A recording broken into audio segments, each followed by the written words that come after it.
The Grand Princess Chapter 167 to Chapter 171. Hearing Li Rong calling him, Li Chuan hurriedly threw away his sword and ran towards Li Rong. Sister, Li Chuan's eyes were full of anxiety and excitement. Why are you here? Rong-er? Xianxia was also at a loss. Why are you? Su Yongqing is waiting outside the city with his troops, waiting for Chuaner to kill the emperor. Li Rong's voice was calm. Mother, you and Chuaner should leave the palace quickly. I'm here. Su Yongqing is outside the city? Li Chuan couldn't understand. Why is he involved so much? Don't worry about this. Mother, let's leave quickly. What about you? Xianxia reacted quickly. Are you alone in the palace? That won't do. Li Chuan decisively rejected. Then let's go together. Li Rong smiled. Hearing this, Li Chuan finally agreed. He was happy. Okay, let's go together. As he spoke, he went to pull Li Rong. His hand holding Li Rong's was trembling. Li Rong looked at him quietly. He was actually much taller than her, but in front of her, he always seemed like a child. He pulled Li Rong out of the palace. Before leaving, Li Ming called out to him, Li Chuan. Li Chuan stopped. Li Ming's voice was cold. The opportunity one gave you still counts. As long as you're willing to destroy the Shangguan clan, I can give you the Imperial Guards. Li Ming said and coughed lightly. He didn't seem to be in a good state, but he still stared at Li Chuan. If Su Yongqing joins forces with the other aristocratic families, you can't win against them. Since you are not willing to kill Zhen can still treat you as a son. Come back. Li Ming stretched out his hand. Zhen will give you this country. Shangguan Yu's eyes flashed with fear when she heard this. Li Rong looked up at Li Chuan and waited for his decision. Li Chuan looked at the world outside the palace gates. After thinking for a long time, he said softly, no. Li Chuan. Li Ming was so anxious that he coughed and said, you're crazy. Imperial father, I don't want to kill you, nor do I want to hand over my sister and Imperial mother for the sake of my own life. Li Chuan said with difficulty. Li Rong stood beside him. She didn't deliberately suppress her emotions. She looked up at Li Chuan and looked at her younger brother. In the past, she would treat Li Chuan's disregard for personal gains and losses as a woman's benevolence. But when she cast aside those deliberate calculations and looked at Li Chuan as an older sister, she suddenly felt that her younger brother was a very, very good person. He was still young and didn't understand what was right and what was wrong. Li Rong stretched out her hand and grabbed Li Chuan. Li Chuan suddenly froze and turned to look at Li Rong. Li Rong smiled. Continue. Li Chuan said with difficulty, I may not be a qualified crown prince, and I may not be a qualified monarch. He looked into Li Rong's eyes and couldn't help but redden. But, I don't want to be like you. Li Chuan took a deep breath, I want to be a good person. I want to protect my family. I want to find someone I like to be with. I want to do what I like. I don't want to hurt anyone's life. I want to be indecisive. I want to be naive. I want to be kind. I want to not care about gains and losses. Li Chuan, you idiot. Li Ming scolded loudly. Li Chuan took a deep breath, you can scold me all you want. It doesn't matter. You've never liked me anyway.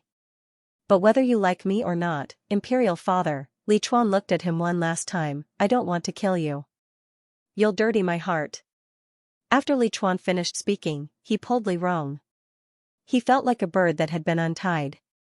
He was clearly rushing towards life and death, but he had never felt so happy before. He held on to Li Rong tightly and leaned on her as they walked out.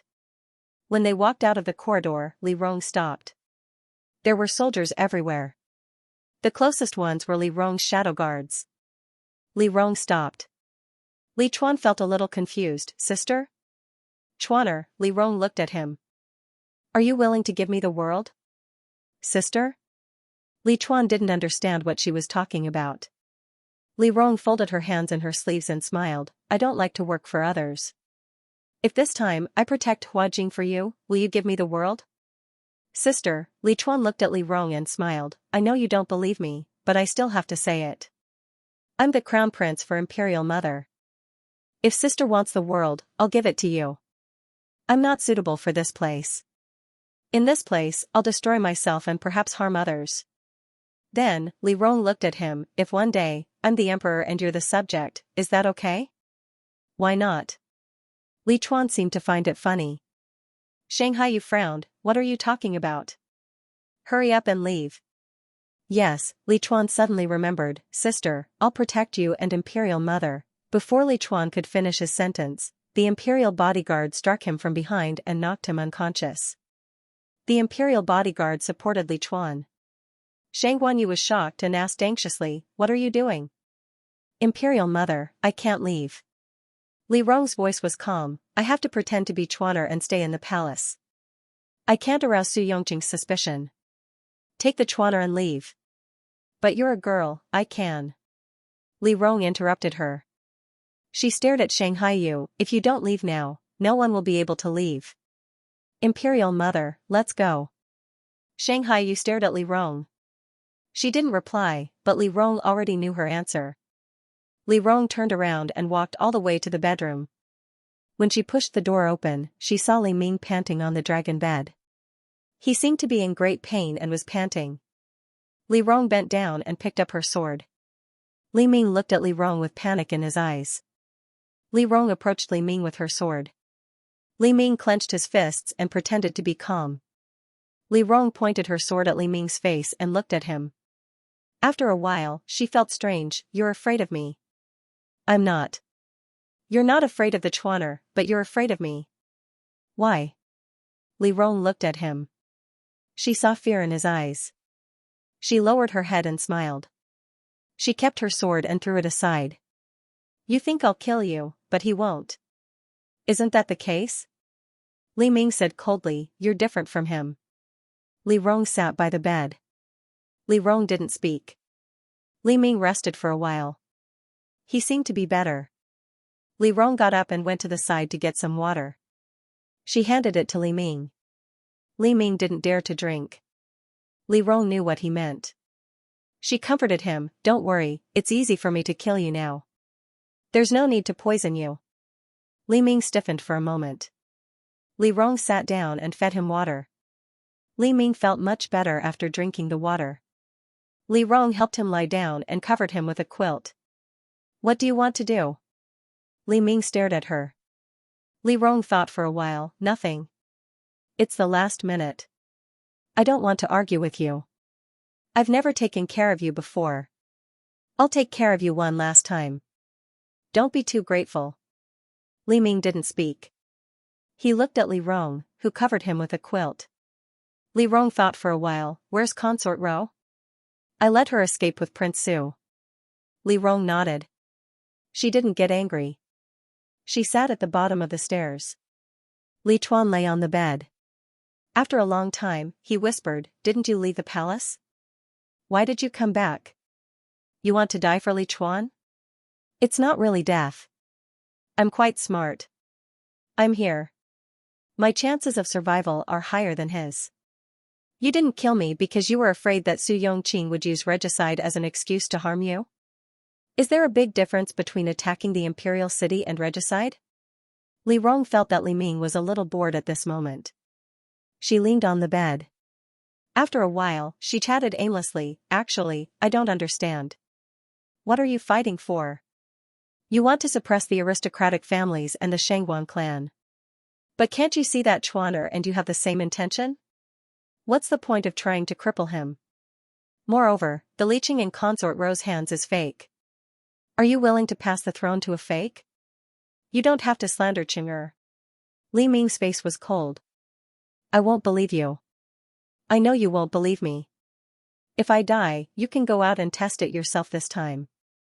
After Li Rong finished speaking, she felt that the floor was a little cold. She got up and found a stool. She moved it over. And sat next to Li Qing.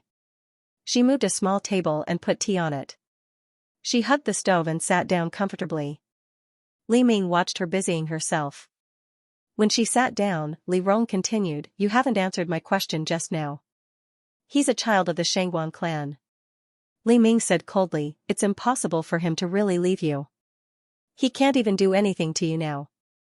In the future, when I'm no longer here, do you still expect him to do anything? Hearing this, Li Rong couldn't help but laugh. Li Chuan didn't just do anything. He was much more ruthless than Li Ming. When Li Ming said this, he seemed to be angry. I have 2 sons. Li Chuan is fine, but you've spoiled him. And you, I love you so much, but you. But what about me? Li Rong turned to look at him. I love and respect you so much. Li Rong looked at him. But you want to marry me to the worst husband. You don't want me to interfere with your interests. You want me to step aside for everything. Hualu loves you dearly, but what about me? Do you think I don't love you enough? Li Ming shouted angrily. Then do I love and respect you less than Hualu? She had never questioned Li Ming like this. She was like an ordinary daughter. Li Ming couldn't help but be stunned. Li Rong looked at him. I'm the daughter of the Shangguan clan. Am I not your daughter? Li Ming didn't say anything. Such a question seemed to make him feel embarrassed. Li Rong calmed down for a moment and smiled. Forget it. Let's not talk about these unhappy things. Let's talk about something happy. Anyway, tomorrow, either I die, or... Li Rong didn't continue. She shrugged. It's not important. Father, she raised her hand and put it on her belly, as if she thought of something happy. I have a child. You're going to be a grandfather soon. Hearing this, the word bastard almost came out of his mouth, but seeing Li Rong's happy expression, he stopped himself.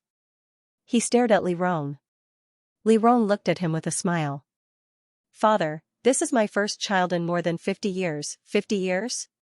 Li Ming frowned. What nonsense are you talking about? Li Rong smiled. I'll tell you a secret. In fact, I've lived 2 lives. You're crazy. Li Ming looked shocked. Li Rong didn't find it strange. She said slowly, I know you don't believe me. I'm just casually telling you a few words. I said you were confused because you don't understand Schwaner at all. Do you think he's a coward? Doesn't he want to destroy the aristocratic families? No, he's much more ruthless than you. Li Rong calmly talked about everything Li Chuan did. Li Ming listened quietly. At first, he showed disgust, thinking that Li Rong was lying to him. But as he talked, he also began to ask questions. The details were all there. There were no flaws. The 2 of them asked and answered. The lights in the palace were lit. Pei Wenchuan followed Zhao Chongjiu and galloped in the suburbs. It didn't take long for him to realize that something was wrong. He gave a look to the guard next to him. The guard suddenly sped up and stopped in front of Zhao Chongjiu. Zhao Chongjiu was surprised. Darren? Pei Wenchuan pulled the reins behind him and said coldly, Where are you trying to trick me? Zhao Chongjiu was surprised. He didn't expect Pei Wenchuan to react so quickly. Pei Wenchuan was worried about Li Rong. He shouted, Where's Her Highness? Zhao Chongjiu pursed his lips. After a long time, he said, In the palace. Why did she go back? Pei Wenchuan was stunned. Zhao Chongjiu dismounted and presented a letter with both hands. Su Yongqing might have a total of 30,000 soldiers lying in ambush in Huajing. Her Highness is stalling for time in the palace to send His Highness the Crown Prince out. She was afraid that you would also be in prison, so she asked this subordinate to coax you out. When Pei Wenchuan heard this, he tightened his grip on the reins and stared at the letter in Zhao Chongjiu's hands. What is this? Her Highness said that she would give you a letter when she arrived at the inn. Pei Wenchuan took the letter and opened it. He saw Li Rong's handwriting. Her words carried the skeleton of his words. After they got married, she wrote his words for a year. In this life, she seemed to have picked up this habit again. There was only a short line of words. Just like Li Rong's usual habits, it was concise and comprehensive. But this time, she didn't tell him about her plans or the situation of the war. In the last and most important letter, she only gave him one sentence. Lang Jun loves me more than his life. I also love you. I am willing. Leave, Li Rong. Pei Wenchuan held the letter. In an instant, he felt tears welling up in his eyes. He lowered his head, as if he didn't know how to adjust his emotions. Zhao Chongjiu cautiously said, Darren, Her Highness is also thinking about the overall situation. Who did Su Yongqing contact? Pei Wenchuan folded the letter and put it in his sleeve. Zhao Chongjiu was stunned for a moment before he reported the names. After Su Yongqing passed the message to Xianxia had already conveyed it to him. Pei Wenchuan nodded. He called out to the person next to him, Dong Yi.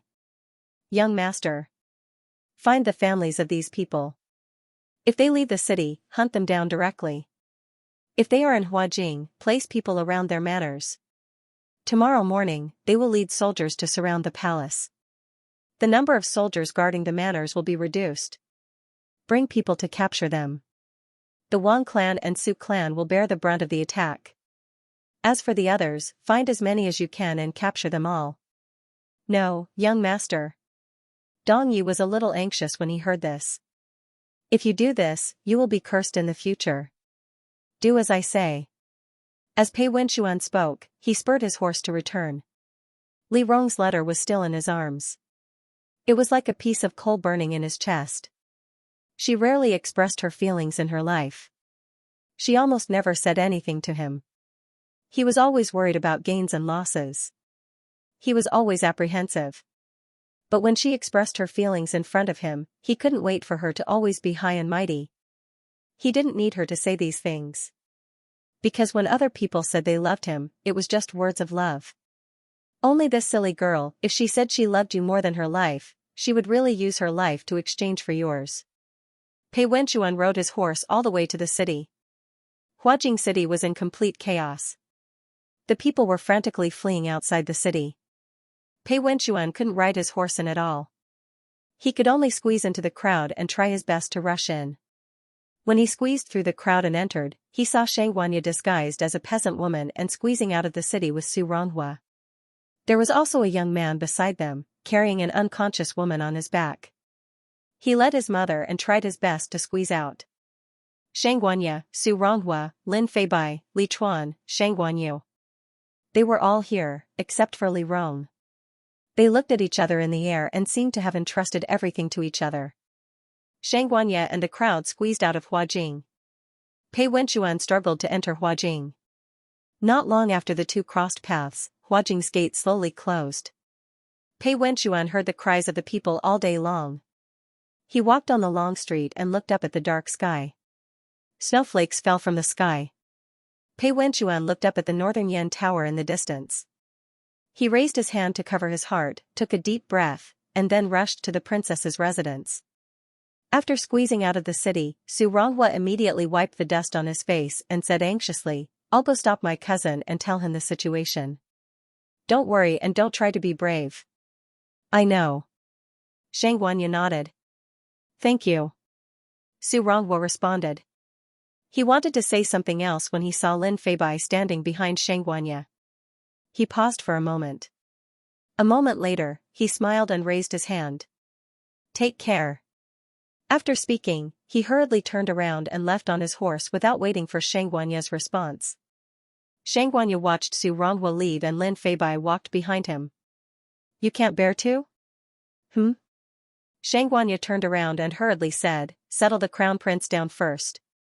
Get someone to contact Sun Quan and see where Sun Quan is. Count the troops outside. I can't accompany His Highness, Xianxia said calmly, but I have to save him. While Huajing was in chaos, Li Rong and Li Ming were chatting leisurely. The attendant knocked on the door from time to time to report the situation to Li Rong, and Li Rong deployed the army. She transferred all the available city guards into the palace. Li Ming listened to her actions and understood what she meant. It seems that you plan to fight to the death in the palace. That's not it. Li Rong smiled. If we must lose, we should just surrender. Women have no backbone. Li Ming mocked. Li Rong didn't care. Where were we just now? Oh, the aristocratic families failed to reform. Why? There are too many local tyrants. It's easy to deal with the Su clan and the Shangguan clan, but it's much harder to deal with the local squires. They're too small and too many. It's not worth fighting. If you don't fight, what will you do with them? So Chuaner's decree is not only too urgent, but also very difficult to execute. He wants to uproot them. Li Ming pondered. But the aristocratic families have been entrenched for so many years. If he wants to uproot them in such a short time, he's just digging his own grave. However, if the Xianxia is tormented to death by him, he can fight for a few more years and wipe out the aristocratic families. Maybe the next dynasty will be different. Li Rong chuckled. I always feel that it's too cruel. Cruel? Li Ming sneered. I'm afraid it's because he's afraid of death. You and I don't want the Xianxia to be destroyed. This is the human heart. Imperial Father is right. Li Rong thought for a while and asked, but I don't understand. What is the human heart? Li Ming fell silent. When Li Rong talked about that person, he couldn't help but smile. Pei Wenxuan always told me that after power comes the human heart. He said that I don't understand the human heart. If I understand it, I'll be a good leader. You really don't understand. Li Ming's eyes were bleak. If what you said in the previous life was true, if you understood the human heart, you wouldn't force the Chuan and you wouldn't force yourself. This palace is to force a person to become a ghost. The ghost will think that this is how the world is and then force others. In fact, you had two paths in the past. You could either fight with the Chuan and change the rules. But this path was too difficult, so you didn't choose it. You would rather sink into the swamp and drag those who didn't go in with you. Rong, ordinary people follow the rules. Regardless of the reason, they only look at the result. But for a leader, his rules aren't meant to be followed, they're meant to be used. So, he needs to look at the result as well as the reason. As a leader, you can only use tools to restrain people if you know why they made the mistake. Just like Pei Wenxuan and the Chuan'er's expedition to the north. Li Ming laughed. If torture can prevent people from being greedy, then their expedition to the north wouldn't have failed. Only by understanding under what circumstances a person will be greedy for money and under what circumstances a person will be a good person will you have effective rules. Pei Wenxuan is right. After power comes the human heart. Li Ming chuckled. The human heart. Li Ming sighed. It's too late. Li Rong looked at Li Ming quietly. An attendant outside reminded him, Your Highness, it's almost time for morning court. Li Rong heard this and nodded. Li Ming looked at her. Are you really going to put on a show? You want to go to court in his place? I've never sat on that golden luan chair. Li Rong smiled. Sitting on it once is also a kind of experience. Li Rong stood up. You should sleep for a while. I'll leave first. Li Ming didn't say anything. Li Rong turned around and walked out. Li Ming stared at her back. Before she left, he suddenly asked, How do you know that Li Qing is a fake? Su Yongqing told me. Li Rong answered frankly. Also, has Imperial Father seen the doctor who examined him?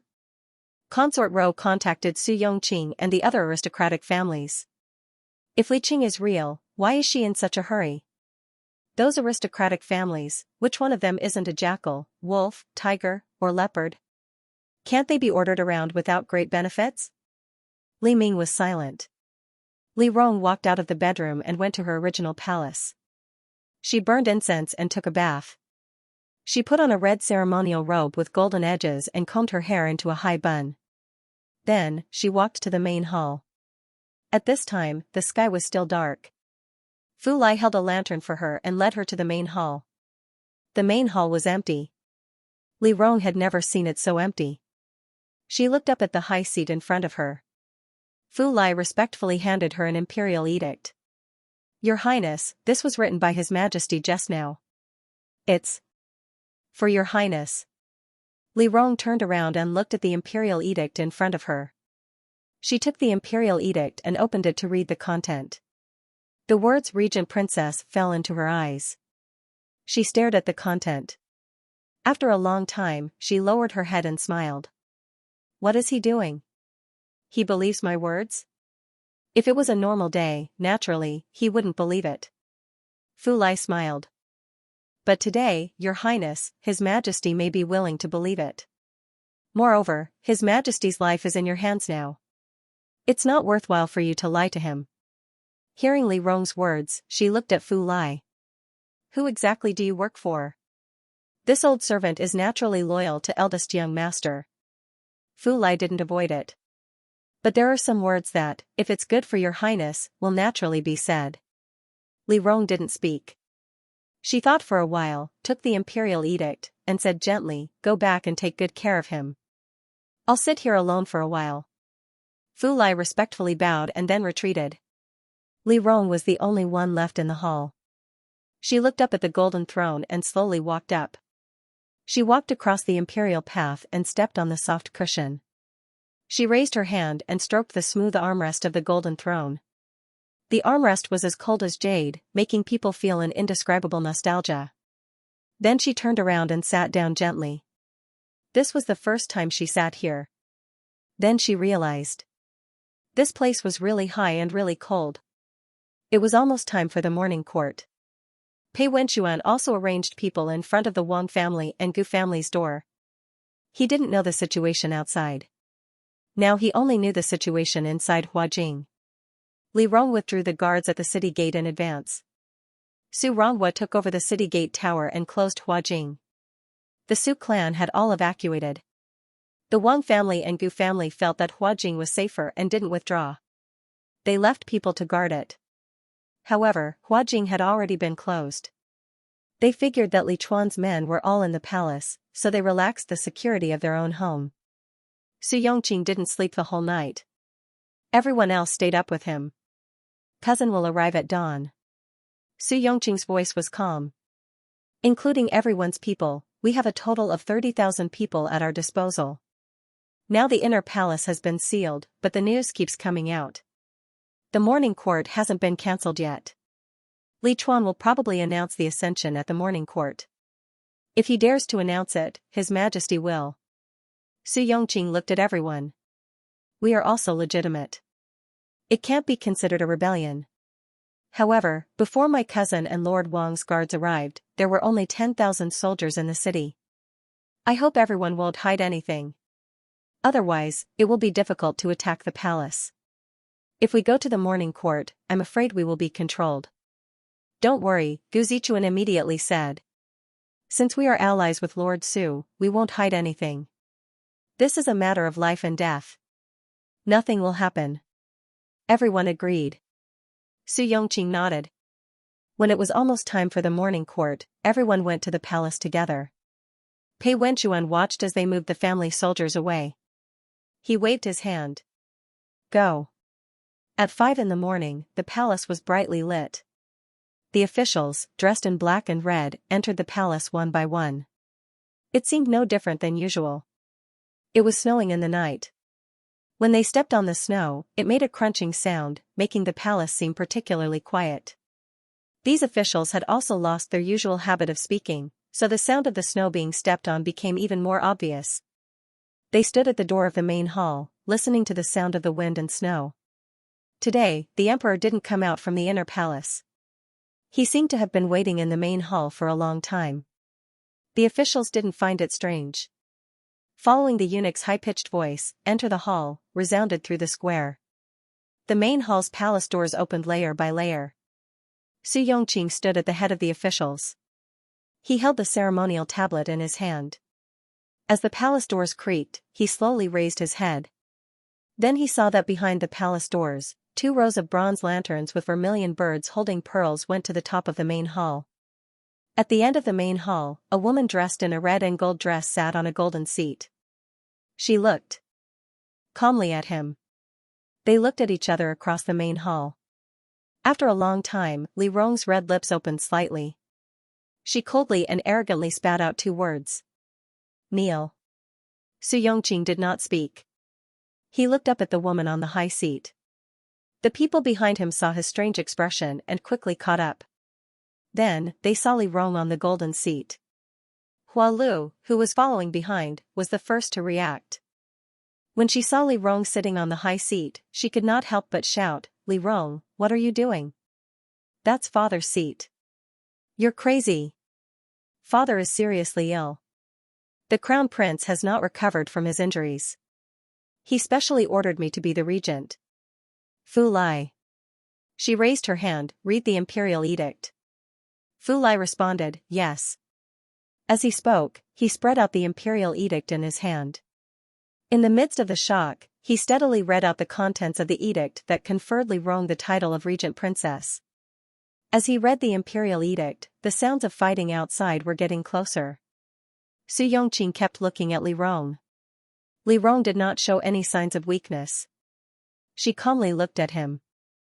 After reading the imperial edict, Fu Lai smiled and looked at the crowd. Ministers, the imperial edict has been delivered. Let's enter the palace. No one moved. Hua Le looked around. She wanted to go forward, but for some reason, she was a little timid. She could only encourage the others. What are you all doing here? Hurry up and take her down. Su Yongqing. Li Rong saw that the others were silent for a long time. She called out Su Yongqing's name, enter the palace. Su Yongqing heard Li Rong's words. He lifted his clothes and walked into the palace. Hua Lu was about to speak when Gu Zidao reminded her, Your Highness, don't be impatient. Gu Zidao was the minister of the Board of Rights. Even someone as ignorant as Hua Lu knew that he had to be respectful. Everyone looked at the situation. Su Yongqing stepped forward and stopped less than 3 feet in front of the steps. Li Rong saw that he stood still and did not kneel. She slightly raised her chin, You entered the palace but did not kneel. Are you a rebel? There was a change in the palace last night. Without seeing the emperor, I dare not kneel. Why not? I'm afraid that kneeling to the wrong traitor would be an insult to the celestial venerable. You deployed your troops outside. If you aren't a thief, who else dares to call themselves a thief? Crown Prince Li Chuan, Su Yongqing raised his voice, Your Highness, last night the Crown Prince attacked the city, deceived Your Highness, and kidnapped His Majesty. This humble subject has come to save His Majesty, please do not worry, Your Highness. Guards, Su Yongqing raised his hand and waved, His Highness Ping Li has been frightened. Take him away to recuperate. How dare you?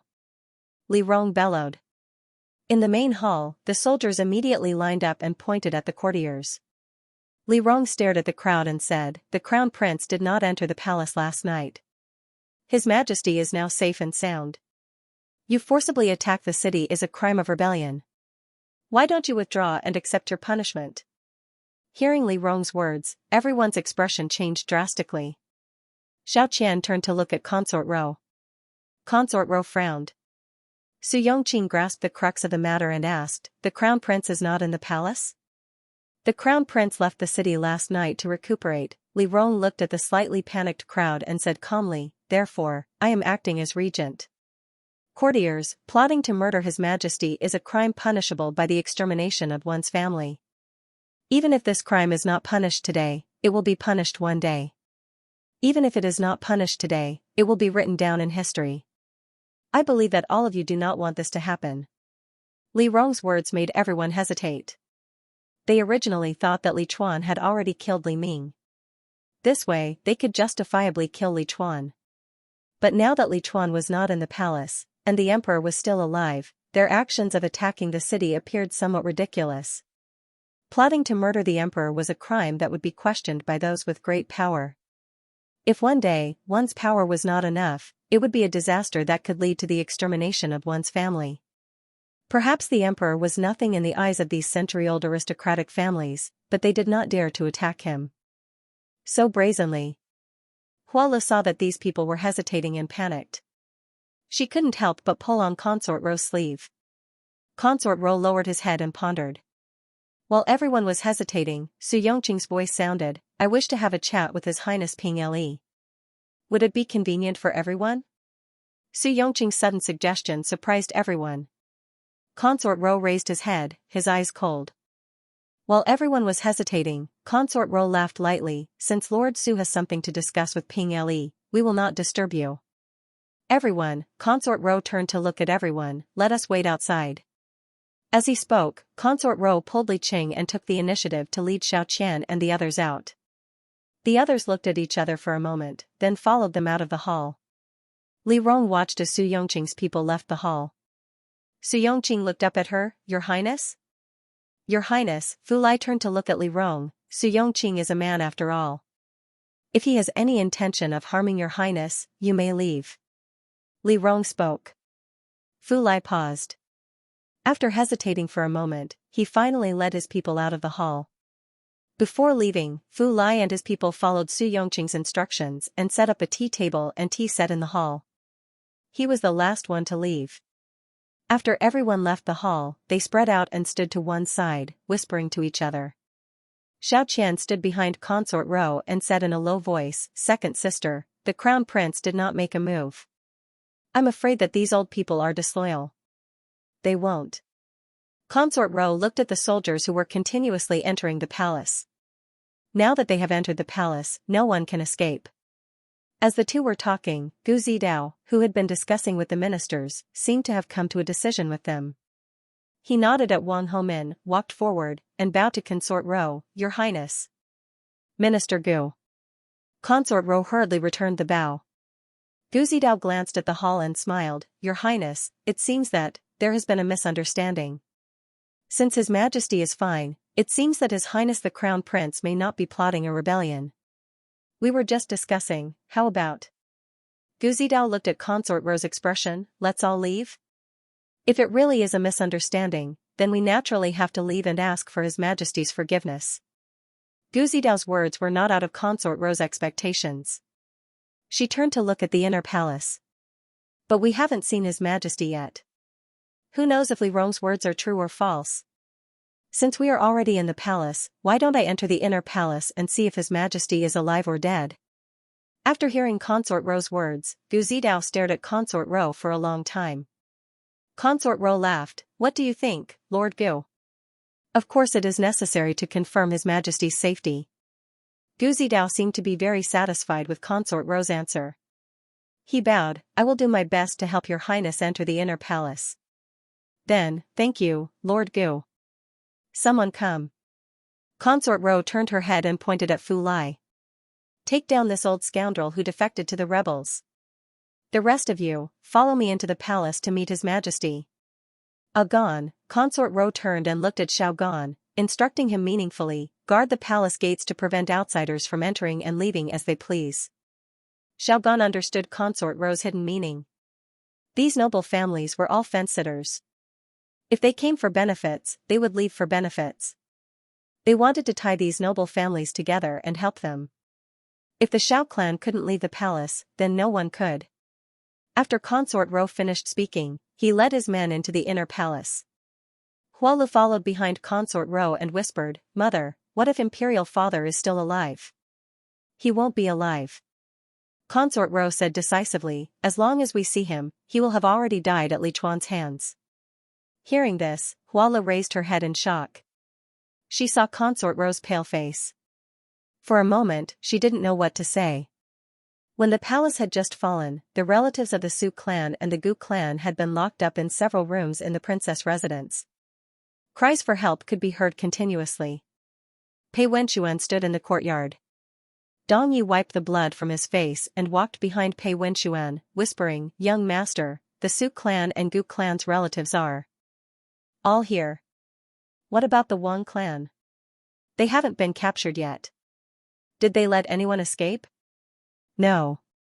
Dong Yi shook his head, "The Wang clan is behind closed doors. No one has come out."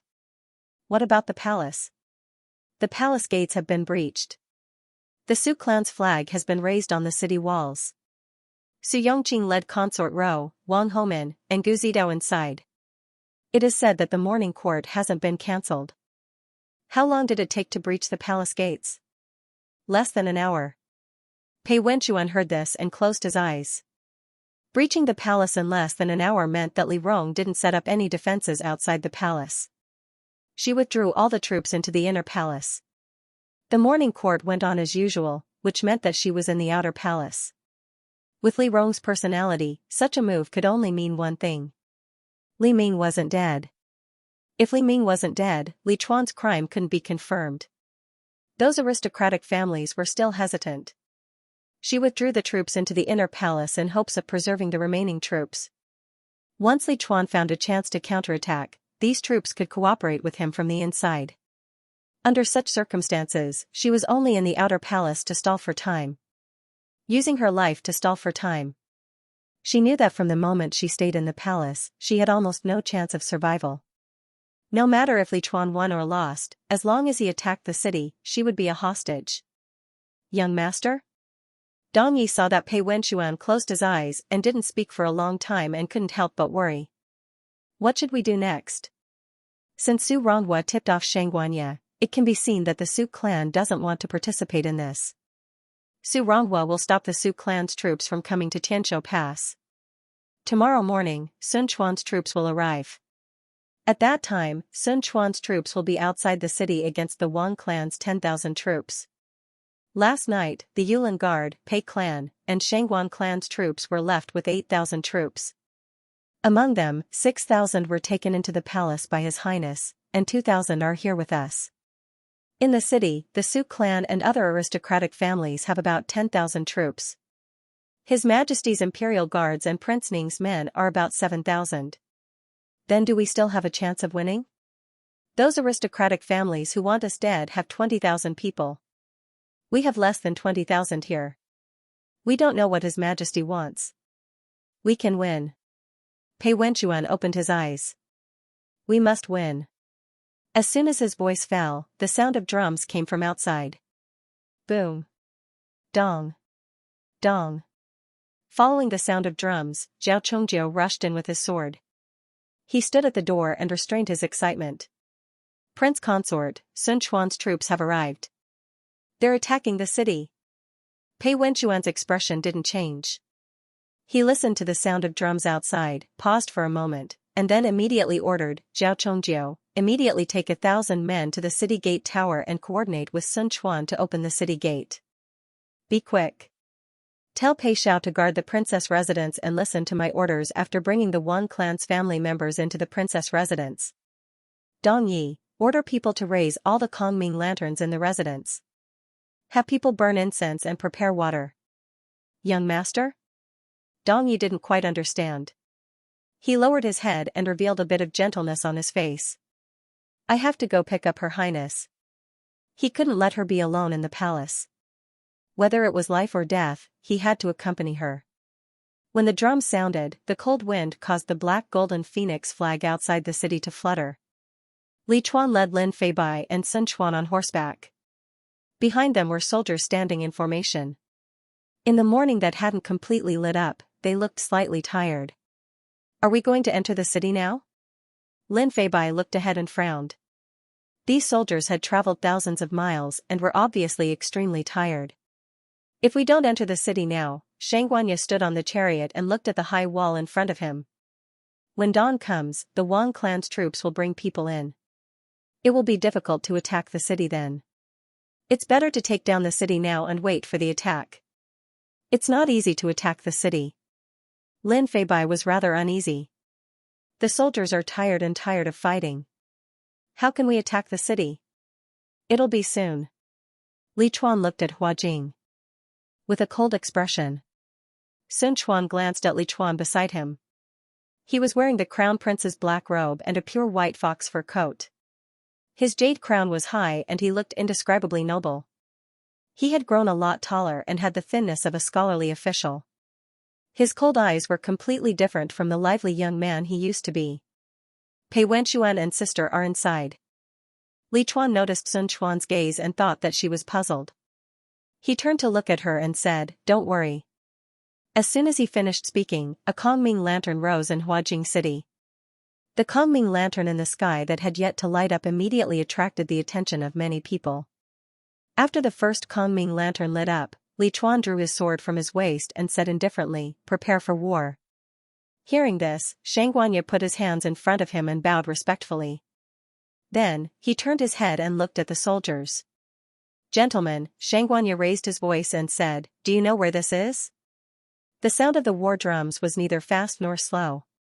The soldiers looked at Xianxia and did not speak. Xianxia raised his hand and pointed at the two characters Huajing.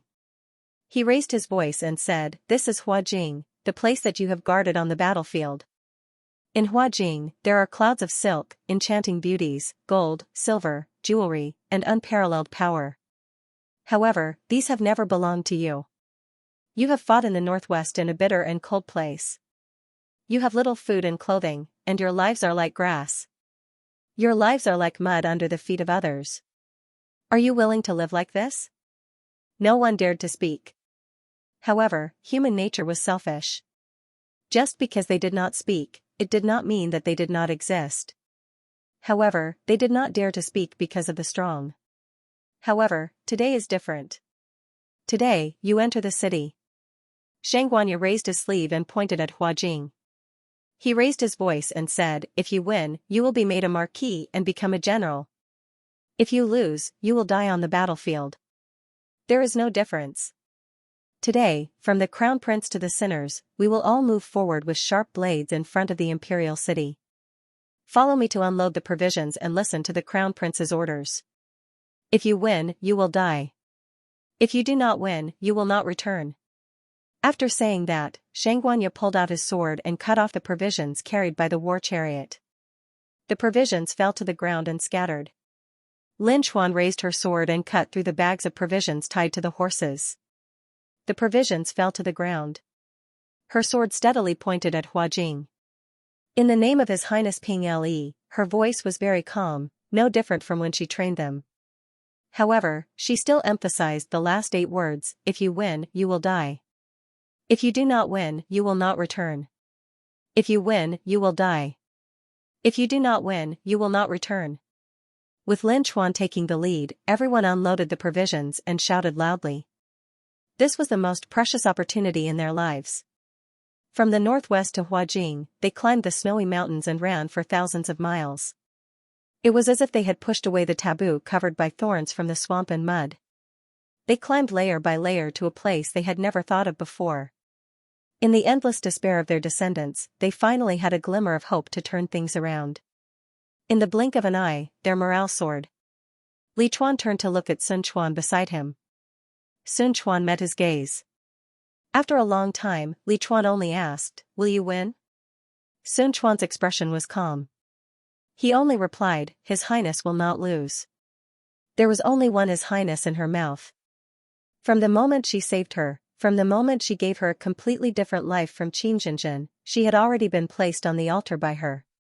Her sister, her friend, her monarch, Li Rong. Li Chuan laughed when he heard that. Lin Feibai looked at Xianxia standing on the chariot and smiled bitterly. I was killed by you guys. You can still turn back now. Xianxia picked up the drumstick next to her. Lin Feibai looked at her and was a little puzzled. I thought you would leave now. Everyone is here. Xianxia smiled calmly. I won't leave either. Lin Feibai fell silent. He thought for a moment and lowered his head with a smile. It was also at this moment that the horn sounded. Li Chuan drew his sword and pointed it forward. Xianxia trembled and slammed the drumstick heavily on the drum. Amidst the loud sound, the soldiers rushed towards the city walls under the sky of Kongming lanterns. The sounds of killing shook the sky. Before the war drum sounded, Fulai had just closed the gates of the palace. As soon as the gates of the main hall were closed, the entire hall darkened. Only the flickering candlelight illuminated the hall. Su Yongqing and Li Rong sat opposite each other. Su Yongqing looked at Li Rong opposite him. After a long time, he said with some nostalgia, Rongqing hasn't made tea for your highness for a long time. It's a pity that your highness' favorite tea, Yinjian, isn't here today. Did you deliberately disperse everyone just to catch up with me? Li Rong looked at Su Yongqing washing his hands with warm water from the basin beside him and seemed to find it funny. Su Yongqing's expression was calm, just like when he was still in the princess residence back then. Naturally, I have some questions to ask your highness. Your highness. Su Yongqing took the tea leaves and put them into the teapot. His voice was calm. Is the golden lawn chair comfortable? Li Rong heard his question and knew what he meant, but she still asked knowingly, what do you mean? Your highness, you should know that I just want to stop Li Chuan. Su Yongqing put the tea aside and knelt in front of Li Rong. He put his hands in front of him. Since your highness is now the regent princess, is Li Chuan the crown prince still necessary? Li Rong didn't speak. Su Yongqing leaned forward slightly. Your highness, he said softly, I didn't come for revenge. Li Chuan can live. He could live, but he couldn't be the crown prince and couldn't live under his own name.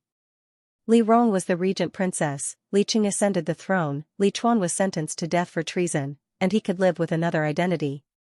I understand what you mean. Li Rong saw Su Yongqing's concession. She shook her head. But I can't lie to you. What do you mean, Your Highness?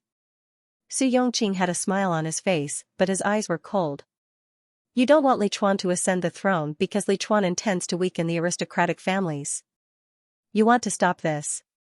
But if I'm the regent, I'll still make the same choice as Li Chuan. It's just that the method is different. Hearing this, Su Yongqing's smile slowly disappeared. Your Highness, he said seriously, wasn't your previous life enough? Li Rong listened to Su Yongqing's words and thought for a long time. She wanted to argue, but when she looked up and saw Su Yongqing's paranoid eyes, she suddenly remembered Li Ming's words. The superior not only looked at the result, but also the source. She looked at Su Yongqing for a long time, then slowly said, In your previous life, what do you think Li Chuan did wrong? Your Highness, do you still need to ask me? Su Yongqing seemed to be a little angry.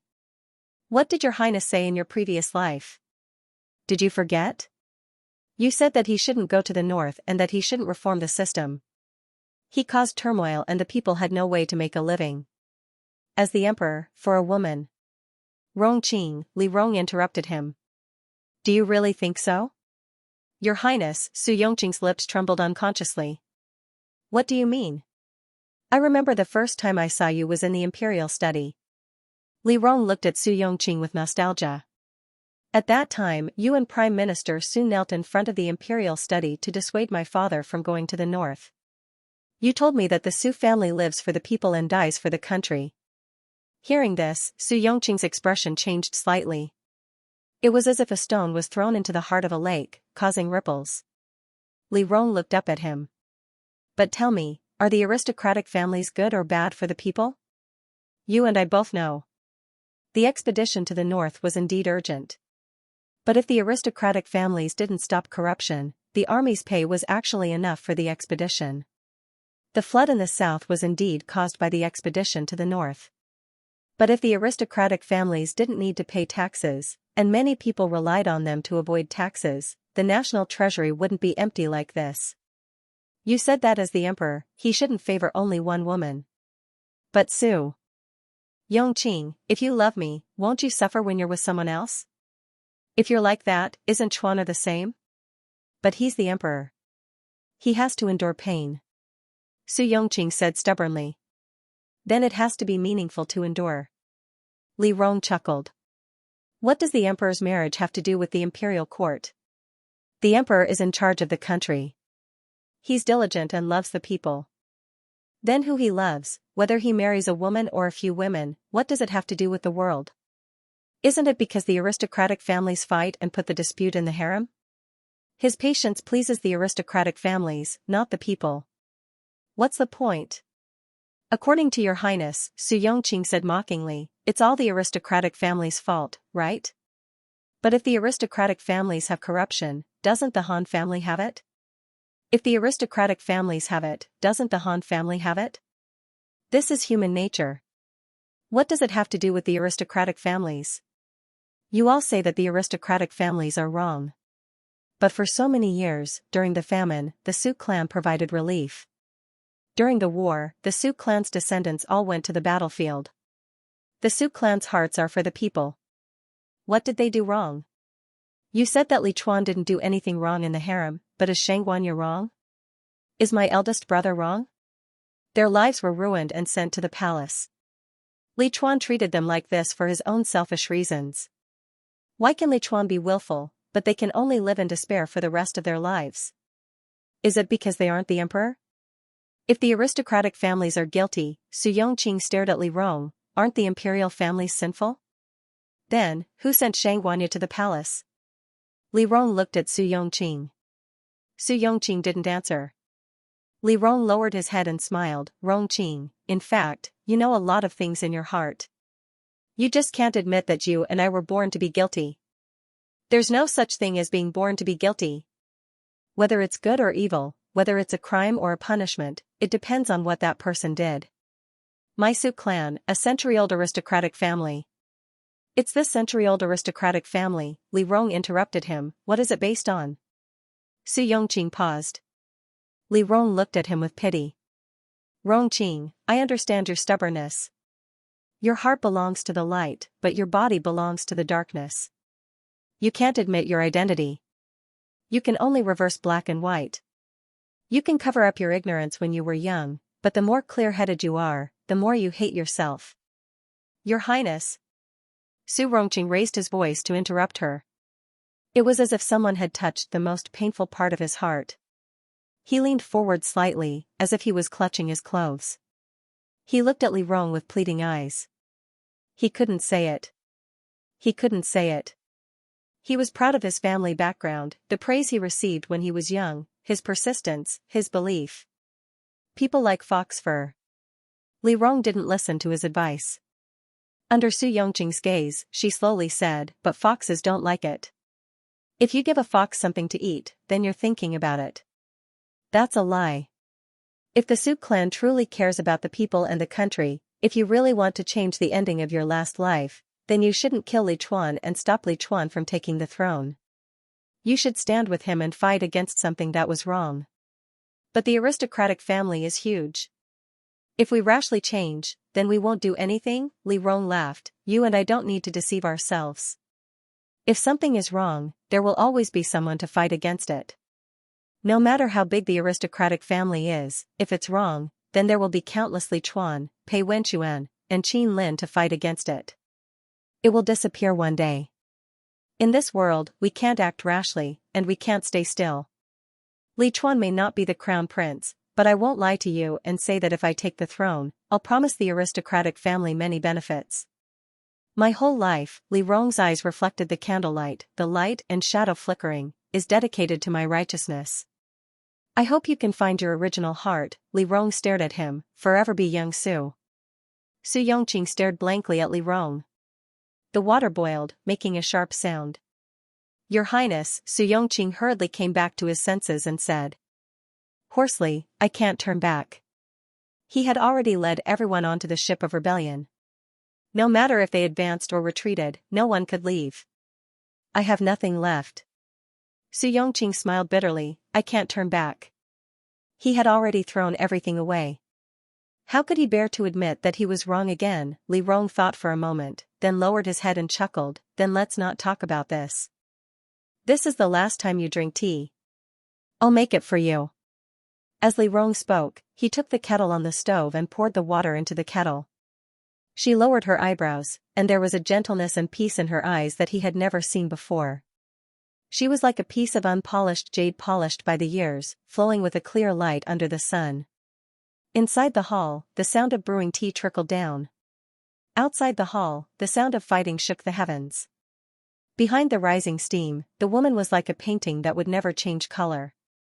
The shyness when he first met her when he was 12 years old, the excitement when he looked at her from afar every year during the school examination, the sadness when he heard about her engagement, and the pain when he followed the crowd on the day of her wedding. The courage he mustered his whole life to hold the umbrella for her. The desperate situation in which he knelt in front of her for a lifetime. Standing behind her, the forbearance that he could only hope for, and the encounter that he dared not touch in this lifetime.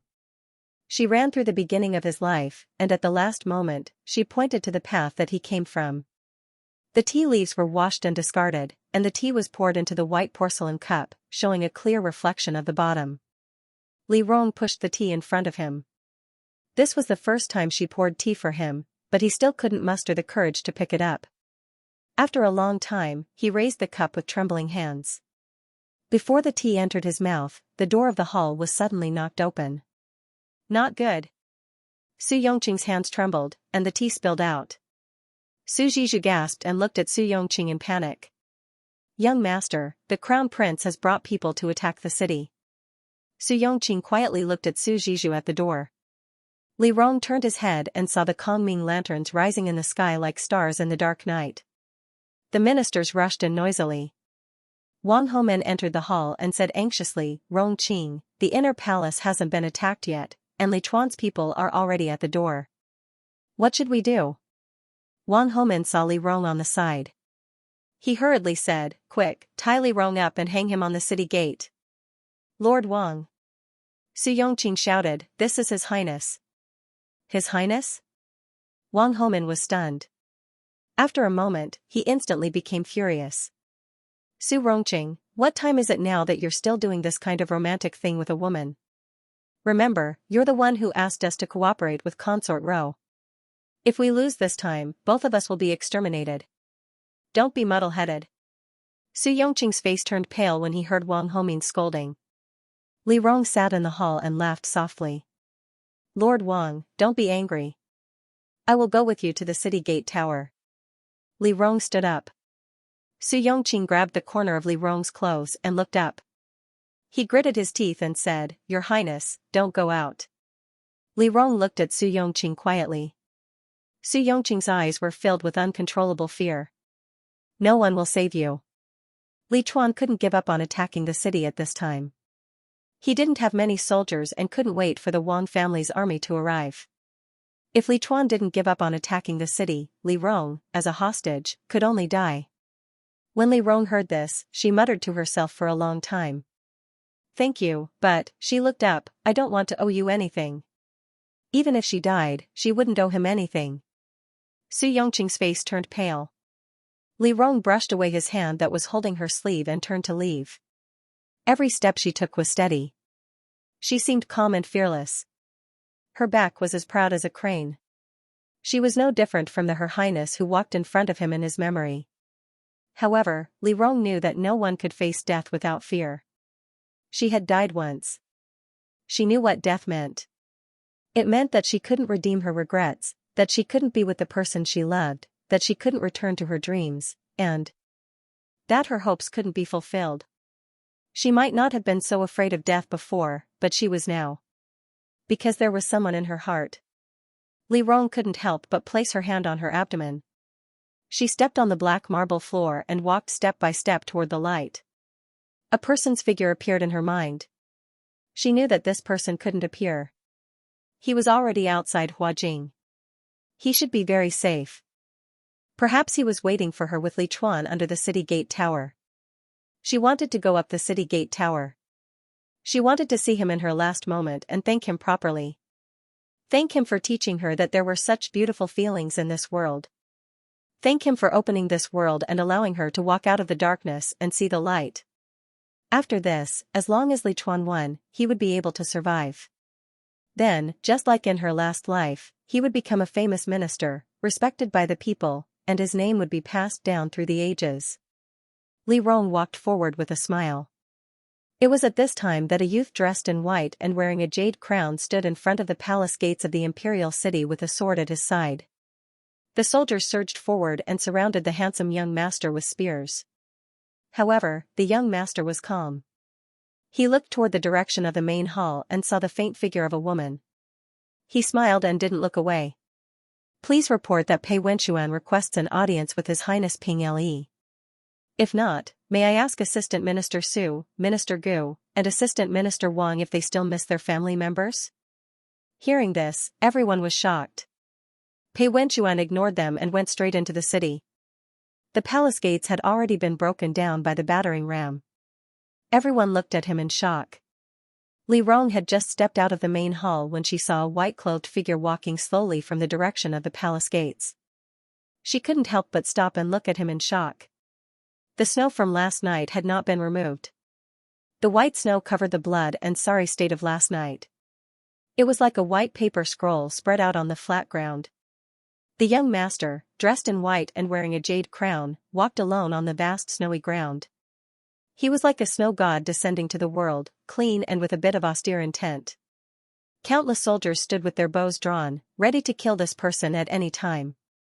However, the young master seemed to be strolling leisurely. Outside Huajing, countless soldiers climbed up the city walls using ladders. The soldiers in the city were in a killing spree. Zhao Chongjiu killed the soldier guarding the gate and slashed the rope with his sword. The city gate fell down instantly and landed on the other side of the moat.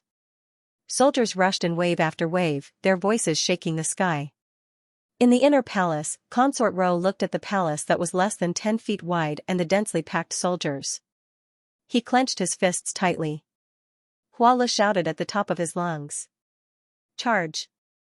Kill them! Kill them quickly!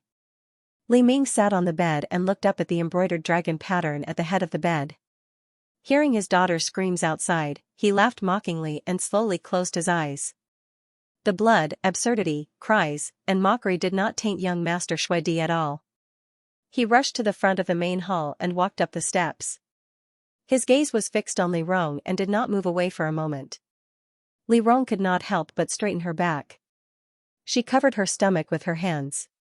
She did not know why, but as that person came closer and closer, her eyes became more and more blurry. She felt like her heart was being filled bit by bit. It was as if the heavens had suddenly stuffed something she had lost into her heart. She had not been abandoned. She was not alone. From now on, there would be one person in her life. No matter in life or death, he would always be with her. When tears filled her eyes, he came in front of her. With a smile, he raised his hands in front of him and knelt down on one knee. He looked up at her. This subject, Pei Wenchuan, pays his respects to His Highness Ping Le. Li Rong heard him speak and could not help but laugh. Her eyes could not help but curve. Once they did, tears fell. What are you doing here? To accompany you to death, Pei Wenchuan answered frankly. Or to bring you home. Pei Wenchuan? Wang Homin was the first to react. He shouted, you dare to come here? Even a rebel dares to enter the palace. Li Rong glanced at him coldly. Why wouldn't he dare? He's so stubborn. Capture both of them and send them to the gate tower. Wait. Pei Wenchuan raised his hand and stood in front of Li Rong to stop the soldiers. Lord Wang, I entered the city alone. Naturally, I have something to discuss with you. Why don't you listen to what I have to say? You have a glib tongue. I'm afraid you don't have good intentions. Gu Zichuan stood out from behind Wang Homin. Just as he was about to speak, Pei Wenchuan took out a hairpin from his sleeve.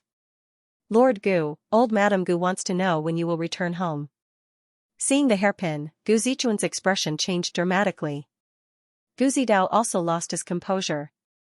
He anxiously asked, what did you do to my wife? Minister Gu, don't panic. Pei Wenchuan leisurely put away the hairpin and smiled gently. Right now, Madame Wang and the head of the Su family have brought their relatives to the princess residence as guests. I have already instructed my subordinates to treat them well. Of course, courtesy demands reciprocity. The princess residence will treat them the same way you treat me and His Highness. I believe that everyone is a person who follows etiquette and will not be too negligent. My father is with you. Su Yongqing stared at Pei Wenchuan and said coldly. Pei Wenchuan smiled and said gently, your whole family is with me. After that, he pulled Li Rong and swaggered towards Fu Lai, who was tied to the corner of the wall. He raised his sword and cut the ropes on Fu Lai's body. He helped him stand up. As he helped him up, he whispered, if Xiao Qian has a conflict with the ministers, kill one of them. He spoke quickly and softly. From the angle where he was supporting Fu Lai, no one noticed this short conversation. Fu Lai's expression did not change. After Pei Wenchuan helped him up, he said apologetically, Father, I've troubled you. Fu Lai smiled faintly, not showing any fear on his face. Eldest young master is too polite. Everyone. After Pei Wenchuan helped Fu up, he turned to look at the crowd. It's cold outside the hall. Why don't we talk inside? Pei Wenchuan, cut the crap, Wang Homin said anxiously. If you have something to say, just say it. Stop stalling. The sound of the siege outside was like a knife hanging over everyone's heart. It was on the verge of falling, as if it would fall at any moment. Everyone's hearts were a little unsettled. They couldn't decide whether to advance or retreat. Scolding Pei Wenchuan was just to give them some time to figure out what to do. Pei Wenchuan smiled gently and ordered Fu Lai to find a stool for Li Rong. Fu Lai complied and retreated. The others wanted to stop them, but Pei Wenchuan raised his voice. It seems that you don't intend to treat me and His Highness well? Her Highness is now pregnant, yet you still let her stand like this. Do you not want to talk? Everyone froze for a moment, and Fu Lai retreated. After Fu Lai left, Pei Wenchuan turned his head and looked at Wang Homin. Actually, I'm not here to be your enemy. On the contrary, I'm here to help you. Help? Gu Zidao frowned. Lord Pei, what do you mean? Your heads are now on the guillotine. Pei Wenchuan raised his hand and slit his neck. I'm here to give you a suggestion. At least leave your corpses intact. Pei Wenchuan.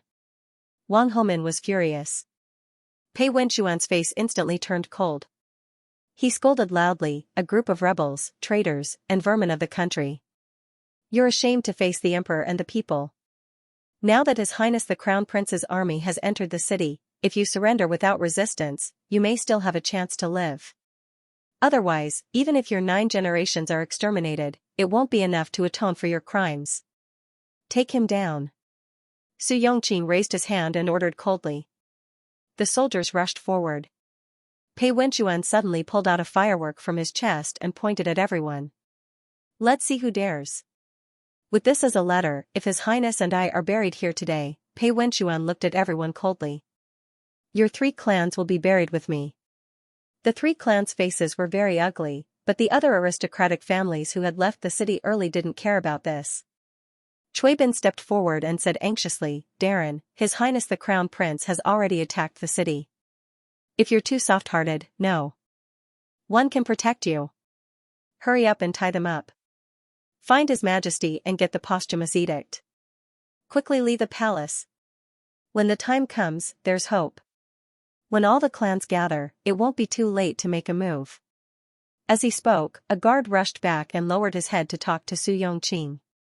When Su Yongqing heard this, his eyebrows relaxed. He turned to look at Cui Bin. Lord Cui, you don't have to worry. The Crown Prince didn't have an army to help him when he attacked the city. It's just a group of tired soldiers with less than 10,000 men and horses. They're like arrows at the end of their flight. Everyone looked at each other. Su Yongqing looked at Pei Wenchuan. Pei Wenchuan, don't make useless efforts. Just let yourself be captured. Su Yongqing, Pei Wenchuan stared at him. You're really stubborn. There's clearly a path you don't choose, but you insist on walking down the path of death. Choose? When Su Yongqing heard this, he laughed in a low voice. When did I ever have a path to choose? I was born to be the young master of the Su clan. I was born to walk this path. How do you want me to choose? Then I'll choose for you. Pei Wenchuan said calmly. He turned to look at everyone. Everyone, let's not beat around the bush. The reason why the Crown Prince left the palace early today and why I ambushed everyone in the city and kidnapped everyone was because someone leaked information and informed everyone of our plan in advance. Who? Wang Homin frowned. Pei Wenchuan smiled, raised his hand, and pointed at Su Yongqing. It's the eldest son of the Su clan, Su Ronghua. Everyone, the Su clan doesn't want to participate in this matter. The Su clan is a noble clan. For hundreds of years, we've never participated in the struggle for the throne. Do you think that Su Yongqing represents the position of the Su clan? No, never. Take him down.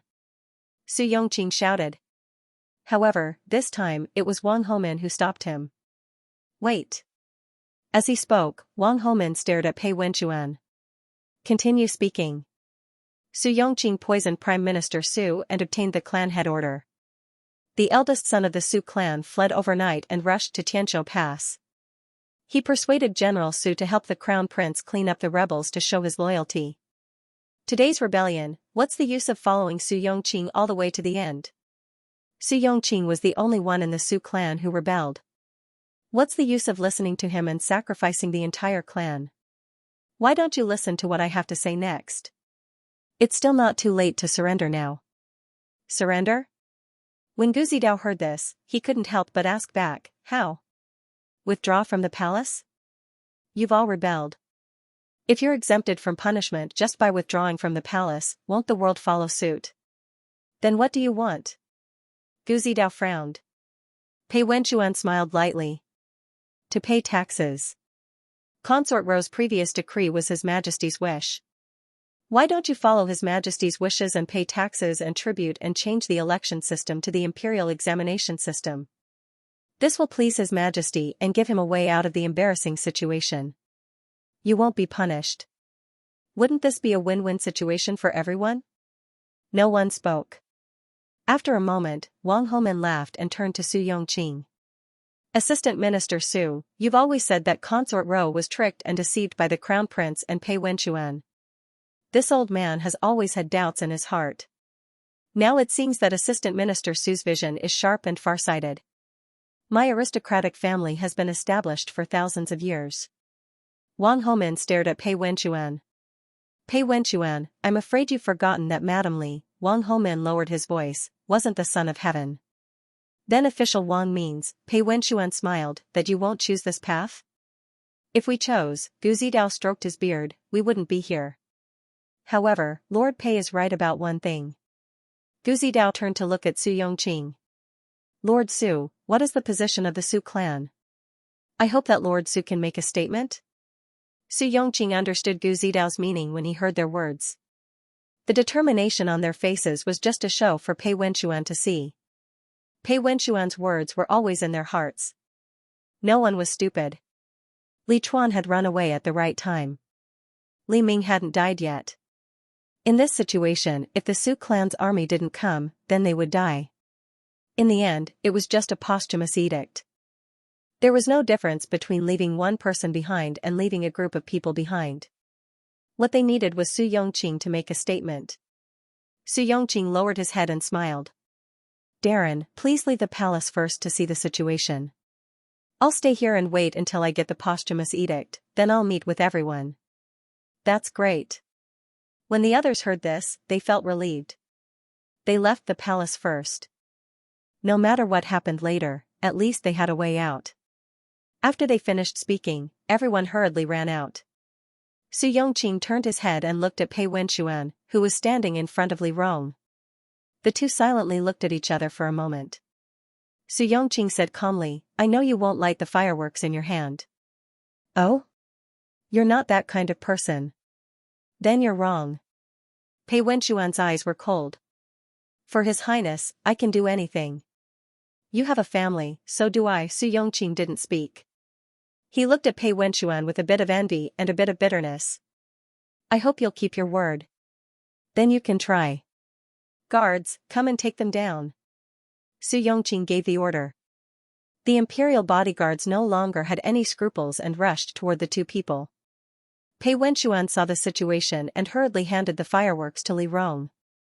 The moment before the swords were cut down, he pushed her into the main hall. Li Rong didn't have time to react before the door slammed shut.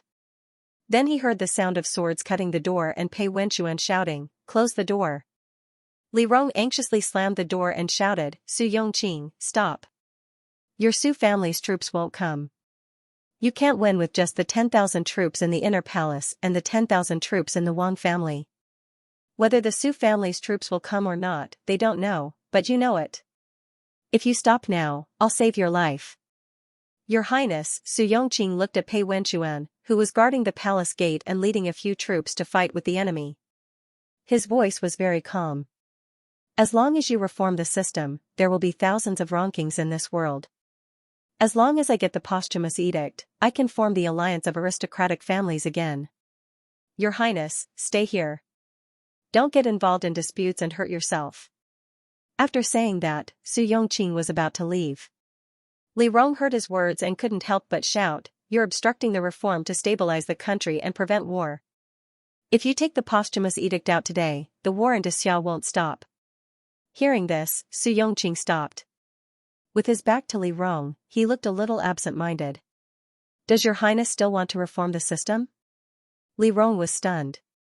Su Yongqing's voice was very clear in the midst of the fighting, Your Highness, as long as you don't reform the system, the posthumous edict will never appear. After saying that, Su Yongqing stepped forward. Li Rong couldn't help but shout, Su Yongqing, do you still know what you're doing? You're the root of the chaos in Xia's people. You're the evil in this world. You don't admit it because you can't face it, but you can turn back. The past is the past, and the new is the new. Su Yongqing, why do you keep living in the past? It's a new world now. I'm the new Li Rong. Li Rong's voice was a little dazed. Why can't you be the new Xianxia? Abandon the teachings of the aristocratic families. Abandon the knowledge of the past. Abandon faith and persistence. Be the new Xianxia. Why can't I be? Li Rong didn't understand. Xianxia walked on the promenade. He listened to Li Rong's every word. His muscles trembled slightly, but he forced himself not to look back. He had no way out. He couldn't turn back. The sounds of fighting continued. Li Rong sat on the black marble floor, listening to the sounds of fighting outside. She raised her hand and covered her stomach. She used the strength of her life to absorb calmness and tenacity. Wait a little longer. Pei Wenchuan will be fine. He will live. He will live well. Li Rong's hand kept trembling. For the first time, she felt such a deep sense of powerlessness and fear. She wasn't afraid of death or loss. The only thing that made her so afraid was the end of another person's life. She listened to the fighting outside. She felt as if she was being pressed into the water and falling into an endless abyss. At this time, Wang Homin and the others arrived at the palace gate. Xiao Qian saw them come out together and couldn't help but frown. What are you planning to do? General Xiao. Wang Homin and the others smiled. Now, only the posthumous edict hasn't been collected. We'll go back to the residence first to check on the situation of our family. When Lord Su collects the posthumous edict, we'll meet up again. Xiao Qian heard Wang Homin's words and stared at him. There were shouts of attacking the city outside. Xiao Qian's gaze was cold. Are you abandoning my second sister and running away? Hearing this, Wang Homin's expression turned ugly. What are you saying? We are doing our best for Consort Row. Is that not sincere enough?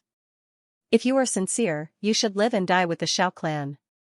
Lord Zhao's meaning, Gu Zidao said coldly, is to imprison us in the palace and tie us together with Consort Row? Yes. Xiao Qian nodded without hiding anything. The guards behind the ministers instantly drew their swords. Xiao Qian's people also drew their swords. The two sides were at loggerheads. Xiao Qian said straightforwardly, today, there are only two ways for you to leave. Follow the Xiao clan and leave alive, or lie down and be carried out. I hope that you won't fail to appreciate our kindness. The Xiao clan was originally a cold clan. How could the noble families tolerate such humiliation?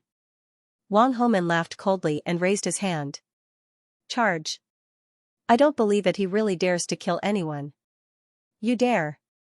Xiao Qian heard Wang Homin's mockery and instantly drew his sword. Come forward and try. Wang Homin ignored him and led his people forward. It was at this time that a scream came from behind. No one knew who made the first move, but blood splattered all over the ground. Murder! Someone was shocked and shouted. Xiao Qian's expression changed greatly. The others also reacted after a short moment of shock. Kill our way out.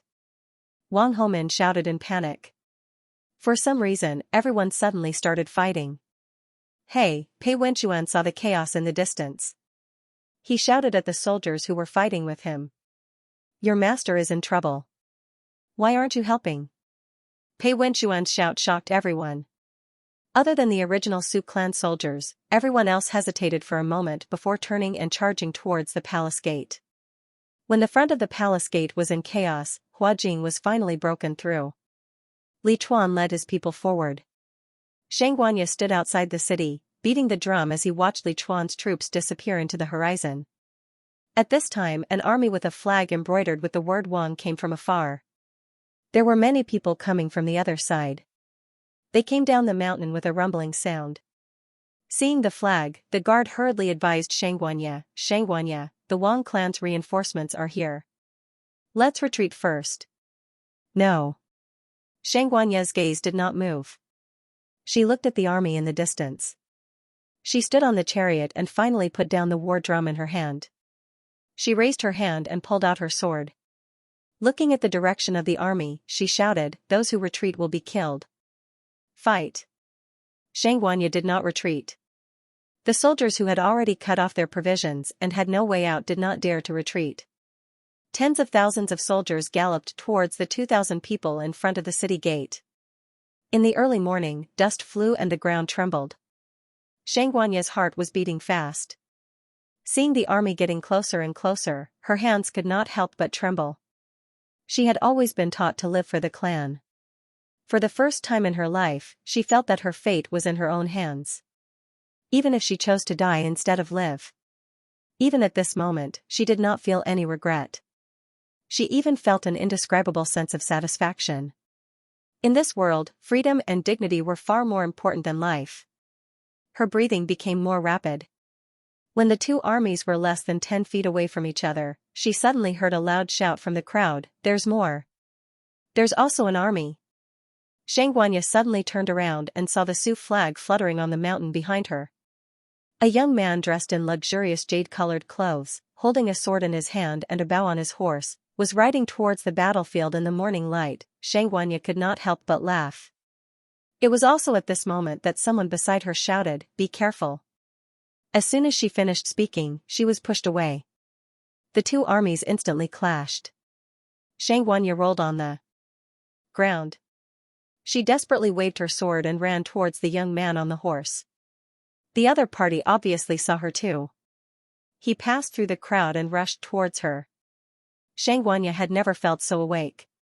She shouted the other party's name in the crowd, "Su Ronghua." Her hair bun was cut loose in order to avoid the weapons. She rushed forward without hesitation in the midst of the killing. She saw that the person was getting closer and closer. At the last moment, he reached out his hand to her. She looked up at the young man on the horse and hurriedly reached out her hand.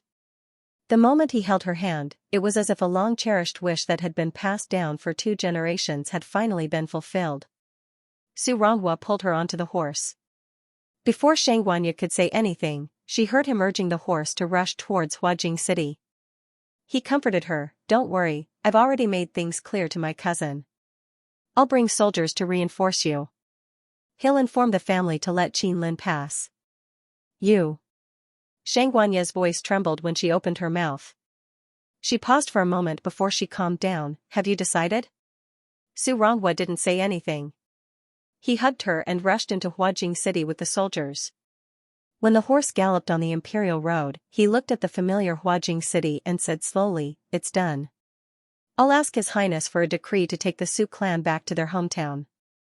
All the people of the land will pay the taxes like ordinary people in exchange for Rongqing's life." Xianxia wasn't surprised when she heard this. She looked up at him in his arms.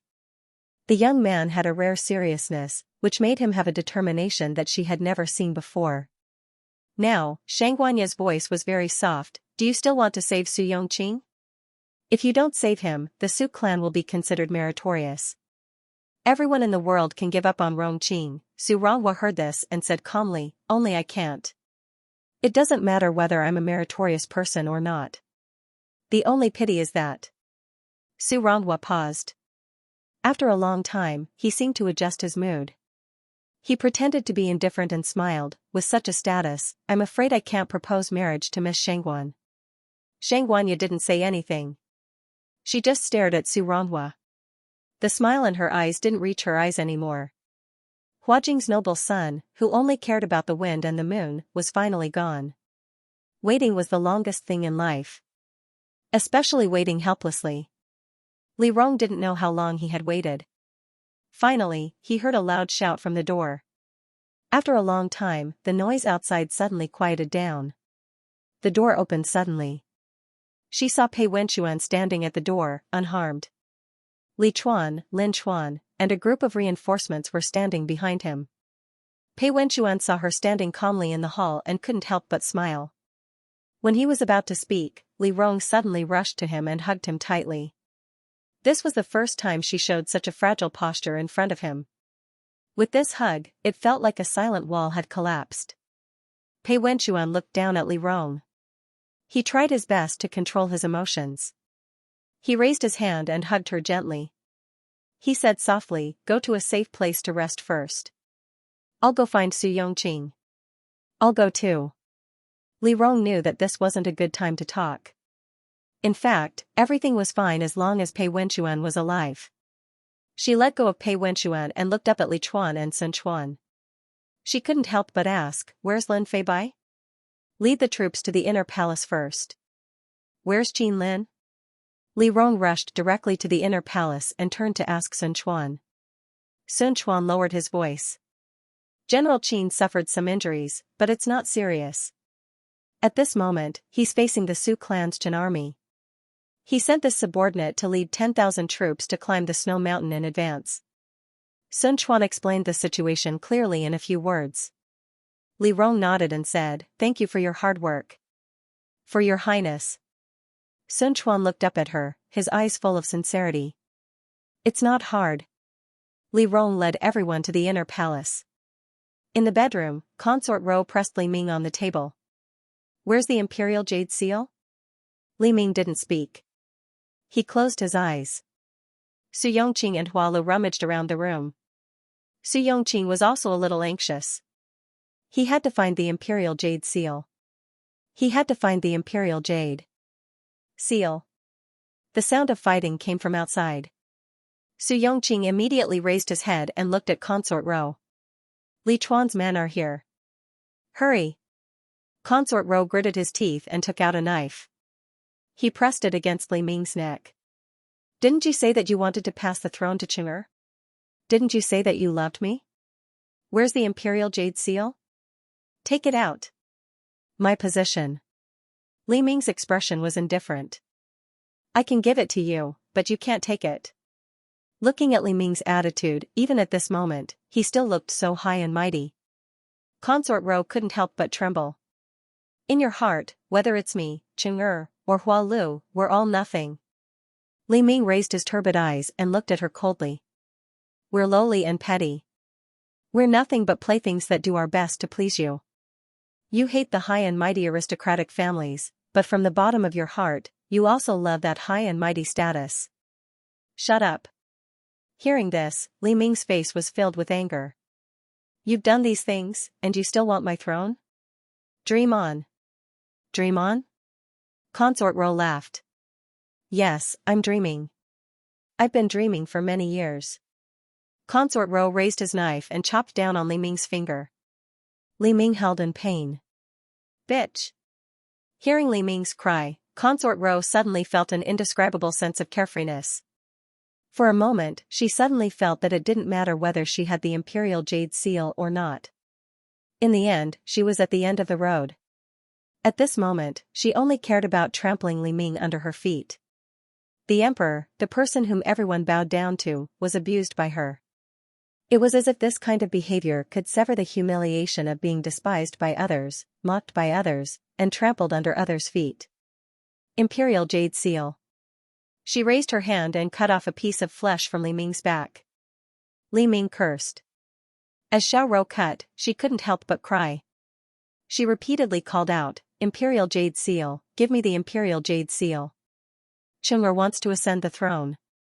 I want to be the Empress Dowager. Hua Lu wants to be the Princess Royal.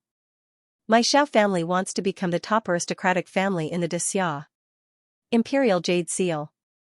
Give me the imperial jade seal. It's there." Li Ming finally couldn't take it anymore. He held and pointed to a box on the floor. "Don't touch me again." He gasped for breath. "The imperial jade seal is there." Hearing this, Su Yongqing hurried forward and opened the box on the floor in the direction Li Ming pointed. He saw a jade box inside. Su Yongqing hurriedly took out the jade box and took out the imperial jade seal. He took out the posthumous edict from his chest pocket and stamped it.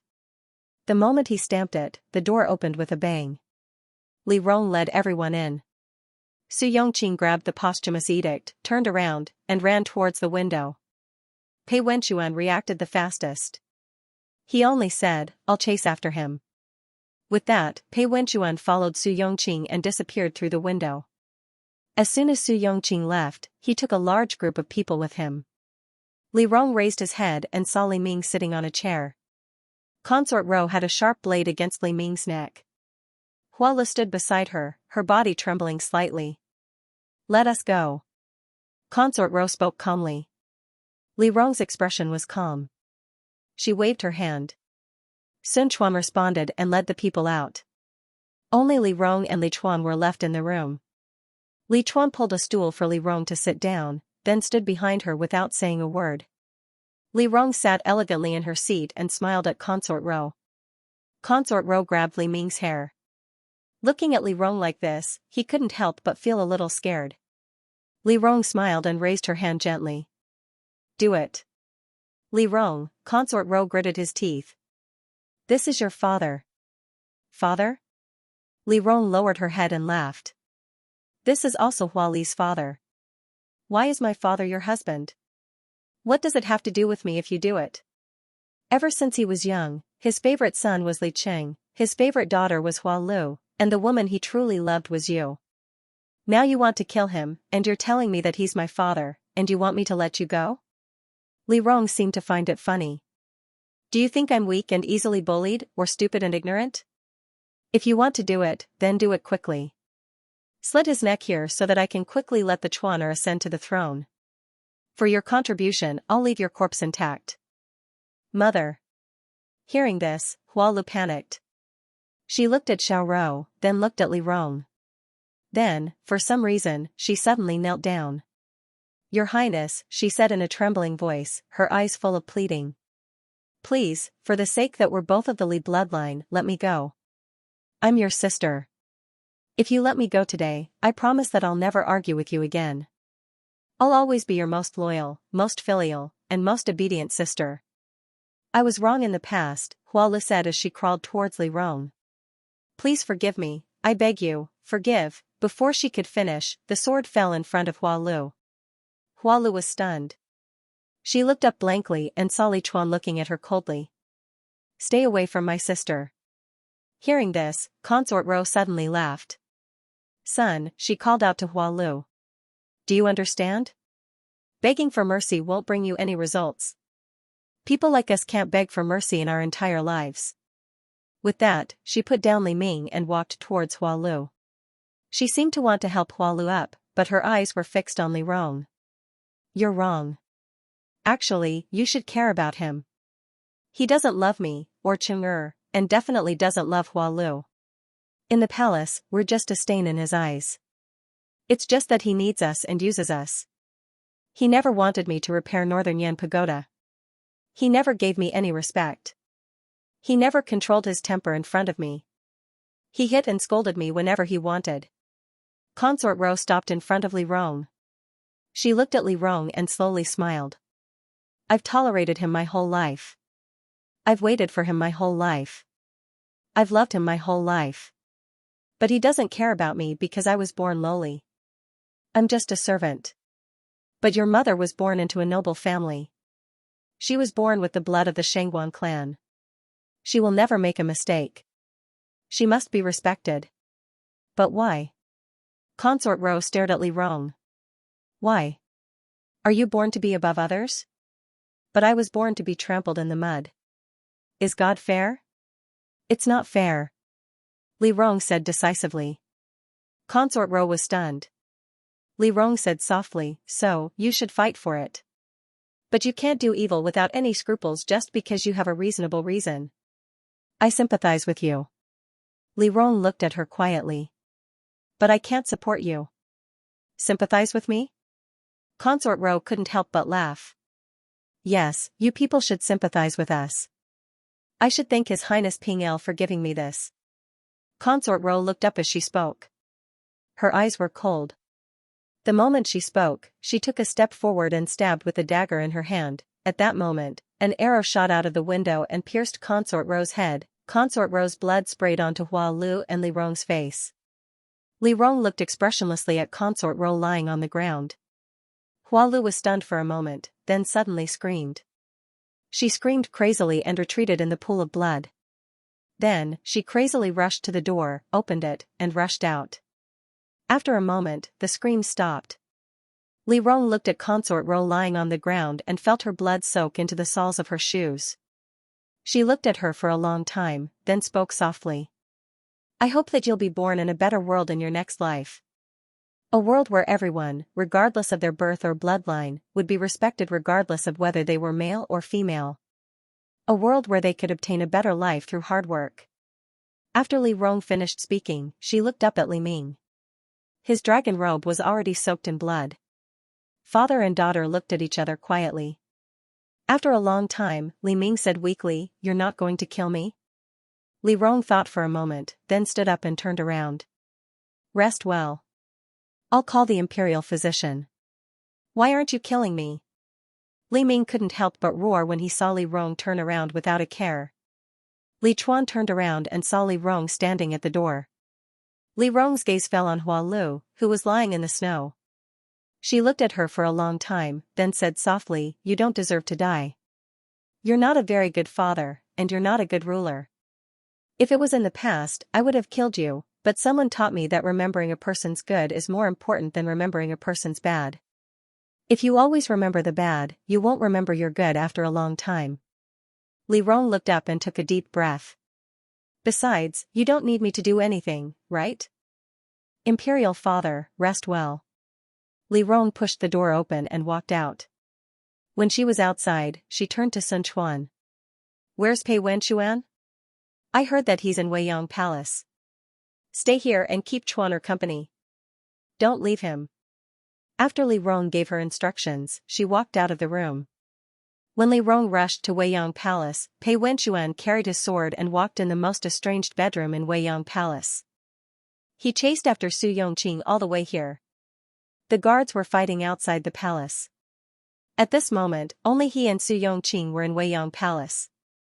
Su Yongqing chose to escape from Weiyang Palace because there was a secret passage in Weiyang Palace.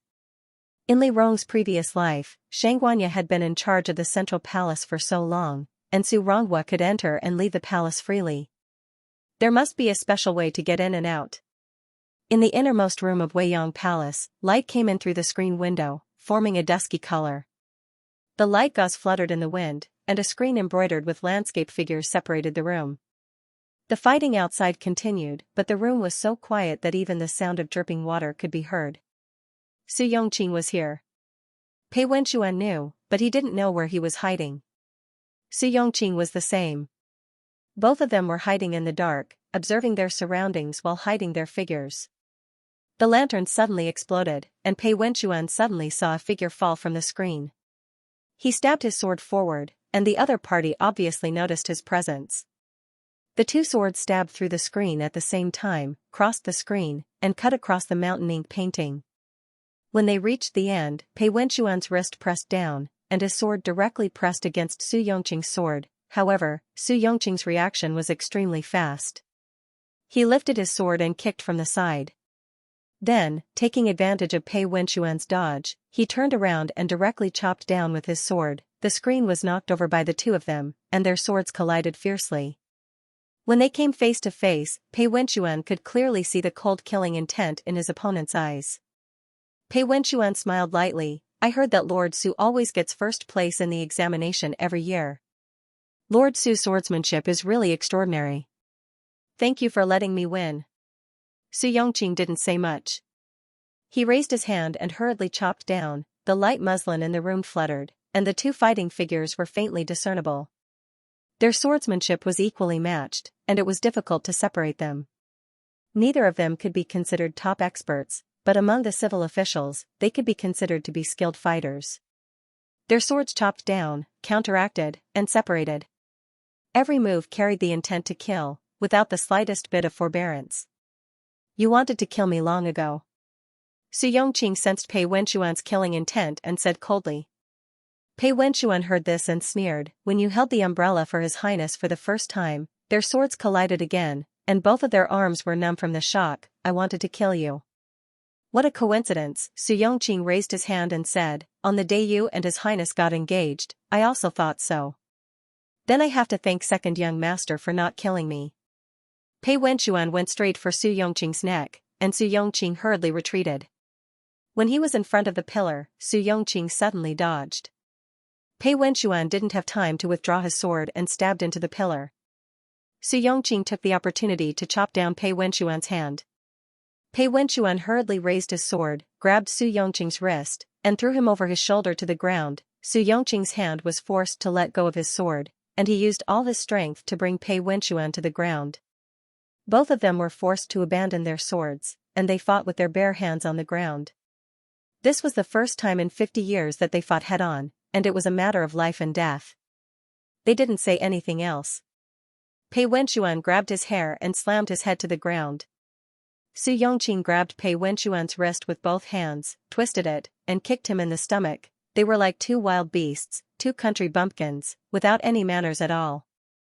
They punched and kicked each other fiercely. There seemed to be more and more people outside. Su Yongqing was obviously anxious. He grabbed Pei Wenchuan's throat and tried to kill him. Pei Wenchuan grabbed his neck and refused to let go. You. Why are you still struggling? Pei Wenchuan felt that it was difficult to breathe. You can't leave, and that fake Liqing can't be used. His Highness has already made up his mind, and a posthumous edict can't force him. Su Yongqing didn't say anything. He was also having difficulty breathing because of Pei Wenchuan's choking. He gasped and refused to let go. He heard Pei Wenchuan say, "You clearly have so many choices, but you refuse to take them. Since you were reborn early, you clearly can propose marriage to her, but you don't dare. You clearly can let go and assist Lichuan together with her, but you don't want to. You clearly know that the aristocratic families are wrong. Although Lichuan is wrong, he can change, but you don't want to. In the end, you have nothing, and you say that you have no choice. Su Yongqing, isn't it ridiculous?" Ridiculous. As soon as Su Yongqing opened his mouth, he instantly released his strength. Pei Wenchuan rolled over and kicked him away. The two of them rolled to the side and quickly got up. They knelt on the ground and coughed rapidly. Pei Wenchuan looked up at him and saw Su Yongqing squatting on the ground. "But what should I do? I am the young master of the Su clan. How can I ignore the clan's interests?" Su Yongqing coughed and raised his head.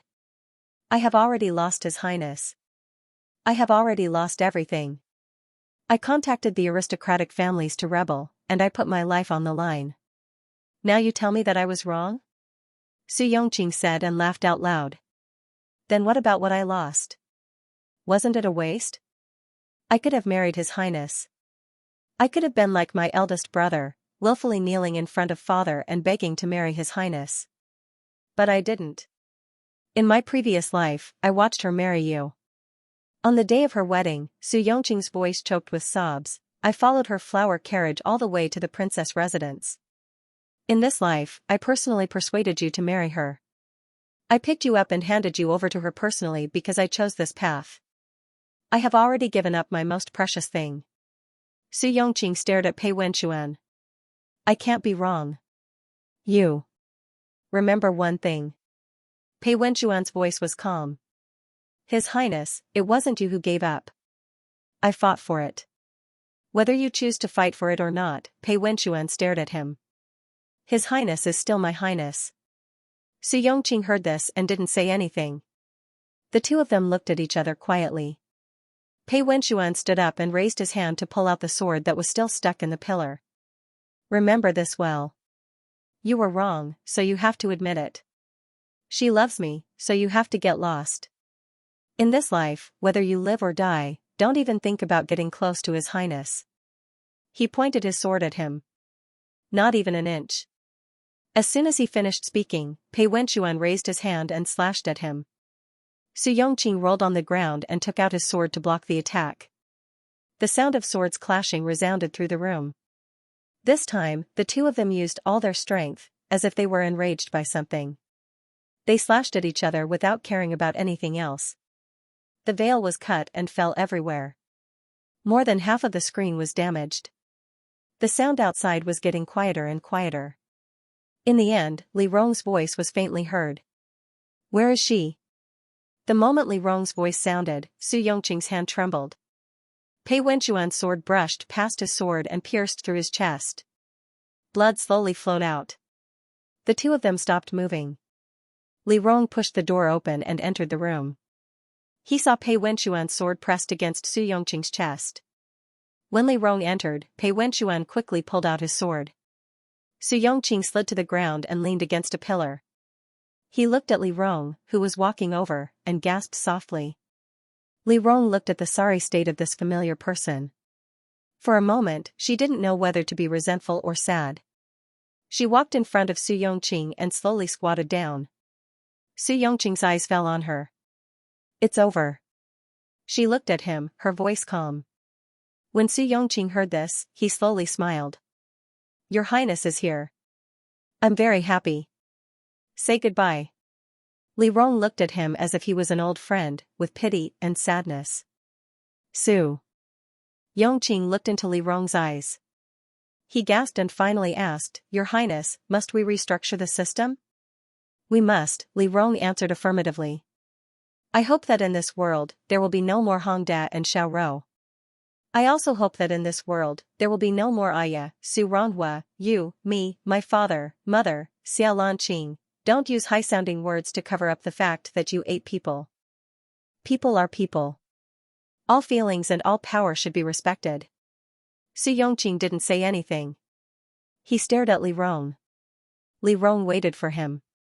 After a long time, he said in a trembling voice, the biggest fight between the noble families is between the legitimate and the concubines.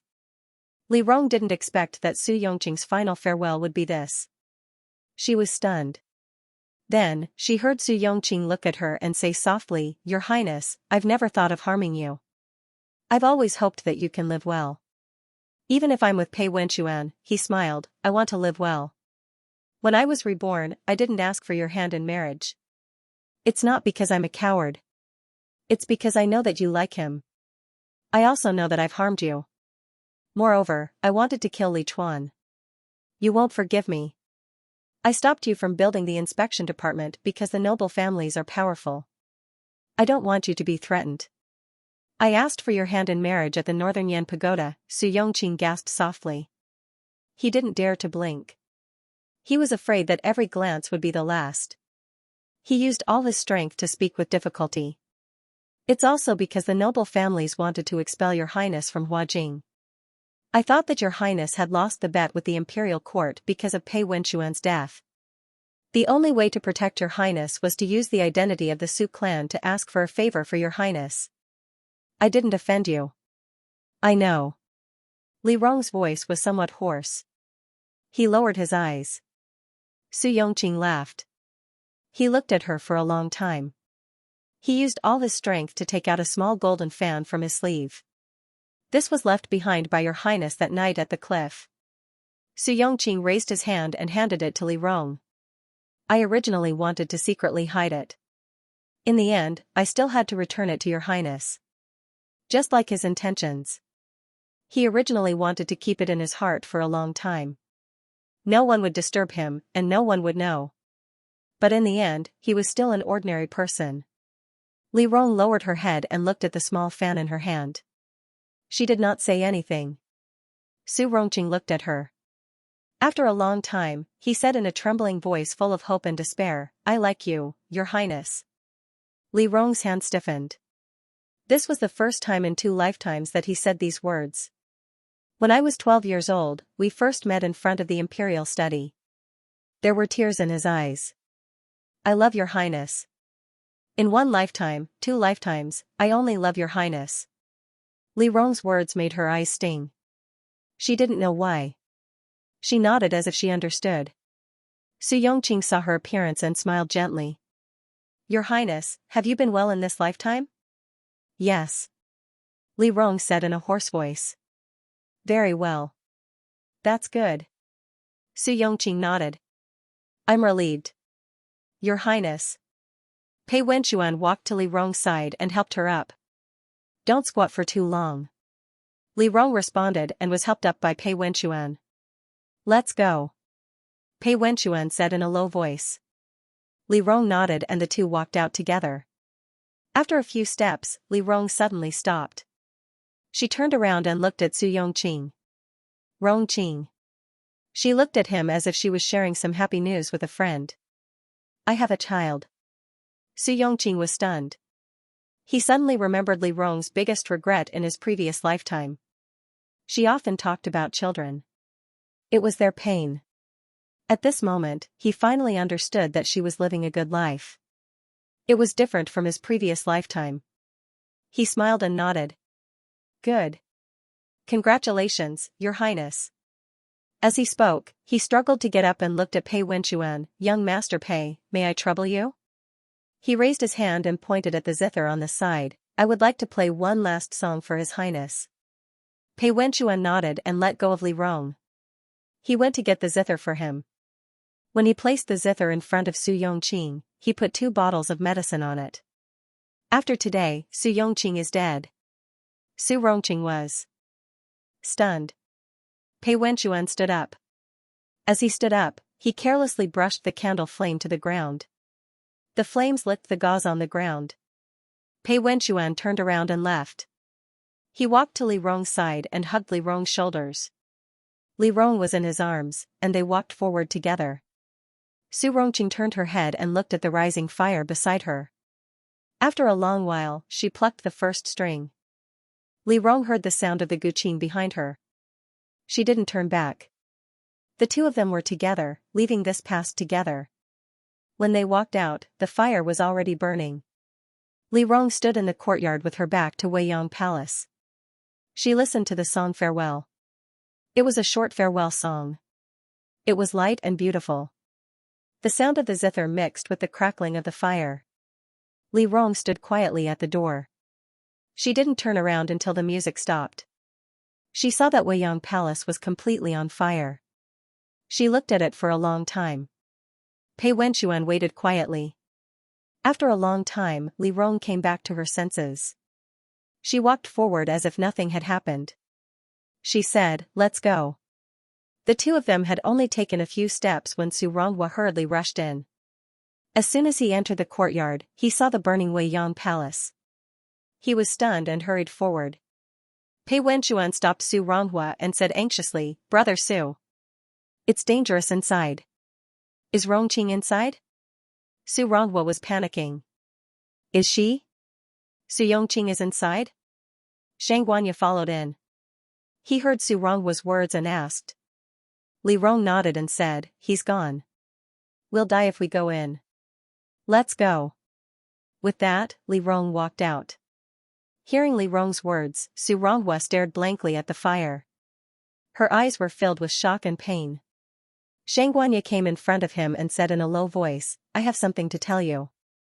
Su Ronghua didn't listen. Shang Guanya pursed his lips and said, "There's a secret passage in Weiyang Palace. I know where the exit is. If Su Yongqing is still inside, he'll die. If he goes out," Shang Guanya looked up at him and said, "He'll live." The fire covered the top of Weiyang Palace. Li Rong stopped and looked back with Pei Wenchuan. In the palace, Li Ming was surrounded by doctors. He couldn't hold on until Li Rong came back. He slowly closed his eyes. Li Chuan stood in front of the bed and heard the doctor cry, "Your Highness, His Majesty, has passed away." He didn't say anything. He just watched quietly. After a long time, he asked everyone to leave with a hoarse voice. Everyone went out and closed the door. Sun Chuan was left alone behind Li Chuan. "Why didn't you leave?" Li Chuan asked hoarsely. "His Highness asked me to stay with you." Li Chuan didn't say anything. He felt the person behind him. He walked forward step by step and knelt in front of the bed. He held Li Ming's old hand and pressed it against his forehead. He heard Li Ming's last sentence. He said, "I'm sorry." The news of Li Ming's death came quickly. Li Rong heard it and just nodded. Then she turned and walked forward aimlessly. Pei Wenchuan walked beside her and walked forward with her. They didn't say anything. The palace was completely quiet. The palace servants came out one after another to clean up the snow. They walked together, shoulder to shoulder, their sleeves rubbing against each other. As they walked, it was unknown who reached out first, but under their sleeves, they silently pulled the other person's hand. The power that came from their hands gave them an invisible support. Li Rong listened to the sound of snow. She suddenly felt that she could walk on this road well. Walk very far, very good, very long. In the winter of the 20th year of Kongxing, the treacherous concubine Xiao colluded with the aristocratic families to rebel and murder the emperor in the palace. History called it the Kongxing Palace Rebellion. Princess Royal Ping Le and the prince consort quelled the rebellion and assisted Crown Prince Li Chuan to ascend the throne. They changed the reign name to Desu. The new emperor didn't have the talent to rule the country and liked to play. The previous emperor knew his son very well. Before he passed, he made Princess Ping Li the royal regent princess to assist in governing the country. Pei Wenxuan, the former minister of appointments, was promoted to right minister.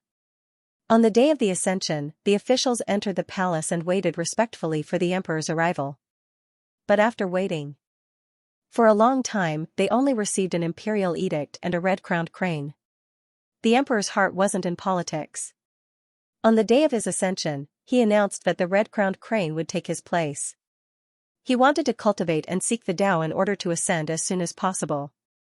The affairs of the court were handed over to the Princess Royal. No one present dared to speak.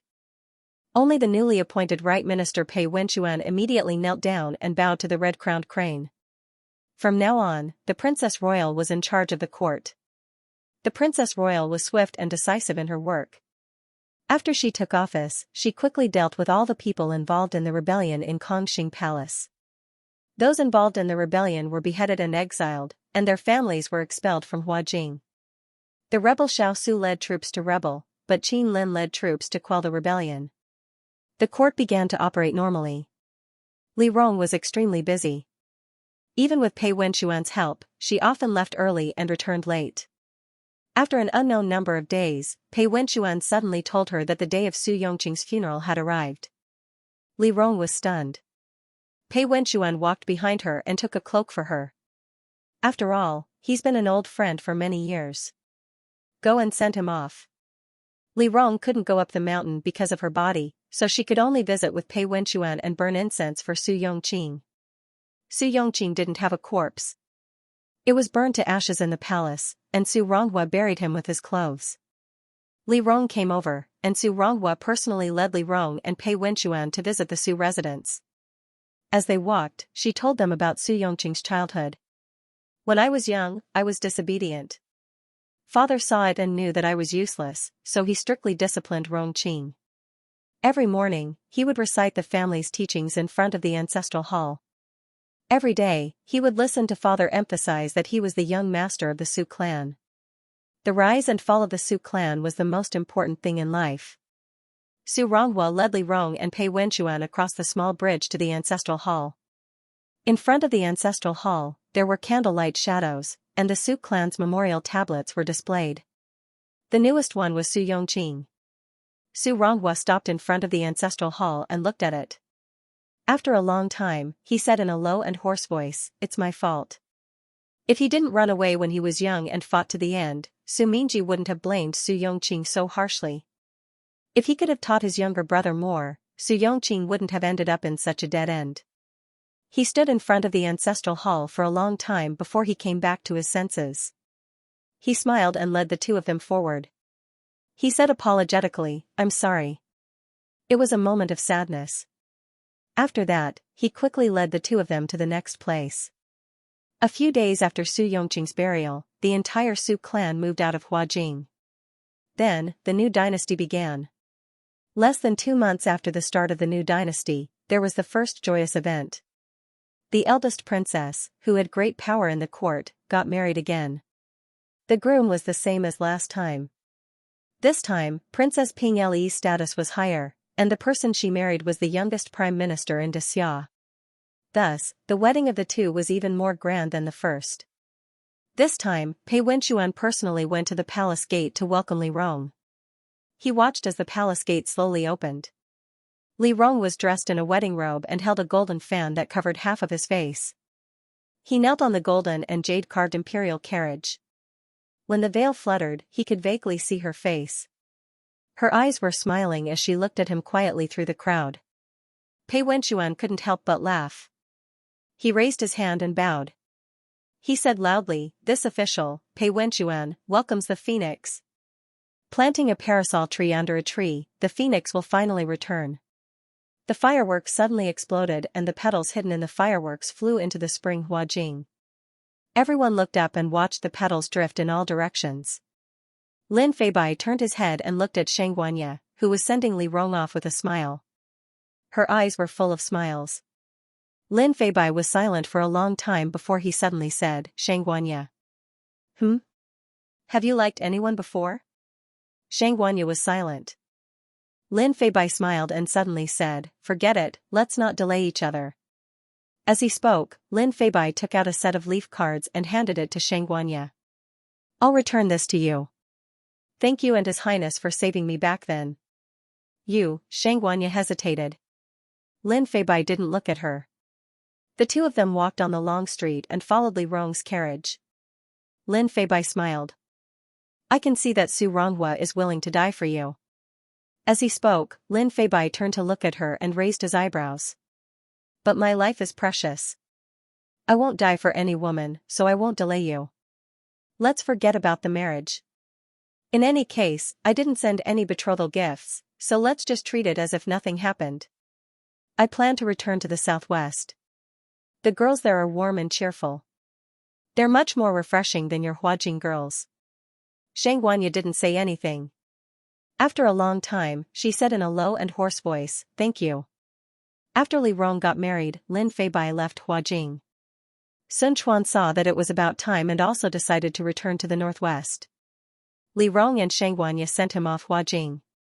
Xianxia was rather reluctant. "You haven't been back for long and you're leaving again. Isn't it good to stay in Huajing?" "Huajing doesn't belong to me." Sun Quan looked at Li Rong with a smile on his face. "I've traveled so much that I don't want to stay in one city." But, Sun Quan thought for a while and smiled again. "I'll come back to see you every year in the future." "Okay." Xianxia nodded. "Get married early and bring one more person back." Sun Quan pursed his lips and chuckled. "Okay, I'll try my best." Then, Sun Quan looked up at the two girls. "Shall we bid farewell here?" "Before we bid farewell, I'll give you something." Li Rong smiled and took out an appointment document from his sleeve. "You've been conferred the title of Northern General this time. I haven't given you the appointment document yet." As he spoke, he handed the document to Sun Quan. "Take a look." Sun Quan was a little confused.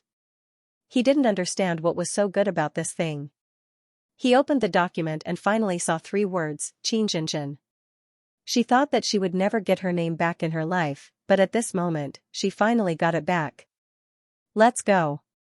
Li Rong patted her shoulder. "In the future, you will be you. Live for yourself." Sun Quan thanked Li Rong and didn't say anything else. He rode his horse and left Huajing. Li Chuan stood on the northern Yan pagoda and looked into the distance. He watched as one person and one horse left Huajing.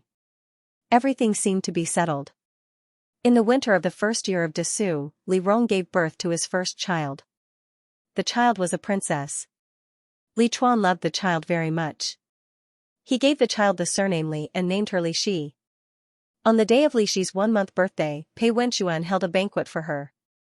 After the banquet, he held Li Shi in his arms and chatted with Li Rong, who was lying on the bed. Qin Lin gave us a battle report. He said that the north is fighting again. Fortunately, the Wang and Gu families are fighting for a while. But we can't go on like this. We have to think of a way.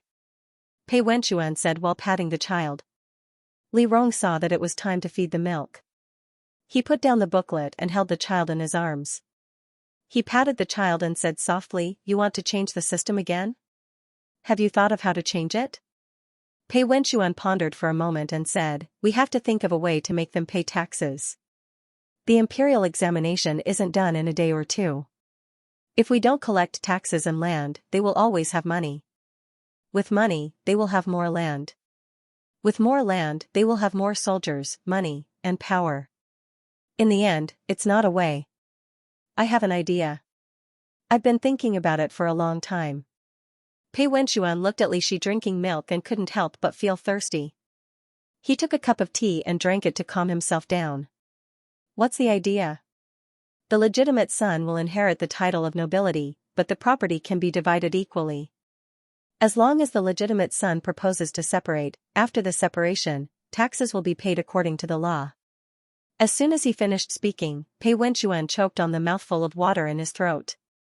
He coughed rapidly, but as he coughed, he understood Li Rong's meaning. The foundation of aristocratic families was land and property.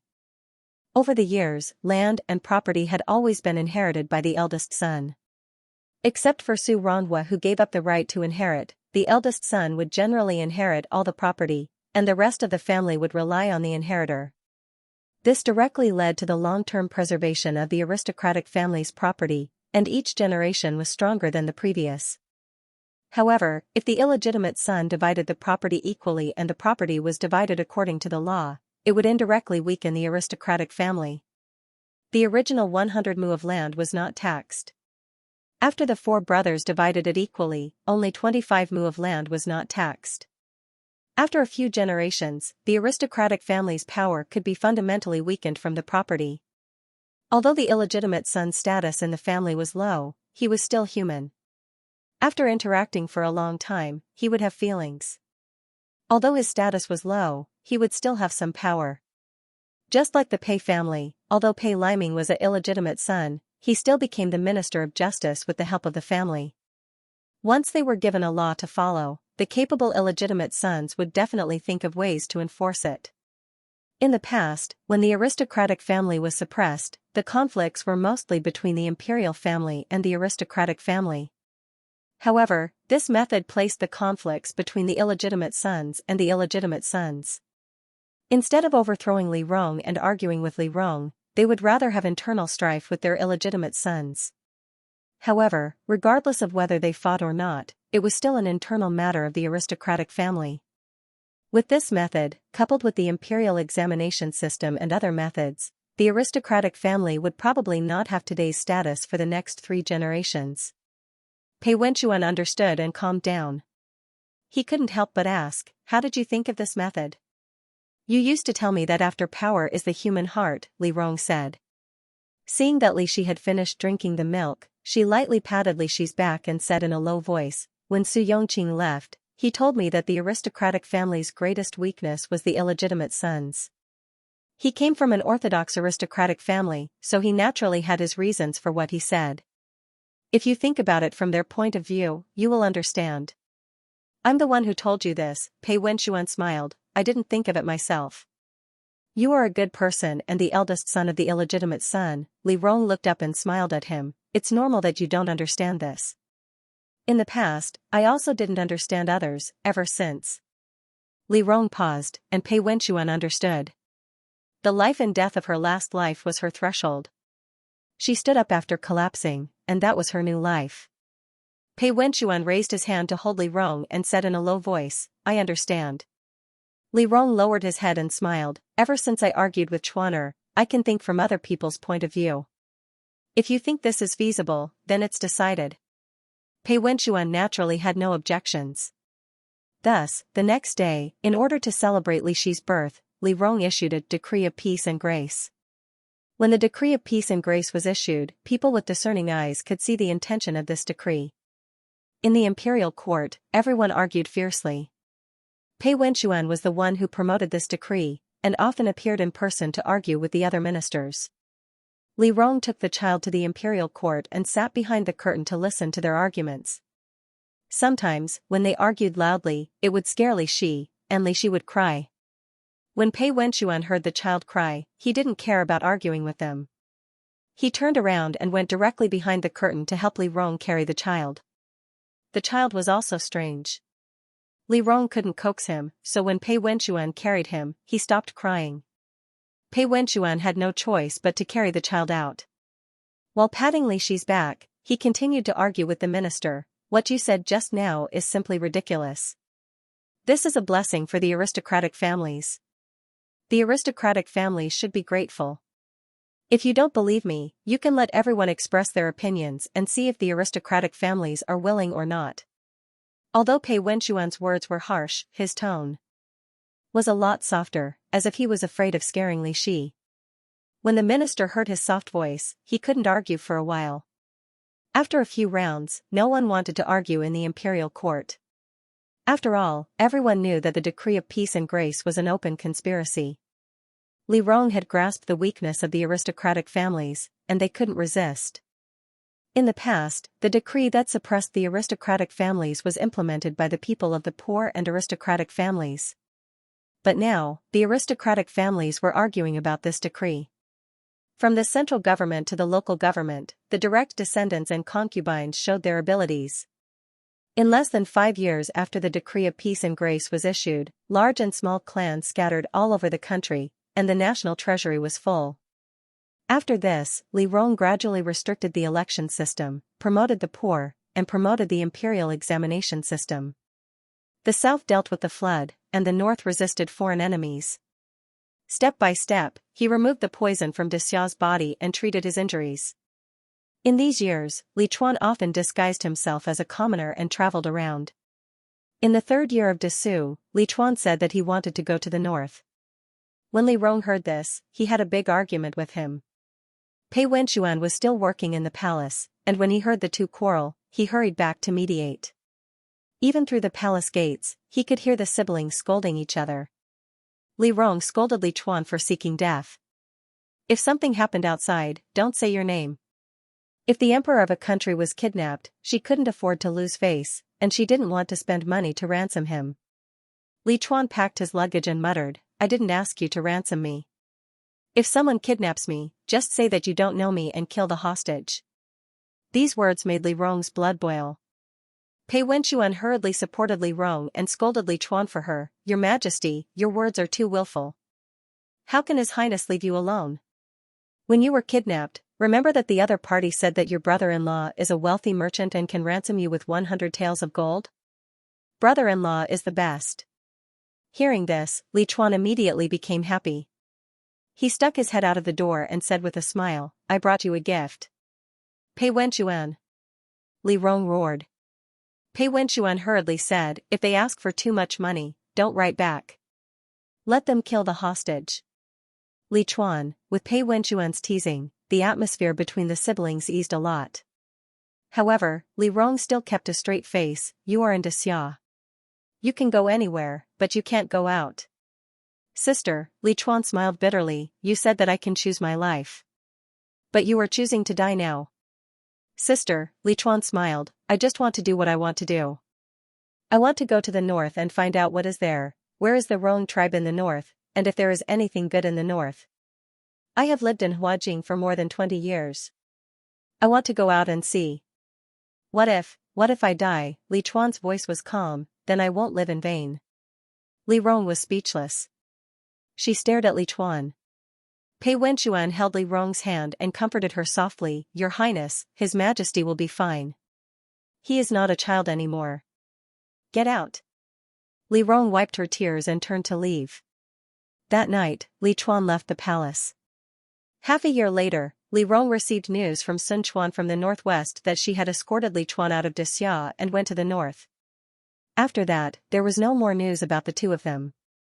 Li Rong often sat alone in Li Chuan's palace for a long time before leaving. Sometimes, she blamed Pei Wenxuan for letting Li Chuan leave. But every time she wanted to say something, she would think of her previous life. She decided everything about Li Chuan and killed the young man named Li Chuan with her own hands. Everyone could only be themselves. They could not decide the life choices of others, nor could they understand that for an individual, only they knew whether their choice was right or wrong. In the 4th year of Desu, Li Rong gave birth to a boy named Pei Qingyun. In the 7th year of Desu, Li Rong suddenly received news that Xianxia had returned to Huajing. The moment she heard the news, she rushed out of her high seat and ran all the way to the palace gates. She saw a young man and a young woman standing in front of the palace gates.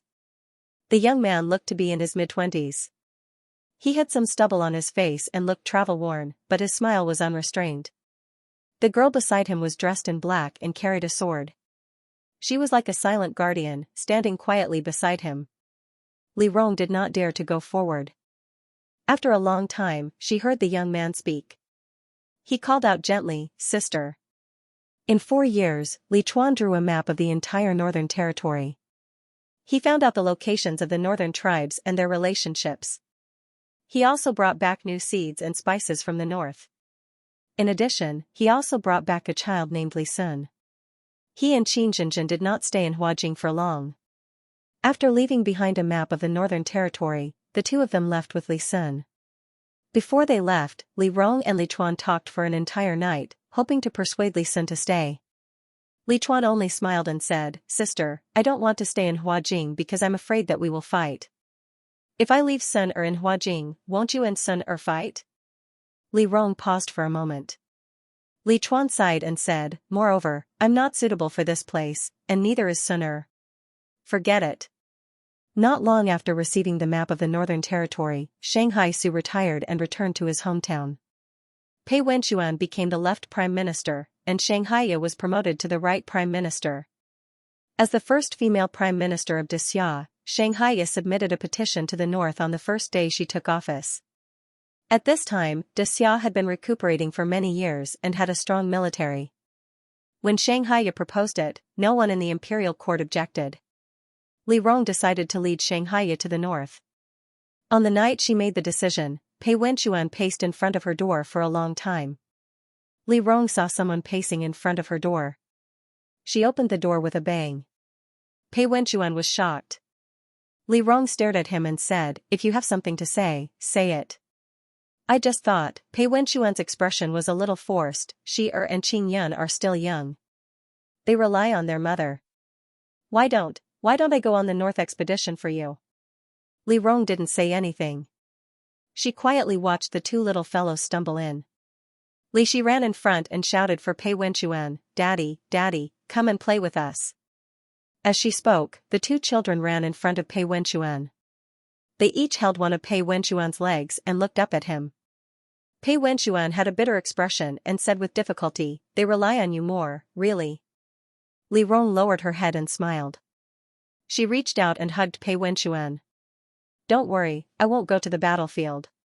I just want to see it. I want to see the mountains and rivers of Xia and see the suffering of the people. I can't sit in Huajing forever, right? Pei Wenxuan didn't say anything. One adult and two children hung on his body. Li Rong looked up at him and said, moreover, I also rely on you. I will definitely come back. Hearing Li Rong acting like a spoiled child, Pei Wenxuan was helpless for a moment. He sighed and could only hug Li Rong and whisper, okay, go. He prepared all the logistics for her.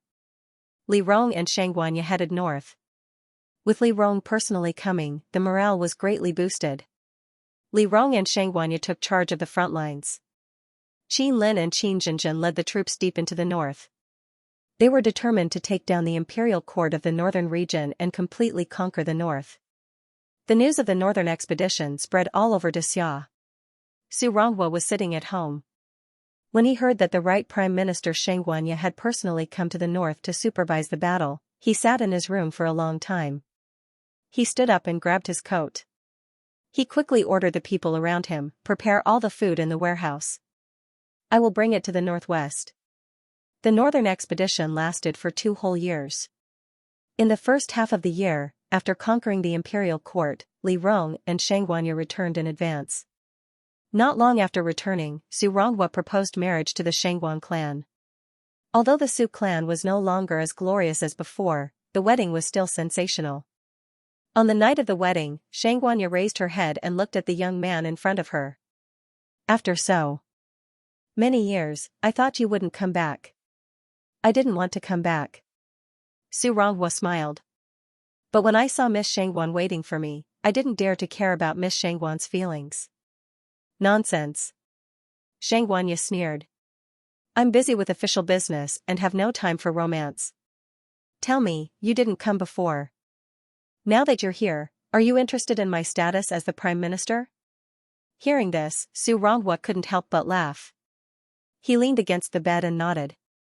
Yes, yes, yes. I like your noble status, so I'm here to climb up the social ladder. Xianxia heard his ridicule and snorted coldly. She turned her head away. Su Ronghua didn't say anything. He quietly looked at her for a long time. Originally, I thought that Her Highness the eldest princess was weakening the aristocratic families. The Su clan had once disobeyed her, so even if they retreated, it would still be difficult to appease Her Highness. I was afraid that the marriage between our two clans would cause you trouble. Xianxia listened but didn't say anything. Su Ronghua lowered his head. But when I heard that you went to the north, I thought that one day you might die in a place that I can't see. I suddenly felt that I should be selfish and cause you some trouble. I hope that, madam. Su Ronghua squatted in front of Xianxia and raised his head. Please don't take offense. I won't. Xianxia's voice was calm. You don't know what kind of person Her Highness is. What kind of person? She's not the previous monarch. She has the world in her heart, not political schemes. As long as she's here. Xianxia raised his hand and gently placed it on Su Ronghua's face. As long as you like me, we can always be together. This might not be the best era. It had many drawbacks that people criticized. However, it was like a switch. Someone used their blood and life to push the button of history. For the sake of fate, freedom, and dignity, history was forced to move forward. In the 14th year of Desu's reign, the officials argued endlessly over the issue of the heir apparent. They requested that if Li Chuan didn't plan to marry, he should adopt a descendant of the imperial family as the heir apparent. Li Rong found Li Chuan to discuss the details. After a night of discussion, they finally reached a conclusion. The Xianwen emperor, Li Chuan, who had been absent from the morning court for 14 years, abdicated due to illness. He passed the throne to eldest princess Li Rong. Li Rong became the first empress in Dexia's history. The era was renamed Xianxia, and Princess Li Shi was appointed as the heir apparent. Li Shi was born in the imperial court.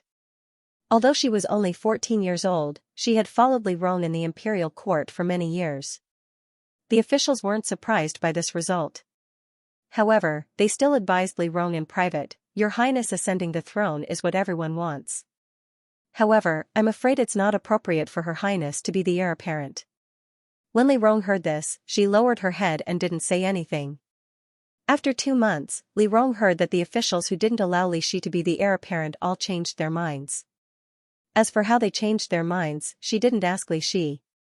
When Pei Wenchuan came to talk to her about this, he was still quite worried. You letting Xier become the heir apparent is still too rash. That's up to her. Li Rong smiled. Do you think that not letting her become the heir apparent isn't too rash? Pei Wenchuan was stunned for a moment. These years, Li Rong's understanding of people's hearts had become more and more accurate. For a moment, he couldn't be sure.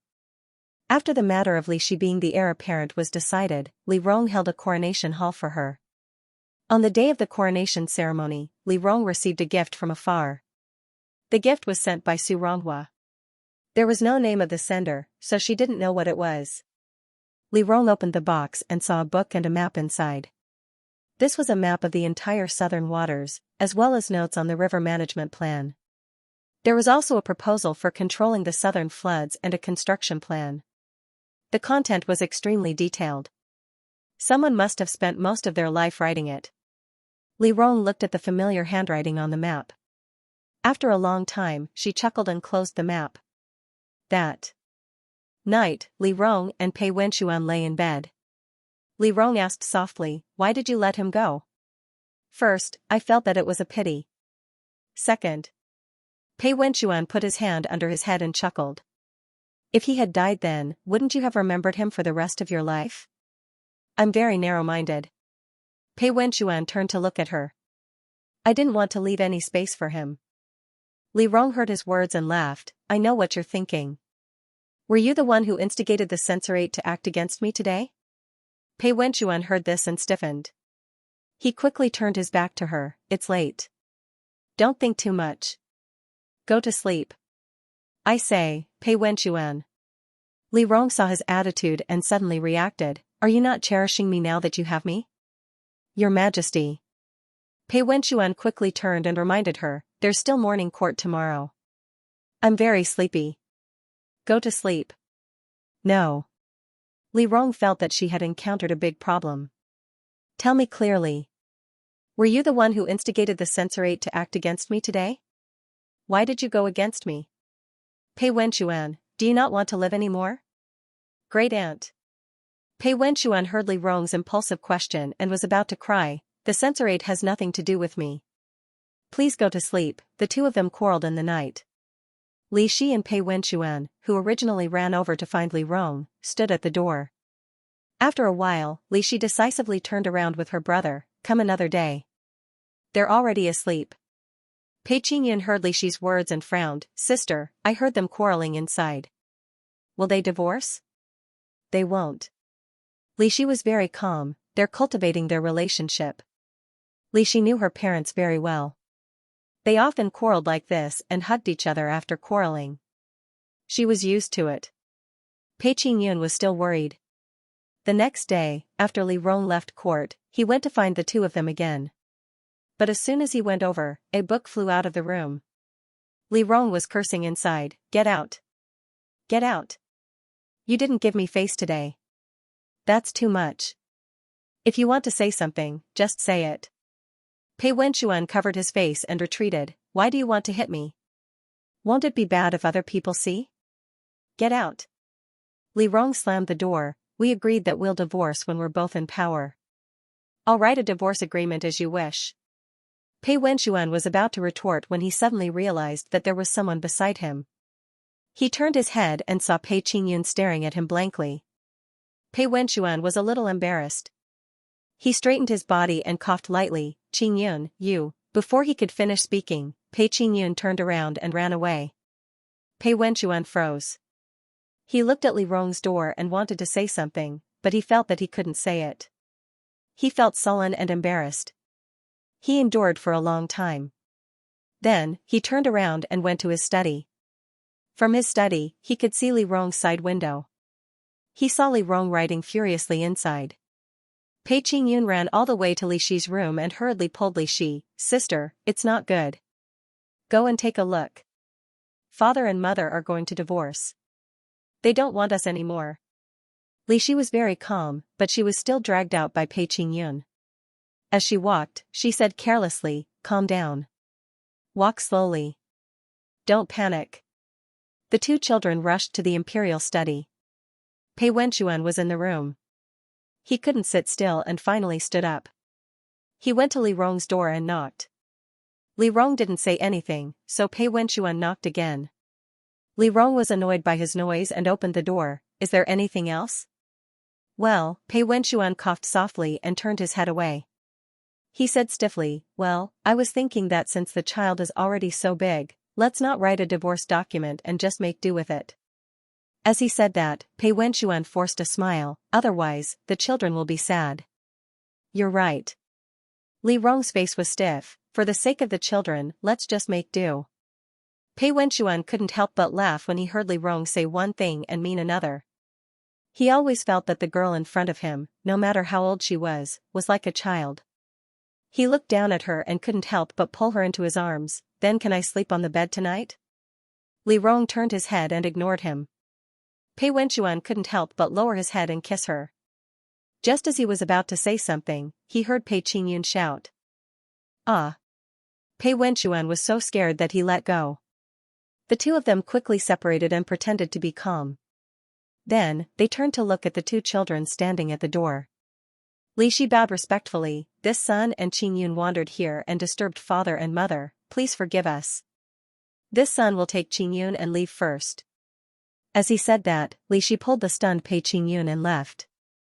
When the two children stepped out of the palace, Pei Qingyun reacted, "Well, are they still going to divorce?" "Divorce?" Li Shi laughed mockingly. "Since I was born, how many divorce letters have they written? Don't worry, they won't be separated. Just like the two of them, even if you give them 2 more lifetimes, 3 more lifetimes, they won't be able to separate. Some love transcends mountains and rivers, some love transcends time. And some love transcends life and faith, tempered thousands of times, never to be separated." And, on the 17th day of the 3rd lunar month in the 18th year of Kongxing, Pei Wenxuan received the first imperial edict in his life. At that time, he had just returned from mourning in Luzhou for less than a year. His engagement to the Qin clan had just been annulled, and he was still a minor official in the Ministry of Justice. Logically speaking, it was impossible for him to come across something like an imperial edict. However, he didn't know what the emperor saw in him, but he suddenly decided to marry his beloved daughter, the most honorable princess in Xia, Her Highness Ping Le. As a result, an imperial edict was suddenly sent to the Pei family. He received the edict in a daze, and his fate was decided. On the night of receiving the edict, he didn't sleep. He lay in bed in a daze. At night, he hugged himself and looked at the moon. There was an indescribable feeling of sullenness and curiosity in his heart. He had never seen Her Highness Ping Li's appearance clearly. He had never had any interactions with her. His impression of her came from other people's legends. He heard that she was arrogant and domineering, and that she would hit people whenever she moved. She was arrogant and domineering, and was extremely terrifying. Such a person was suddenly going to become his wife, and he had no way to refuse. He had originally planned to visit the Qin clan again. The Qin clan had annulled his engagement, and this matter had been handled by his second uncle. He always felt that something was wrong, but now he didn't need to care about anything. His fate and his marriage had already been decided by others. This kind of thing made him very uncomfortable. However, what made him even more uncomfortable was that the next morning, when he opened the door, he saw a group of people standing at the entrance of the courtyard. These people were from the palace to teach him the rules. Although they said they were learning the rules, it wasn't just the rules. The first thing they did when they arrived was to examine him. He was examined from head to toe.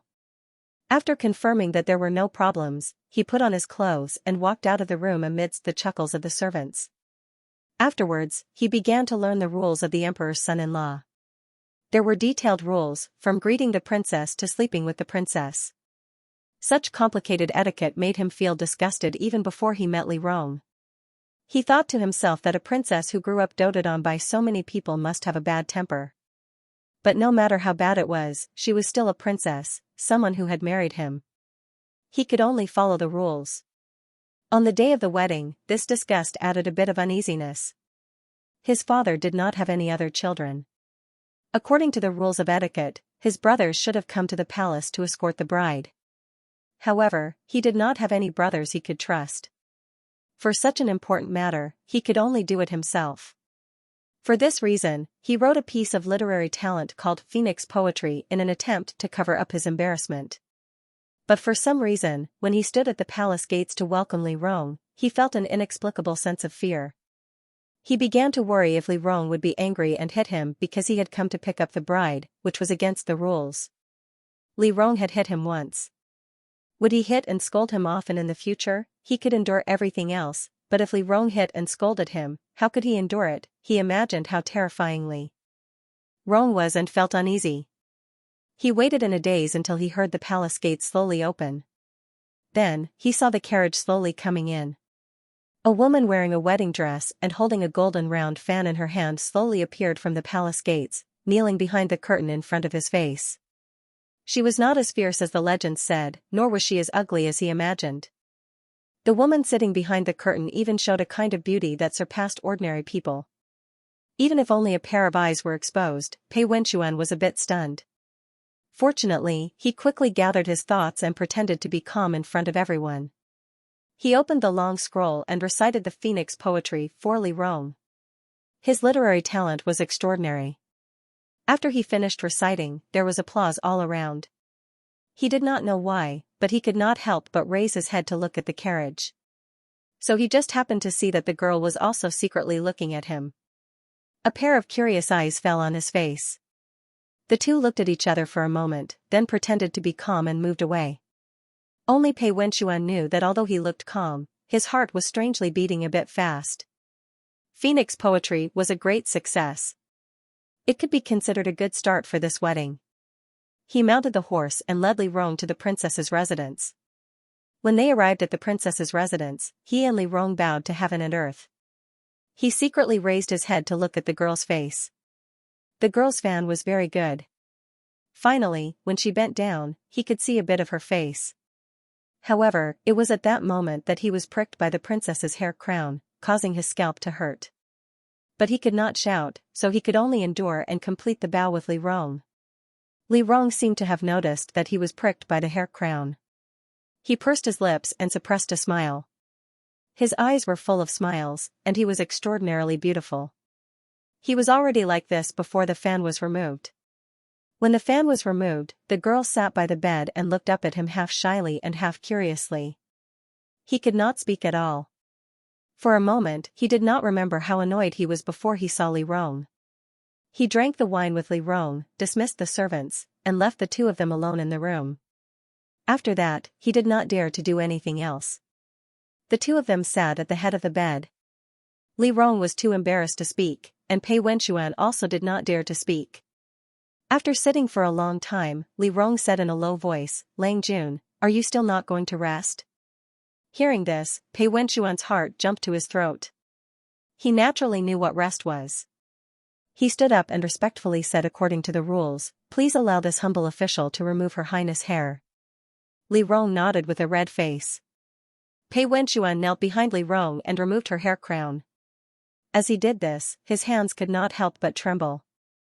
Li Rong obediently lowered her head, as if she did not notice his nervousness. Instead, she tightly gripped the corner of her clothes, looking extremely nervous. Seeing that Li Rong was also nervous, Pei Wenxuan relaxed a bit.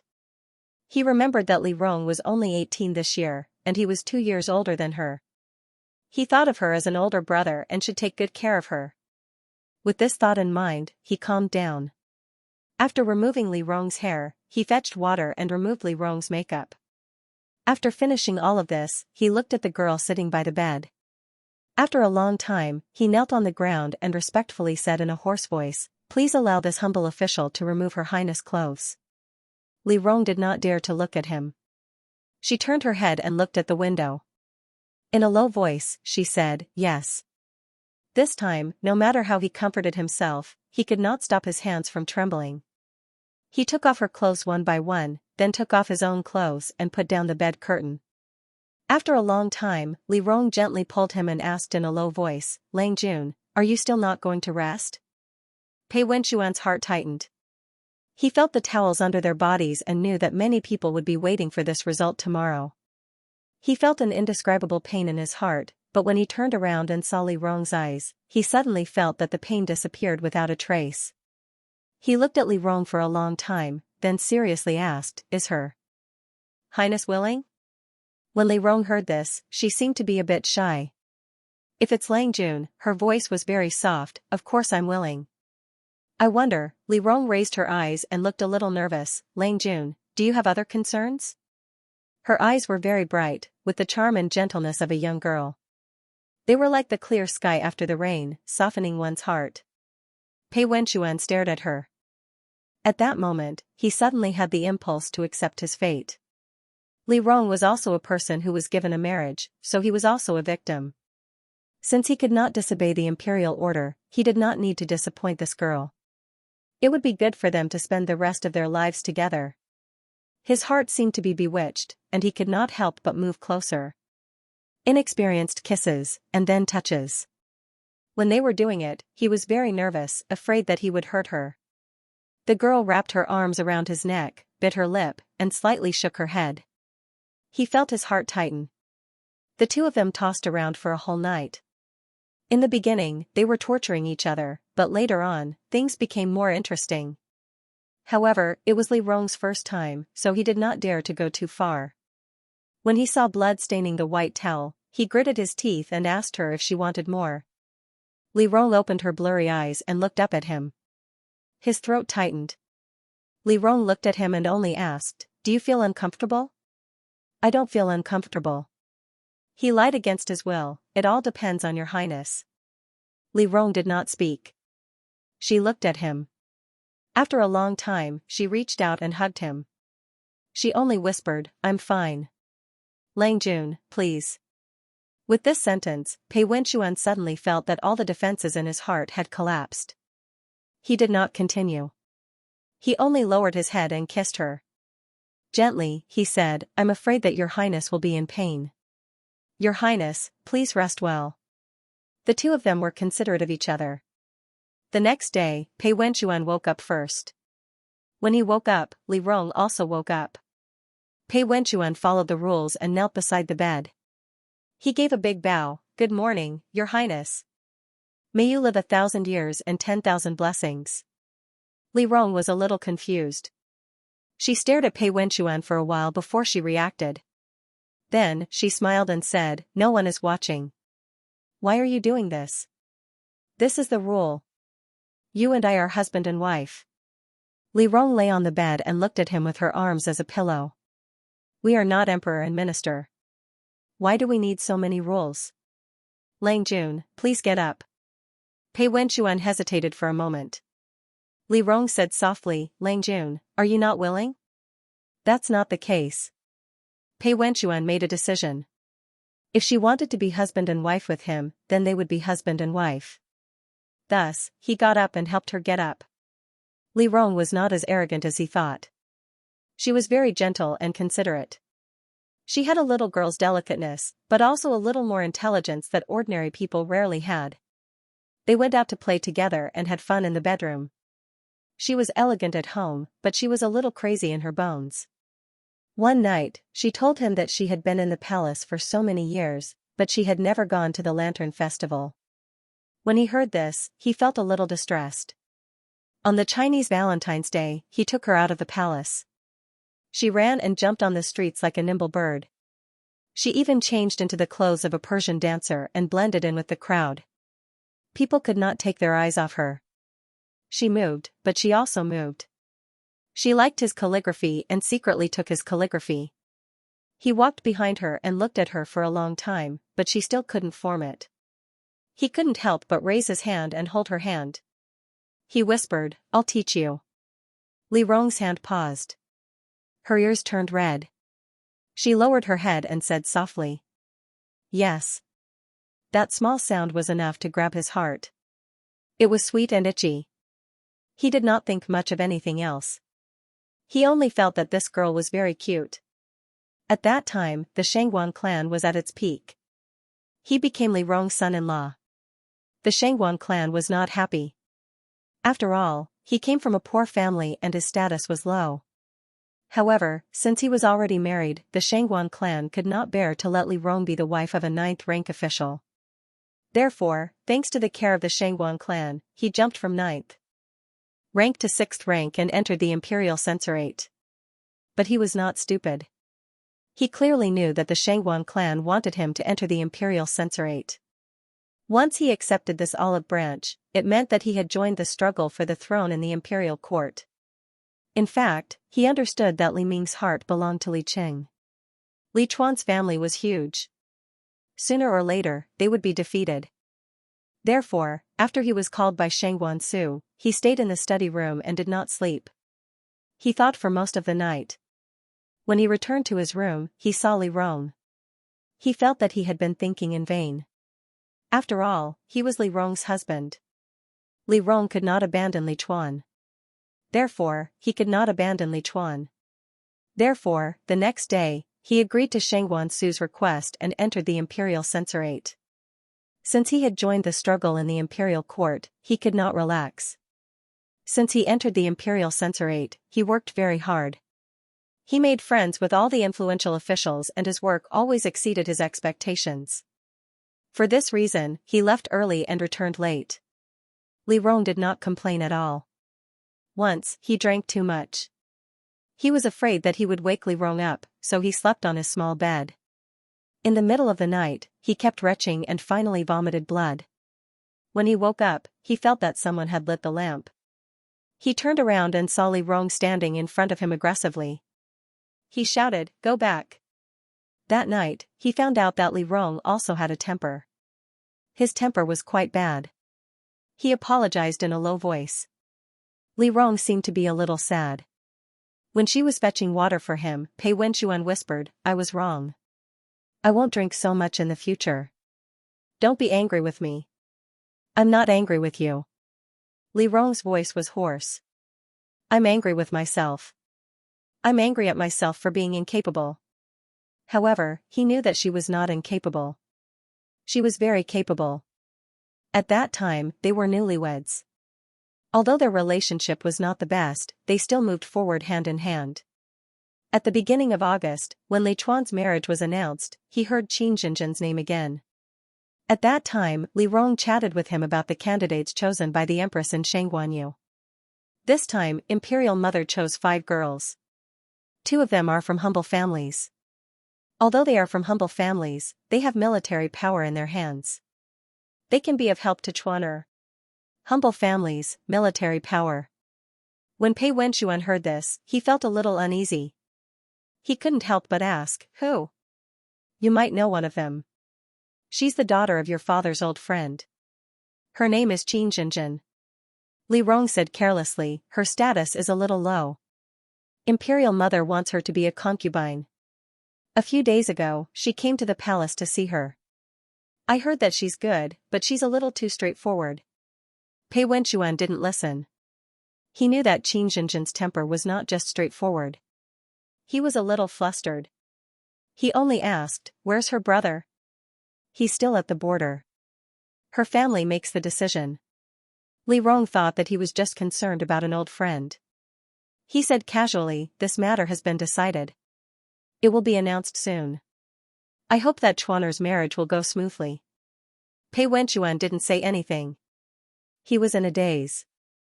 Li Rong turned his head. He felt that he was a little strange. Wenchuan? Oh. Pei Wenchuan came back to his senses. He only said, it's nothing. After all, it had nothing to do with him. It wasn't a big deal. Qin Jinjin's matter only flashed through his mind. He didn't think much about it. He and Li Rong continued to live their lives. They didn't feel the passage of time.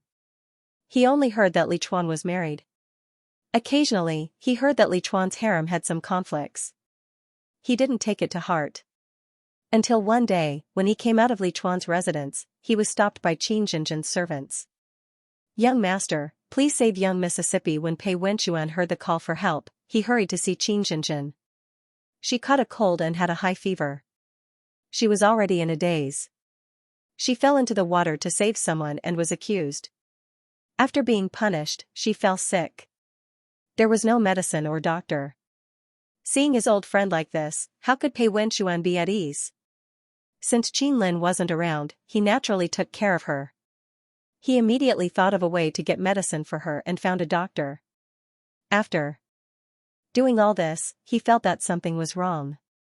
He didn't know where his guilty conscience came from, but it made him tell the servant, don't tell young miss that I came. Just treat it as if you invited me. If word gets out, it won't be good for either of us. The servant hurriedly responded. Pei Wenchuan arranged everything and returned from the crown prince's residence. When he came back, he saw Li Rong waiting for him to eat. She specially asked someone to prepare ginger soup for him, saying that she was afraid that he would catch a cold. You stayed at Chuaner's place for a long time today. Li Rong smiled. He's the reincarnation of the god of fire. He rarely uses charcoal. I'm afraid that you'll catch a cold. Pei Wenchuan didn't know why, but his heart suddenly beat faster. He lowered his head and replied, yes. It was fine not knowing Qin Jinjin's situation. Now that he knew her situation, Pei Wenchuan felt that it was hard to let go. They had known each other since childhood.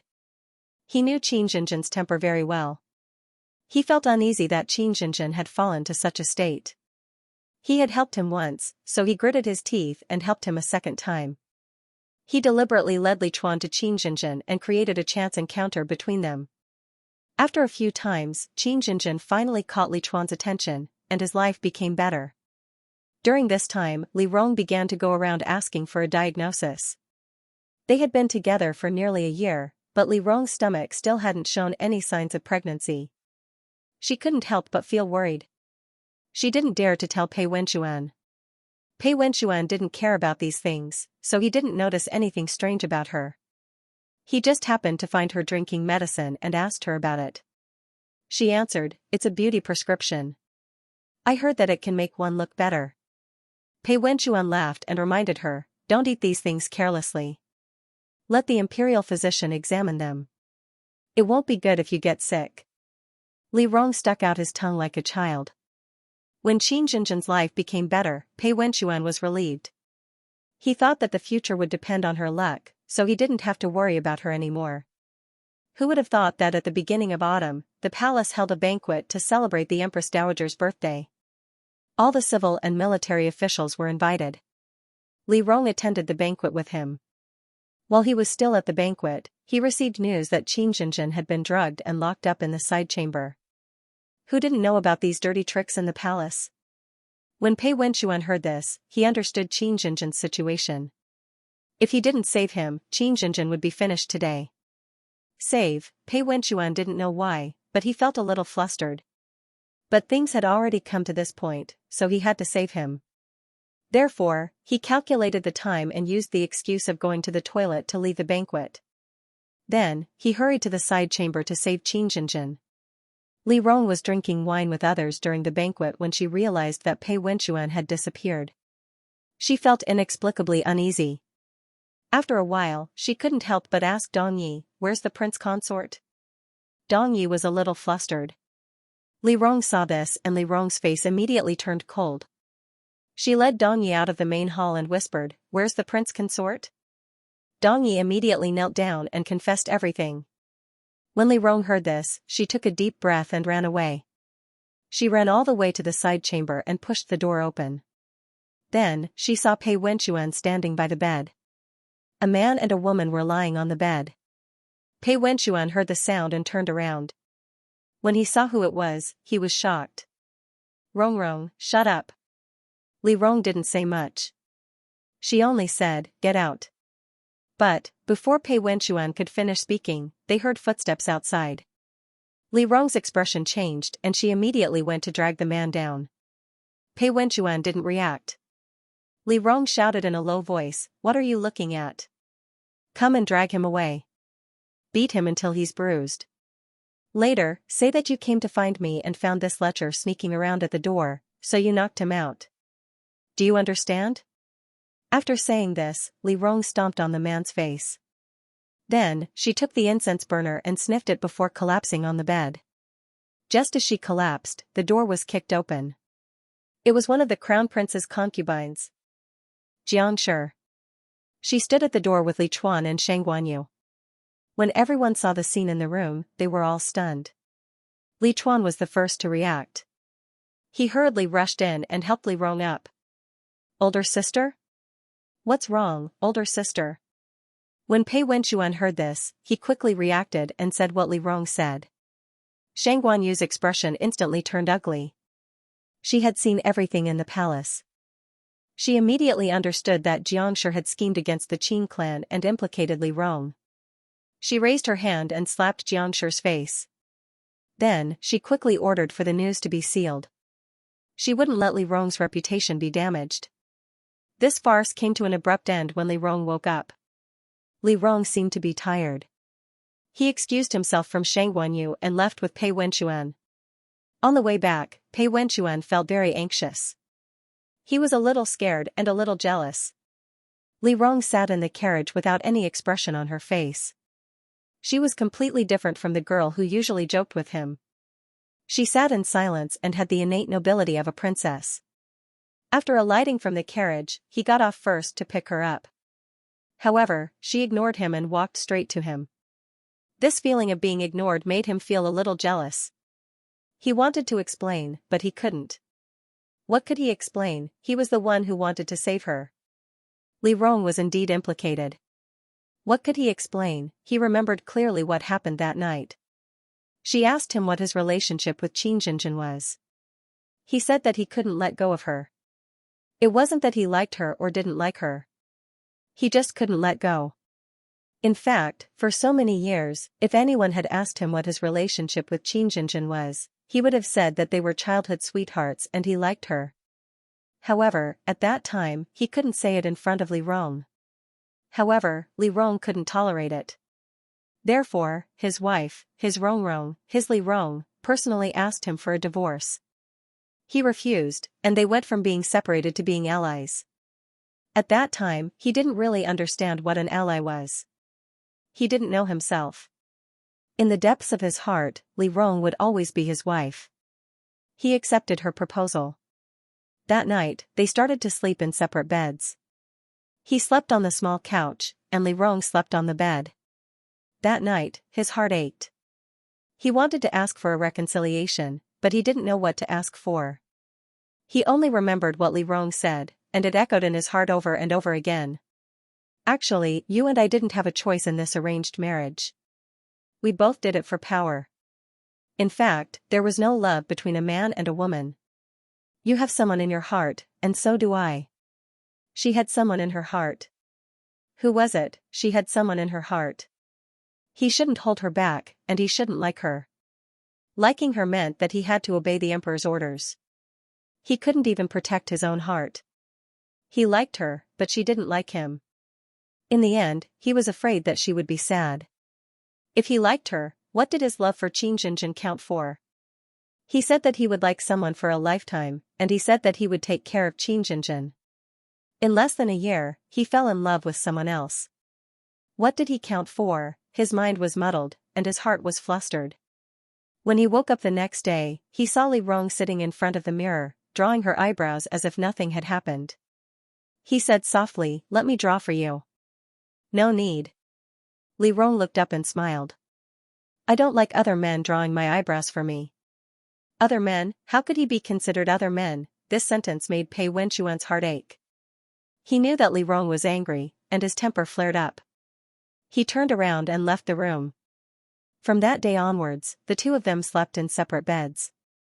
Sometimes, he wanted to please her, but he realized that Li Rong was not only gentle and kind, but also aggressive.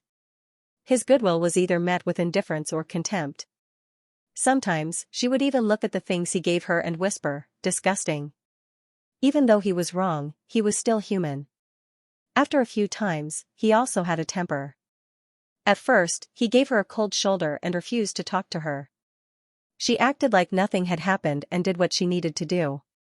When they attended public events together, she would take the initiative to hold his hand, as if they had a good relationship. But behind the scenes, she would put on a cold face and refuse to see anything. One day, she went out and didn't come back in the middle of the night. He went crazy looking for her. When she came back alone in the middle of the night, she looked like she had lost her soul and had cried. He panicked and couldn't help but ask her, "What happened to you?" Li Rong looked up. She stared at him for a long time and didn't say anything. The next day, when he came back from court, he found that she had moved to another room. He sent someone to investigate and found out that Li Rong had sent someone to investigate him and Xianxia. When he heard about this, he felt that she was being unreasonable, but he knew that he was in the wrong. He didn't know what to do. He could only ask him in Dongyi what to do. He said in a hoarse voice, "Let her be." Li Rong couldn't tolerate sand. He did have sand, but this was a dead knot between them. He didn't know how long it would take for it to open. He was waiting, and so was Li Rong. He thought that one day, he would be able to wait, right? But it wasn't. Autumn of the 20th year of Kongxing. Their relationship became more and more strained. They were already sleeping in the princess's residence. She didn't want to see him. Every time he went to look for her, she had the door closed. She never talked to him in private unless it was business. It was raining heavily that day. He heard from the palace that Li Chuan and Li Ming had a conflict. Li Ming vented his anger on Li Rong and made Li Rong kneel outside the imperial study. "How long has he been kneeling?" 2 hours. "Why didn't you say so earlier?" His Highness's people didn't come to inform him. It was someone in the palace who told him. When he heard this, he felt angry. He didn't expect that Li Rong wouldn't think of him even at a time like this. He knew that Li Rong's leg wasn't good, but he didn't have time to be angry. He hurried to the palace.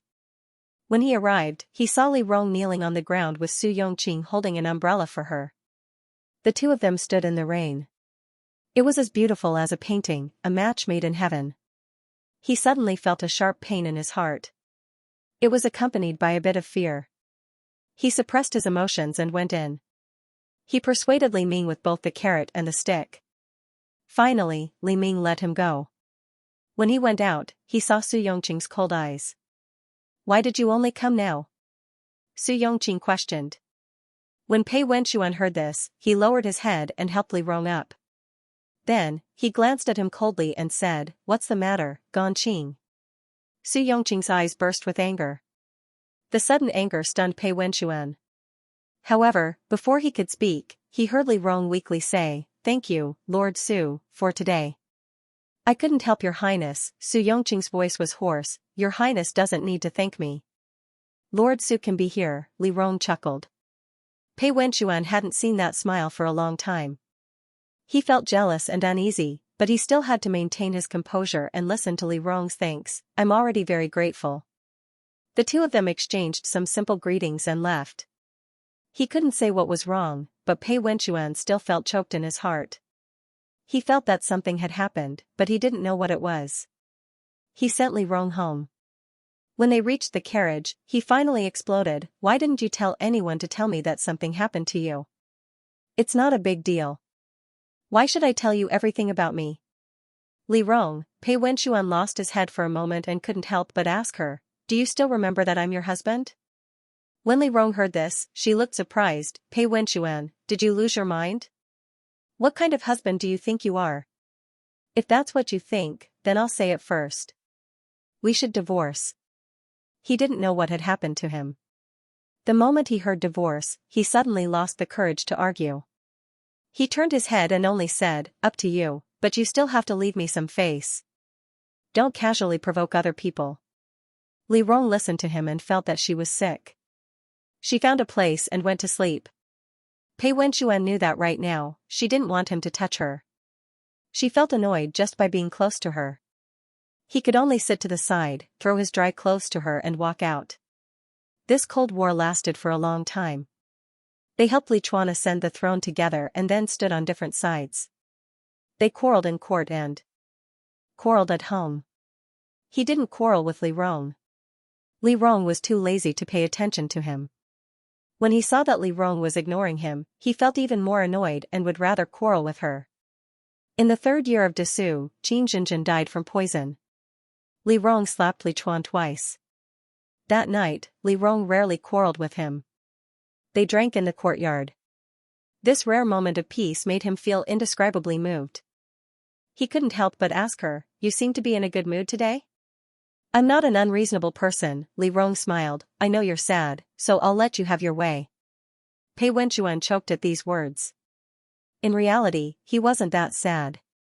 After so many years, it seemed that Qin Jinjin's life and death didn't matter anymore.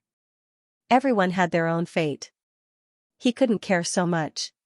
He couldn't even care about himself. He didn't know why, but he didn't say anything. He didn't want Li Rong to know that he didn't like Qin Jinjin anymore. This made him feel indescribably embarrassed.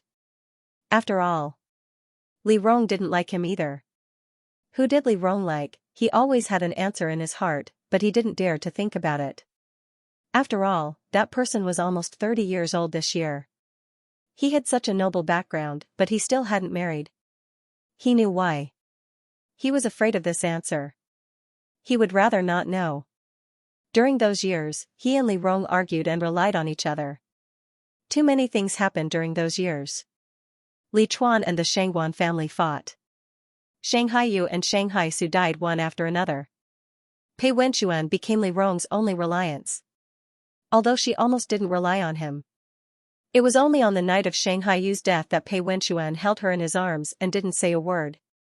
At that time, Pei Wenxuan thought for a moment that she had returned.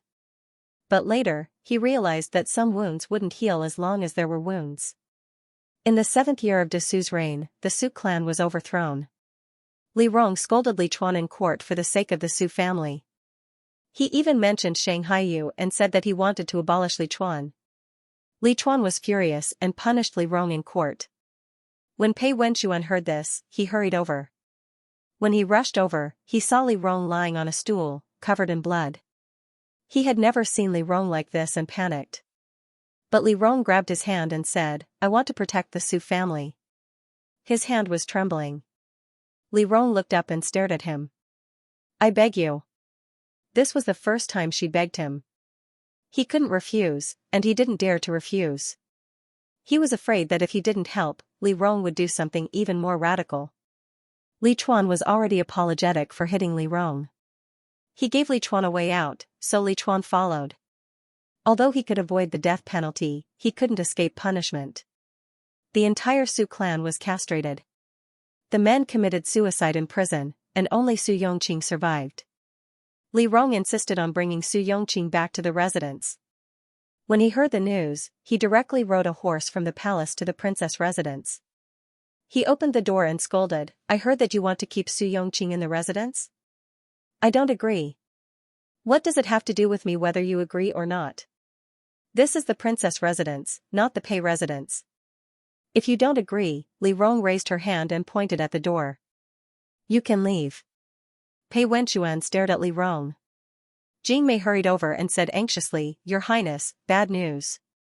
Young Master Su woke up and wants to commit suicide again." When Li Rong heard this, she hurriedly wanted to leave. Pei Wenchuan grabbed her and said, "You can't leave. Are you crazy?" Li Rong frowned. "Everyone in the Su clan is dead. He's the only one left. I can't let anything happen to him. I won't allow him to stay in the princess residence. If you keep him," Pei Wenchuan stared at her, "I'll leave." Hearing this, Li Rong was stunned. After a moment, she laughed and pulled him away, saying, "Fine, I'll leave." "You're crazy." After saying this, Li Rong walked out. Pei Wenchuan stood in the main hall. She didn't care. She didn't ask him to stay. She didn't care whether he left or not. Who did he think he was?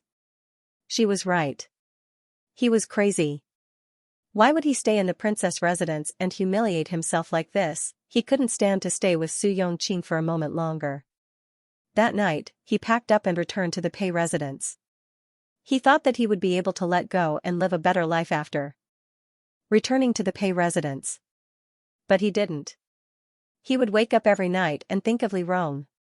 He wondered what Li Rong was doing. He wondered if Li Rong was with Su Yongqing.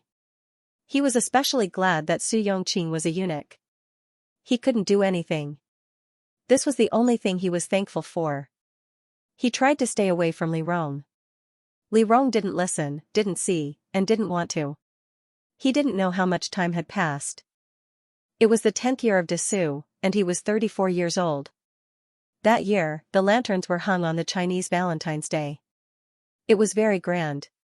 He was led by Dong Yi to the streets. He walked alone on the streets and watched the youths come and go. He thought of the Chinese Valentine's Day when he was 20 years old. He and Li Rong walked together. He couldn't help but smile as he thought about it. When he looked up, he saw Li Rong. Li Rong stood in the crowd. She didn't look old at all. Compared to when she was 18 years old, she had a gentleness that time had given her. She looked up and watched the foreign performers perform on the stage. She cheered and applauded loudly when it was exciting. Pei Wenchuan watched from afar. That was the most satisfying moment he had felt after leaving the princess residence. He realized that he still had to go back. He was still her husband. However, when he took a step forward to greet Li Rong, he saw Su Yongqing holding a lantern and appearing behind Li Rong. Li Rong turned to look at him. Her gaze fell on the lantern in Su Yongqing's hand. Suddenly, her eyes turned cold. Then she threw herself into his arms like a little girl. Su Yongqing held the lantern in one hand and embraced the girl with the other. He said softly, "Your Highness, be careful." He didn't look any different from before. He was still so noble and elegant. Even if he was a half-cripple, he still didn't lose his elegance. They hugged each other under the lantern. It couldn't be more beautiful. He was like an extra person. He shouldn't exist. His heart twitched. He didn't know what was wrong with him. He looked at the two of them and didn't even look away. They held hands, just like when he was 20 years old. They walked down the long street, just like when he was 20 years old. Li Rong smiled and hung on him like a spoiled child, just like when he was 20 years old. Under the fireworks, Li Rong tiptoed and kissed him softly. Just like when he was 20 years old. He sent them back to the princess's residence and turned back to the long street. He guessed the riddles along the way and won back the lanterns on the street. Dong Yi couldn't stand it anymore and whispered, "Young master, why don't you go back?" "Go back where?" Pei Wenchuan was a little confused. He didn't know where to go. Dong Yi looked at Pei Wenchuan's appearance and finally persuaded him, "Go back to the princess's residence. You are the prince consort after all. No one can stop you from going back. Su Yongqing is a eunuch. He can't do anything. Go back, apologize to Her Highness, and live a good life. Apologize and live a good life. Admit your mistake and admit defeat. As long as you admit it, she might turn back." He stood on the long street. For the first time, he wanted to turn back. He wanted to go back and take back everything that belonged to him. When he came back to his senses, he ran all the way back to the princess's residence and knocked on the door. When the gatekeeper saw him, he was stunned. Prince consort? Pei Wenchuan didn't say anything. He pushed the door open and was about to enter. The gatekeeper reacted and hurriedly said, Prince consort, please wait a moment. I will go and report. Report what? Pei Wenchuan was angered by this sentence. This is my home. I want to come back and find my wife. Do you still need to report? Stop right there.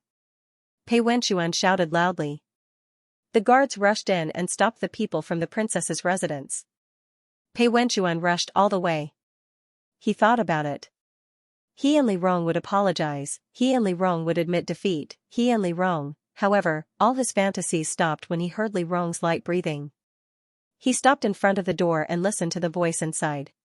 He couldn't be more familiar with that voice. But this time, Li Rong didn't call his name. She called Su Yongqing. She said, Rongqing, hurry up. Be gentle. He wanted to go in. He wanted to kill Su Yongqing. He had never wanted to kill someone so much. He should have thought of it earlier. But, he didn't dare to think about it. Even if he was a eunuch, as long as they were in love, there would always be a way. But what did he have, what status did he have? She had treated him well before. She had loved him before. He was the one who hurt her. When she risked her life to save Su Yongqing, he was in pain. When he saved Qin Zhenjin, how could she not be in pain? He stood at the door and listened to Li Rong and Su Yongqing's voices. After a long time, he finally turned around. He seemed to have suddenly sobered up and left dejectedly. He walked on the road in a daze. After walking for a long time, he clearly realized that Li Rong had left. She had left their world. She had found someone new. She had truly, completely, let go of everything. This realization made him feel as if a fishbone was stuck in his throat. He couldn't help but remember that an official had invited him to a banquet tonight. He had originally refused because the banquet was at a brothel. At this moment, he suddenly decided to go. He thought that it was time for him to move on. He went to that official's banquet. The other party had arranged for a courtesan for the first time. He sat on the bed with that person. She looked to be around 18 or 19 years old. She sat on the side of the bed while they sat on each side. When he turned around, he felt that the person sitting there was Li Rong. The 18-year-old Li Rong sat like this on the night of their wedding. His mind was filled with her. He couldn't touch anyone else. Thus, he let someone take the girl away and drank himself to death in the brothel. He had drunk too much in his early years and had a bad stomach. Now that he was in a high position, very few people dared to force him to drink. He had been raising himself. But he suddenly didn't want to raise himself anymore. He drank one cup after another. Later, he lay on the ground and vomited blood. When he woke up, he was already lying in the Pei residence. When he opened his eyes, he saw Li Rong beside him. She had her head lowered and was reading a book. When she saw that he was awake, she looked up and smiled. You're awake? You can drink like this at that kind of place. You're really something. Why are you here? Pei Wenchuan asked hoarsely. Li Rong put down her book. Last night, official Wang came to find me. He said that something happened to you. You were so drunk, but you kept calling my name. You didn't forget to find trouble for me. You're really something. Pei Wenchuan didn't speak. He thought about what to say with a smile. Then, he heard Su Yongqing's voice from outside. Your Highness, it's time. We should go back. Okay. Li Rong heard Su Yongqing's words and stood up. She greeted Pei Wenchuan. I have to go back first. When you go to that kind of place in the future, sleep with a girl. Don't drink all the time. If you drink to death. What if I drink to death? Pei Wenchuan cut her off. Li Rong smiled. If you drink to death, it won't be easy to find someone to cooperate with me. Lord Pei, you should live a long life. Why don't you call me Prince Consort? Pei Wenchuan suddenly asked. Li Rong was a little confused. After a while, she remembered. Our relationship is already like this. It's not good to call you that. Besides, Li Rong thought for a while and said hesitantly, I'm with Rong Qing now. I'm sorry to say this. Li Rong looked up and smiled. But, maybe one day, I'll have to ask you for help. Ask what? I still think that if you like someone, you can be together with him. Be together? Pei Wenchuan sneered. Aren't you together? We're not married. Li Rong thought for a while. If possible, I still want to marry him and be together with him. Pei Wenchuan was speechless. He couldn't help but clench his fists under the blanket. He's a castrate. Li Rong was silent. Pei Wenchuan couldn't help but remind her. You're a princess. If you get married, the world will laugh at you. I know it's difficult. Li Rong lowered her head and smiled. She looked like a little girl. He hadn't seen her like this for many years. Li Rong said softly, I'm just thinking about it. Okay, I won't talk to you anymore. I still have things to do. With that, Li Rong stood up and walked out. When she walked out of the door, Li Rong reached out to Su Yongqing without hesitation. Su Yongqing was stunned. Li Rong took the initiative to pull him over and said happily, let's go. He watched them walk away. He lowered his head. He felt scared. He was so scared. He began to count his days every day like a person who had been sentenced to death. He placed many people in the princess's residence to inquire about the news of Su Yongqing and Li Rong. Su Yongqing never took the initiative. Li Rong also seemed to be very reserved. They never mentioned marriage. He was very happy, but also felt sad. That winter, the Wen family finally passed away. On the day of his wake for the Wen family, Li Rong came to accompany him. He was a little surprised. The two knelt in front of the morning hall and looked at the 7-star lantern. Pei Wenchuan couldn't help but ask, what are you doing here? You were with me when my mother passed away. Li Rong looked up and smiled at him. I'll accompany you this time. It was different when someone was with him. She accompanied him and talked about the Wen family. It was such a simple thing. The next day, when she was about to leave, he suddenly grabbed her. He grabbed her as if she was the last piece of driftwood in the world. He suddenly felt that nothing was important. It didn't matter whether Su Yongqing was there or not, or whether Su Yongqing was there or not. He didn't want to leave alone. He was like a lonely ghost in this world. He couldn't go on alone. He grabbed her hand and said hoarsely, don't go. Rong, I was wrong. Let's make up, okay? Li Rong was stunned. At that moment, the door of the morning hall was suddenly pushed open. It was like waking up from a dream. Su Yongqing stood at the door and looked at Li Rong quietly. Your Highness, his voice was very soft. It's time to go. Li Rong reacted. She seemed to feel embarrassed. She wanted to push his hand away, but Pei Wenchuan refused to let go. He had never been so embarrassed. He grabbed her tightly. I was wrong, he cried and begged her. Rong, I was wrong. Don't go. Stay. But she ignored him. She ignored his last cry for help. She only thought that he was in pain because of the loss of his mother. So she asked people to take good care of him. Many people held him down. They thought that he was crazy and didn't let him go to find her. They said that he didn't like her. They told him to be decent and not to pester her. He didn't know how long he had been in a daze. One day, he woke up. He looked at Mrs. Wen's memorial tablet and found that it was the day of Mrs. Wen's burial. He carried Mrs. Wen up the mountain and looked at the white flowers dancing in the sky. He knew that no matter what, his life had to go on. It had to go on. So he began to lie one after another. He loved Xianxia. He didn't love Li Rong. In this way, he would never admit defeat to the imperial power. He would never be in pain. He would never regret. He wasn't wrong. He lost Li Rong. He didn't regret it. It didn't matter. He told himself that day after day. In the last 10 years, he and Li Rong became more and more disagreeable. Su Yongqing finally rejected Li Rong. So Li Rong still had to waste time with him.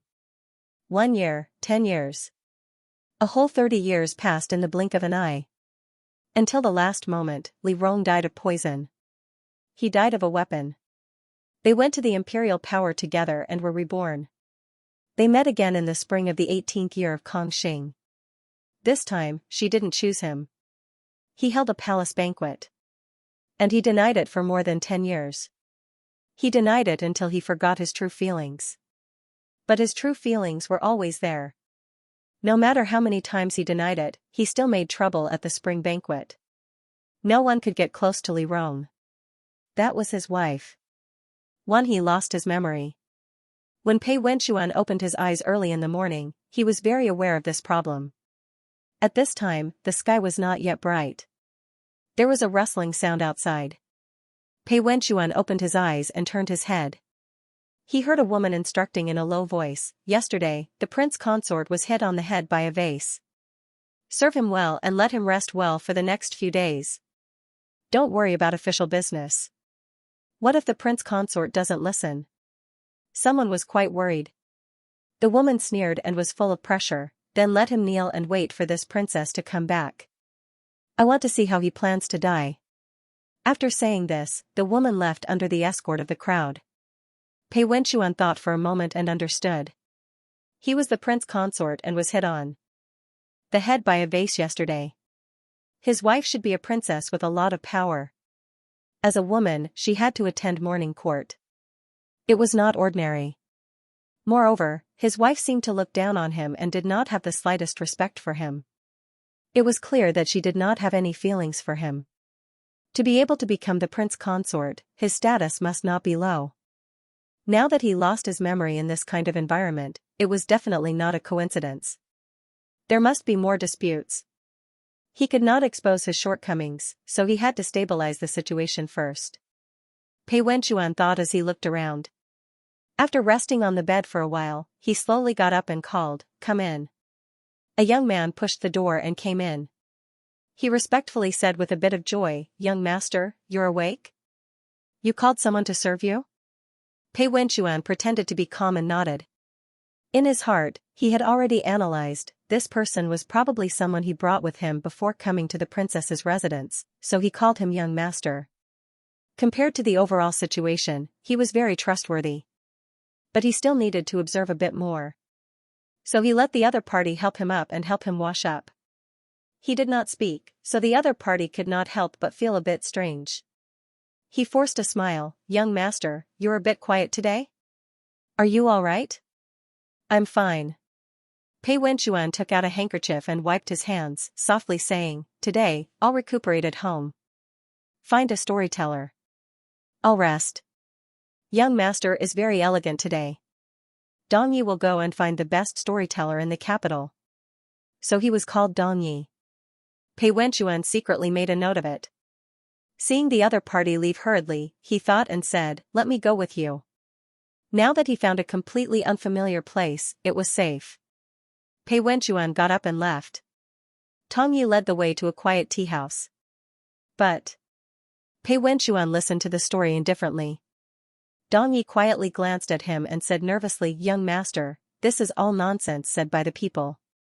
Please don't be angry." Pei Wenxuan's hand paused. Looking at Dong Yi's reaction, he suddenly realized that this matter was related to him. After a moment of silence, he asked Dong Yi to call the storyteller up in the name of receiving a reward. When the storyteller came up, Pei Wenxuan sent Dong Yi away. He picked up the tea and said slowly, "Does the storyteller know where the story of tyrannical princess came from?" Hearing this, the storyteller knelt down with a bang. He felt that he had offended a very powerful person. Pei Wenxuan smiled and put down a piece of broken gold. "Tell me as much as you know, it's not a crime." The storyteller knew a lot. After chatting with him for an entire afternoon, Pei Wenxuan more or less knew that this story really did originate from him and that princess named Li Rong, as well as the capital's #1 noble young master, Su Yongqing. When Pei Wenxuan found out, his first reaction was anger. Li Rong actually dared to publicly put a green hat on his head. This was simply a great humiliation. How could he have liked her so much in the past? Shameful. Fortunately, he had realized his mistake and turned back. According to the storyteller, he and Li Rong were like fire and water in the imperial court. It was just that they couldn't bring themselves to do anything to each other. Pei Wenxuan understood this point. He looked at the sky and got up to leave. Li Rong was about to return to the residence, so he still had to put on an act.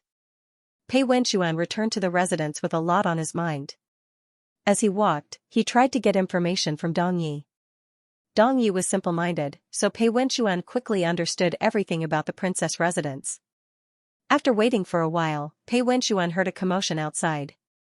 Li Rong had returned. As soon as Li Rong came back, he threw a tantrum in the room. "Look at those mad dogs in your hands." Li Rong seemed to have been wronged in the imperial court and scolded him. "You kept watching Cui Yulong." Cui Yulong was in the wrong when he went to inspect Bingzhou. However, if he didn't kill Cui Yulong at that time, he wouldn't have been able to come back. Can't the censorate give him a way out? Must you behead Cui Yulong before you stop? Pei Wenxuan listened quietly. He knew that she must be quarreling with him. Li Rong was angry. After he lost his temper, he saw Pei Wenxuan sitting at the table. It seemed like he was waiting for her to eat. Her heart softened and she waited for Pei Wenxuan to coax her. In the imperial court, he didn't give in to her, but at home, he always coaxed her. She sat down. Seeing that he didn't speak, she said, "Did you hear that? Go talk to the censorate tomorrow. It's not a big deal. Give me some face." The imperial court has its own rules. Pei Wenxuan figured out the most suitable attitude. As someone who appeared to be in harmony but was actually divided, he had to show a fair attitude when facing Li Rong's anger. "Your Highness, you can talk to the censorate yourself. Why are you looking for me?" Li Rong heard this and widened his eyes. "What did you say? You dare to talk to me like this?" Sure enough, she was very rude and unreasonable. Pei Wenxuan came to a conclusion. He smiled coldly, stood up, and left with a flick of his sleeves. Li Rong held her chopsticks and turned to look at Dong Yi. Dong Yi's forehead was covered in cold sweat. He hurriedly said, "Today, young master went out to listen to a lecture and heard something called tyrannical princess." Li Rong's expression changed when she heard this. She had heard this story before. She looked out of the room. Pei Wenxuan had already walked far away. Su Yongqing, he really did mind. Li Rong was short of breath. She didn't dare to say anything about Pei Wenxuan's sudden temper. She ate a few mouthfuls of rice and went to the study to calm down. After thinking for a while, she finally decided to give in to Pei Wenxuan tonight. Pei Wenxuan had always had a good temper. Seeing him so angry, his heart must be flustered. After thinking it over, she put aside her business and went to the bathtub to wash herself until she was fragrant. After calming her mind, she casually took a thin shirt and put it on before entering the room. Pei Wenxuan was in the room thinking about what to do next when he heard the door creak open. He looked up and saw Li Rong walk in wearing a thin muslin dress and flipping her hair. The dress was very thin. He could almost see the undergarment underneath. Although this woman was shrewish, her figure was first class. Dressing like this and pretending to casually flip her hair as she entered the room, this kind of pure and lustful, hidden amorous feeling was the most attractive. Pei Wenxuan felt some reaction. When he thought of the Du Yunxiu mentioned by the storyteller, he suddenly became angry. This woman must have used these methods to control him in the past. But now, he was no longer infatuated with her. He was very clear-headed. Li Rong entered the room and saw Pei Wenxuan's cold face. She knew he was very angry. She coughed lightly and pretended to be concerned. "That, you haven't slept yet? It has nothing to do with your highness." Pei Wenxuan lowered his head and looked at the booklet in front of him. Li Rong sat across from him and quietly looked at him.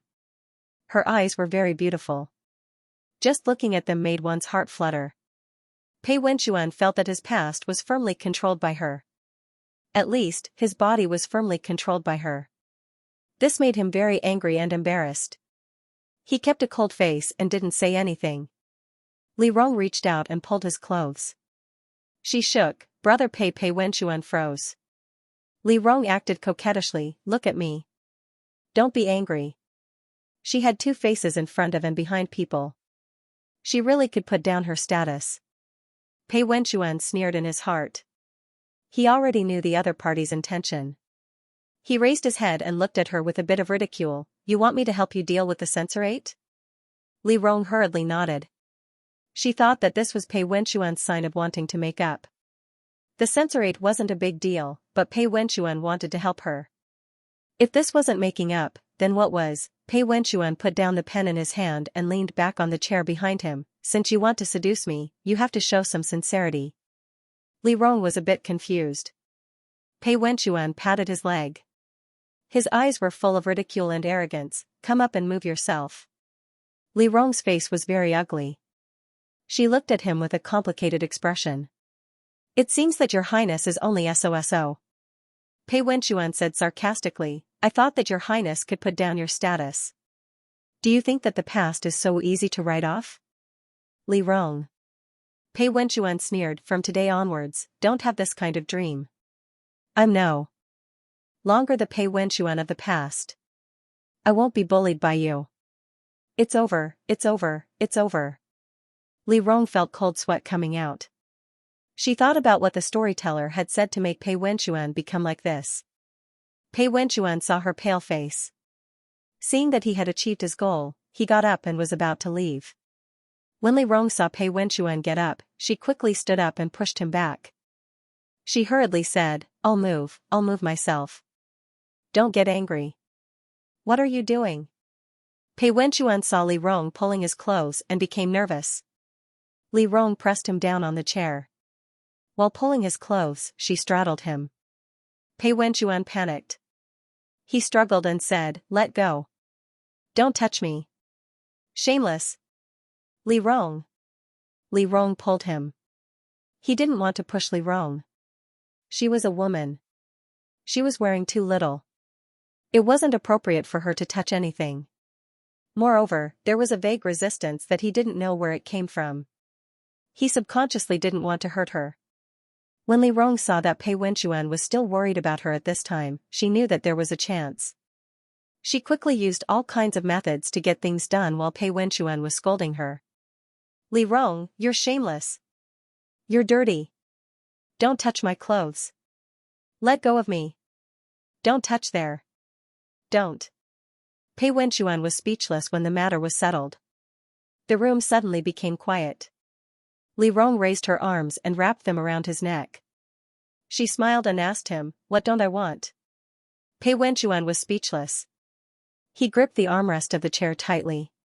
He finally understood how he fell for her in the past. This woman. So comfortable. In the end, Pei Wenxuan temporarily succumbed to his own desires. He thought that he should grasp the present first. There would be plenty of time in the future. Pei Wenxuan deeply reflected on his mistakes. He finally understood that beauty misled people. He didn't know how he promised Li Rong that he would help her settle the matter at the censorate. When the morning court the next day arrived, it was already a foregone conclusion. Although he and Li Rong were like fire and water, he still had to do what he promised. He still had this bit of gentlemanly demeanor. Little by little, he explored his daily habits and henchmen. Then, he passed down the Cui Yulong matter to them. The person who followed him in the censorate sighed and said, Darren still lowered his head to his highness. This is the last time. When Pei Wenxuan heard this, he immediately made a promise to everyone, there won't be a next time. In the future, I won't be bewitched by this witch again. All the officials? Don't worry, Pei Wenxuan patted the shoulder of the official closest to him, in the future, I won't be merciful to her. You haven't been merciful to him either. Everyone held back for a long time. They really wanted to ask Pei Wenxuan. In the past, he would never make them give in to Li Rong because of emotional matters. Today, he actually made an exception. Looking at his radiant and energetic appearance, it seemed that the relationship between husband and wife had improved. Even so, he still dared to say that he won't be merciful in the future. Their relationship was probably getting better, right? However, no one dared to ask these questions. Whatever Pei Wenxuan said, it was what it was. Pei Wenxuan saw that no one spoke. There were many things he wanted to say, but he stopped. He thought that they probably didn't believe him enough. It didn't matter. In the future, he would prove to them that he was no longer that Pei Wenxuan who lowered his head for love. How could a man humiliate himself for love? Pei Wenchuan sneered in his heart and walked out of the door. As soon as he walked out of the censorate, he saw a handsome young man standing at the door. He was born with a good appearance and looked very attractive to women. When he saw Pei Wenchuan come out, he hurriedly greeted, "Lord Pei." Pei Wenchuan stopped and looked at the other party. Cui Yulong came forward and said respectfully, "I've troubled Lord Pei." Cui Yulong. Pei Wenchuan immediately guessed. He nodded, "It's nothing. I've helped. I still have to help." Cui Yulong smiled and took out a box of pills. "It's the matter we talked about last time." Pei Wenchuan looked up at him. Cui Yulong smiled, "This medicine dissolves in water. It's colorless and tasteless. Your Highness won't notice it if you drink it. Only heaven and earth, you and I know. I know that your Highness has been busy recently and it will harm your relationship." Cui Yulong put the box of pills in Pei Wenchuan's hands. "Sometimes, it's not wrong to use extreme measures. You don't have to be so old-fashioned." "I understand." Pei Wenchuan interrupted Cui Yulong's persuasion. If he didn't understand what this pill meant at the beginning, how could he not understand it now? He and Li Rong were like fire and water. This medicine was what he wanted Cui Yulong to poison Li Rong. He was no longer an ignorant person and would never be soft-hearted. He looked up and coldly looked at Cui Yulong. "This medicine only needs to be put in water, right?" "Yes." "How long will it take?" "It won't take long." "Is there an antidote?" "No." "Don't worry, it will be done." "What's the reaction after it takes effect?" "First, you'll feel shortness of breath, your face will turn red and you'll be out of breath. Then..." Cui Yulong's eyes were meaningful. "You don't need me to say more, right?" Pei Wenchuan understood that death was not easy to talk about. "Are there any other taboos?" "This." Cui Yulong saw Pei Wenchuan's bitter and hateful expression and felt that something was wrong. Why was an aphrodisiac so serious? Previously, when Pei Wenchuan chatted with him, he said that Li Rong had been too busy recently and was not in the mood for romance, so he thought of this method. But last time, he was scolded by Pei Wenchuan. Now that he accepted, it was a big change, so it was normal for him to be serious. So Cui Yulong patted Pei Wenchuan's shoulder and comforted him. "It's nothing, just don't feel too burdened." 3. Although he said not to feel too burdened, when Pei Wenchuan saw Li Rong enter the room, he still felt hesitant. After all, she had been his wife for so many years. Although she had lied to him, harmed him, had an affair with another man, and hated him to the core, but, Pei Wenchuan looked at the cup next to him, where the aphrodisiac had been placed, and felt a stab of pain in his heart. It seemed that, he would still be tempted by her. This could not happen. Pei Wenchuan's face turned cold. This woman was vicious. If he did not get rid of her, he was afraid that there would be more problems in the future. Since he and Cui Yulong had already agreed on the assassination plan, he just had to carry it out. Pei Wenchuan made up his mind. Li Rong entered the room, took off his coat, and turned to look at Pei Wenchuan. He could not help but smile. "Why are you still unhappy?" "Nothing, I'm just thinking about the court." Pei Wenchuan looked up and smiled. "I was wrong last night. I'll apologize to you."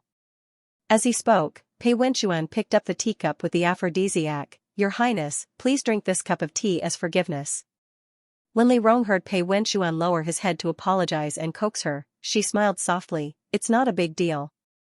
I didn't expect you to help me deal with the censorate." As Li Rong spoke, she picked up the teacup and drank it without any hesitation. Pei Wenchuan was stunned. He had prepared a series of excuses before, but he did not use them. She actually trusted him so much, Pei Wenchuan was momentarily at a loss. Since he had already planned to kill her before he lost his memory, he must have made a decision. He could not panic. Li Rong looked at Pei Wenchuan in a daze and waved her hand in front of him. "What's wrong with you?" "Let's..." Pei Wenchuan looked up at her with a hint of sadness in his eyes. "Talk one last time?" Li Rong was at a loss. "One last time?" "You're going to die." Pei Wenchuan looked at her very seriously. Li Rong frowned. "Why do you say that? Do you feel that it's difficult to breathe?" As Pei Wenchuan spoke, Li Rong felt hot. Her breathing could not help but become rapid, and her body began to react strangely. She wanted to take a step back and sit down, but as soon as she did so, her legs went soft. Pei Wenchuan subconsciously hugged her and supported her. He saw her raise her head, revealing her watery eyes. What did you feed me? Poison. Pei Wenchuan let Li Rong sit in a chair and stared at her quietly, as if he was looking at a person who was about to die. Li Rong pinched the armrest. She was so angry that she laughed. Poison? This was the first time she had seen this kind of poison. However, she intuitively felt that something was wrong with Pei Wenchuan. She did not expose him and only stared at him. Oh? You think I won't kill you? Pei Wenchuan saw that there was a hint of mockery in her expression, as if she did not believe him. He was angry for a moment and raised his hand to pinch her chin. Why? Because of your face? Why do you want to kill me? The poison was quite strong, and Li Rong could not speak fluently. Looking at Pei Wenchuan in front of her, she was like a hungry person who saw a piece of white fat meat and wanted to pounce on it. However, she was used to self-control, so she continued to cooperate with Pei Wenchuan. When Pei Wenchuan heard this, he sneered, You still dare to ask me? You secretly colluded with Su Yongqing and used me. Now that you are my enemy, you want to kill me all the time and humiliate me in every way. As your husband, I don't show you any love at all. Shouldn't I kill you? This series of questions confused Li Rong. She closed her eyes and calmed down for a moment. Then, she raised her head and stared at Pei Wenchuan. Where did we do it for the first time in our lives? Do you think that I will let you go just because you seduced me? Pei Wenchuan sneered, Give up. I have no feelings for you anymore. When Li Rong heard Pei Wenchuan's words and thought about Pei Wenchuan's recent actions, an idea came to her. She stared at Pei Wenchuan. Did you hit your head? Pei Wenchuan sneered, You still want to trick me? Li Rong looked at Pei Wenchuan's appearance and closed her eyes. She could not be angry. She could not be angry with someone who was sick in the head. After a long time, she slapped the armrest and shouted, Someone, call the doctor. Give up. Pei Wenchuan stood up and said with pity, There is no cure for this medicine. No cure? Li Rong was sweating, as if she had just been fished out of the water. She stared at Pei Wenchuan. Pei Wenchuan looked at her eyes and felt a little pain in his heart. At this time, Jingmei pushed the door open and said respectfully, Your Highness. Before she could finish her sentence, she was stunned by the scene in the room. Pei Wenchuan stood in the room and looked at Li Rong with his chin slightly raised. His movements were arrogant, and his eyes were sad and painful. Li Rong was sitting on a chair, holding the armrest tightly. Her body was covered in sweat and she stared at Pei Wenchuan. Your Highness? Jingmei was a little hesitant.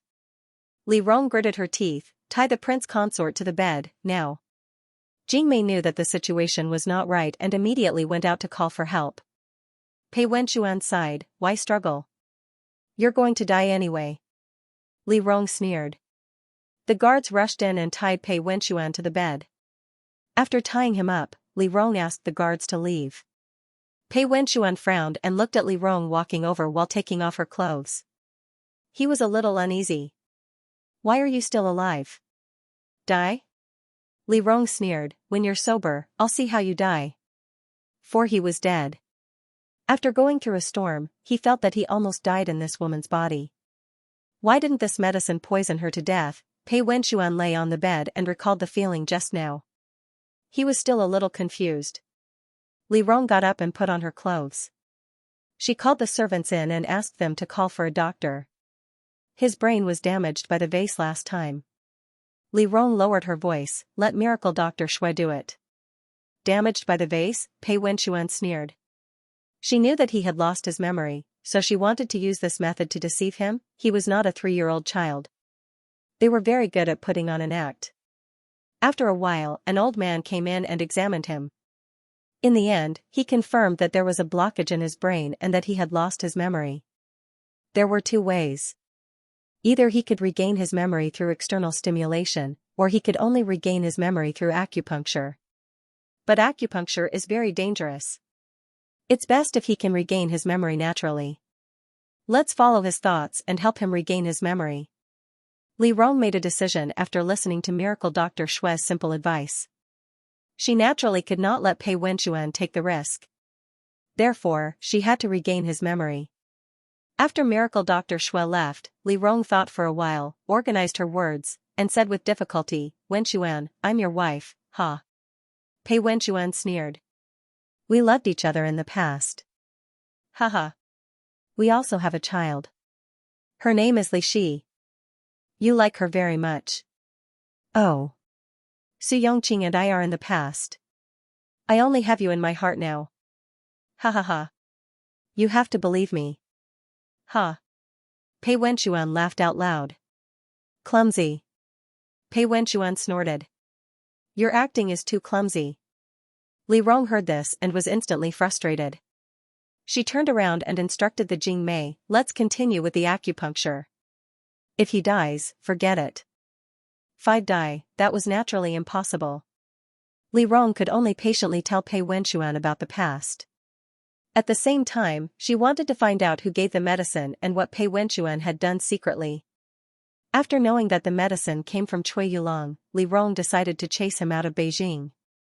Cui Yulong was so scared that he came to the princess residence in the middle of the night and begged Li Rong with tears and snot.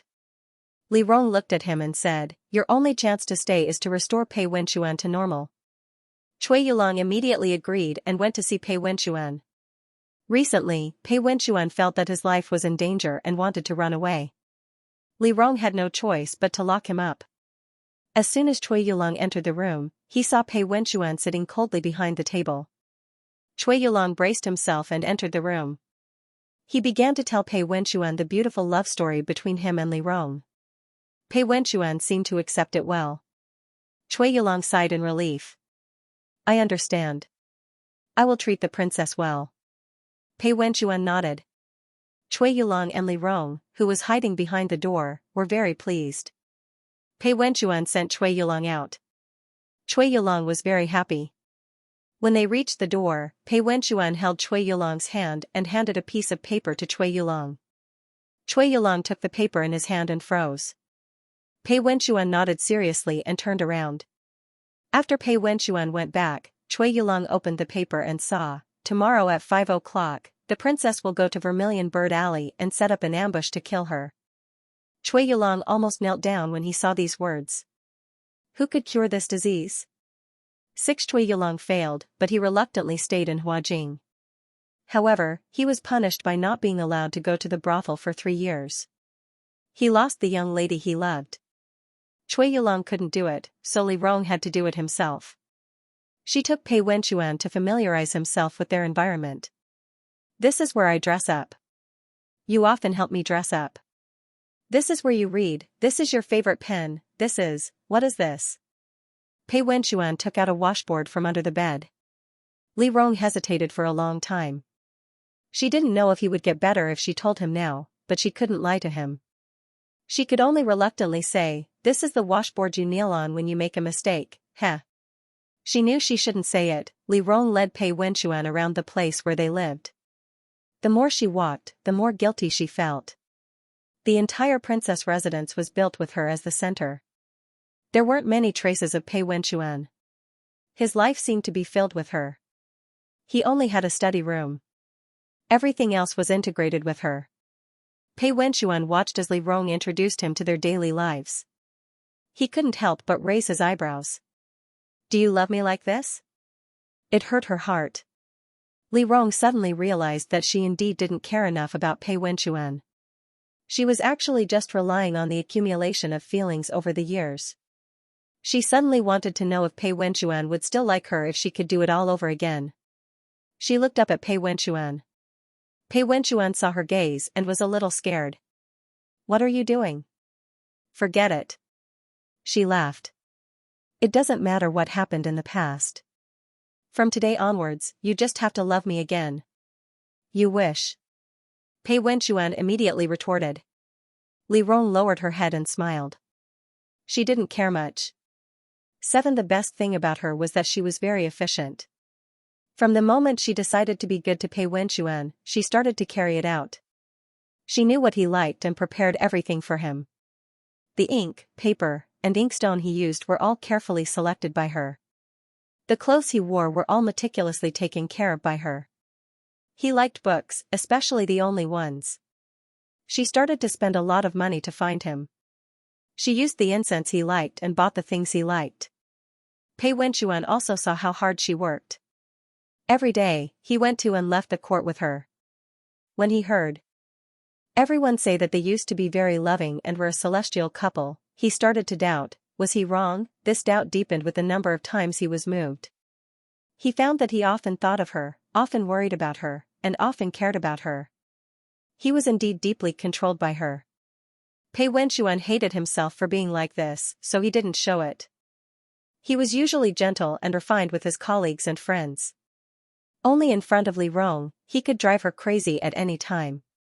The two of them often lay on the same bed and quarreled.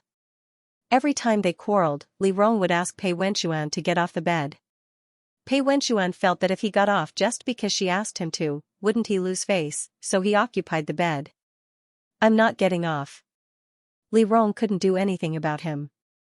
She got up and pushed him. After a while, the two of them ended up pushing each other against each other. This kind of behavior was repeated over and over again. Li Shi was arranged to see Pei Wenchuan every day.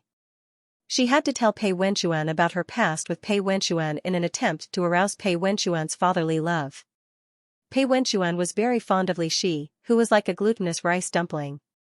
However, he was afraid that this was Li Rong's scheme, so he acted cold and indifferent.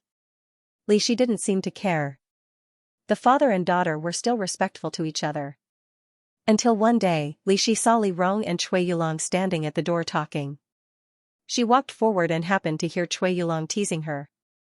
Your Highness, don't worry too much. If the prince consort really can't remember, then forget it. We'll just divorce and find another one. Hearing this, Li Shi turned and ran all the way back to the inner courtyard. She grabbed Pei Wenchuan's hand and cried. Father, Li Shi sobbed, pretty uncle and mother said that if you can't remember, we'll divorce and find a stepfather for me. When Pei Wenchuan saw Li Shi crying and heard Li Shi's words, he was furious. He was still alive, but there were actually people who coveted his wife and bullied his daughter. This was intolerable. Pei Wenchuan raised his hand and took the sword from the wall. He pulled it out and turned to look at Li Shi. Let's go, father will take you to seek revenge. As soon as his voice fell, a vase on the shelf that had been shaken by the sword for a long time swayed and fell on Pei Wenchuan's head. Li Shi was shocked and shouted, Father! Pei Wenchuan woke up. He was lying on the bed. When he thought of everything he had done, he felt that there was nothing left to live for. He was finished. After a long time, he heard Li Rong enter the room. He struggled to get up with his head wrapped in cloth.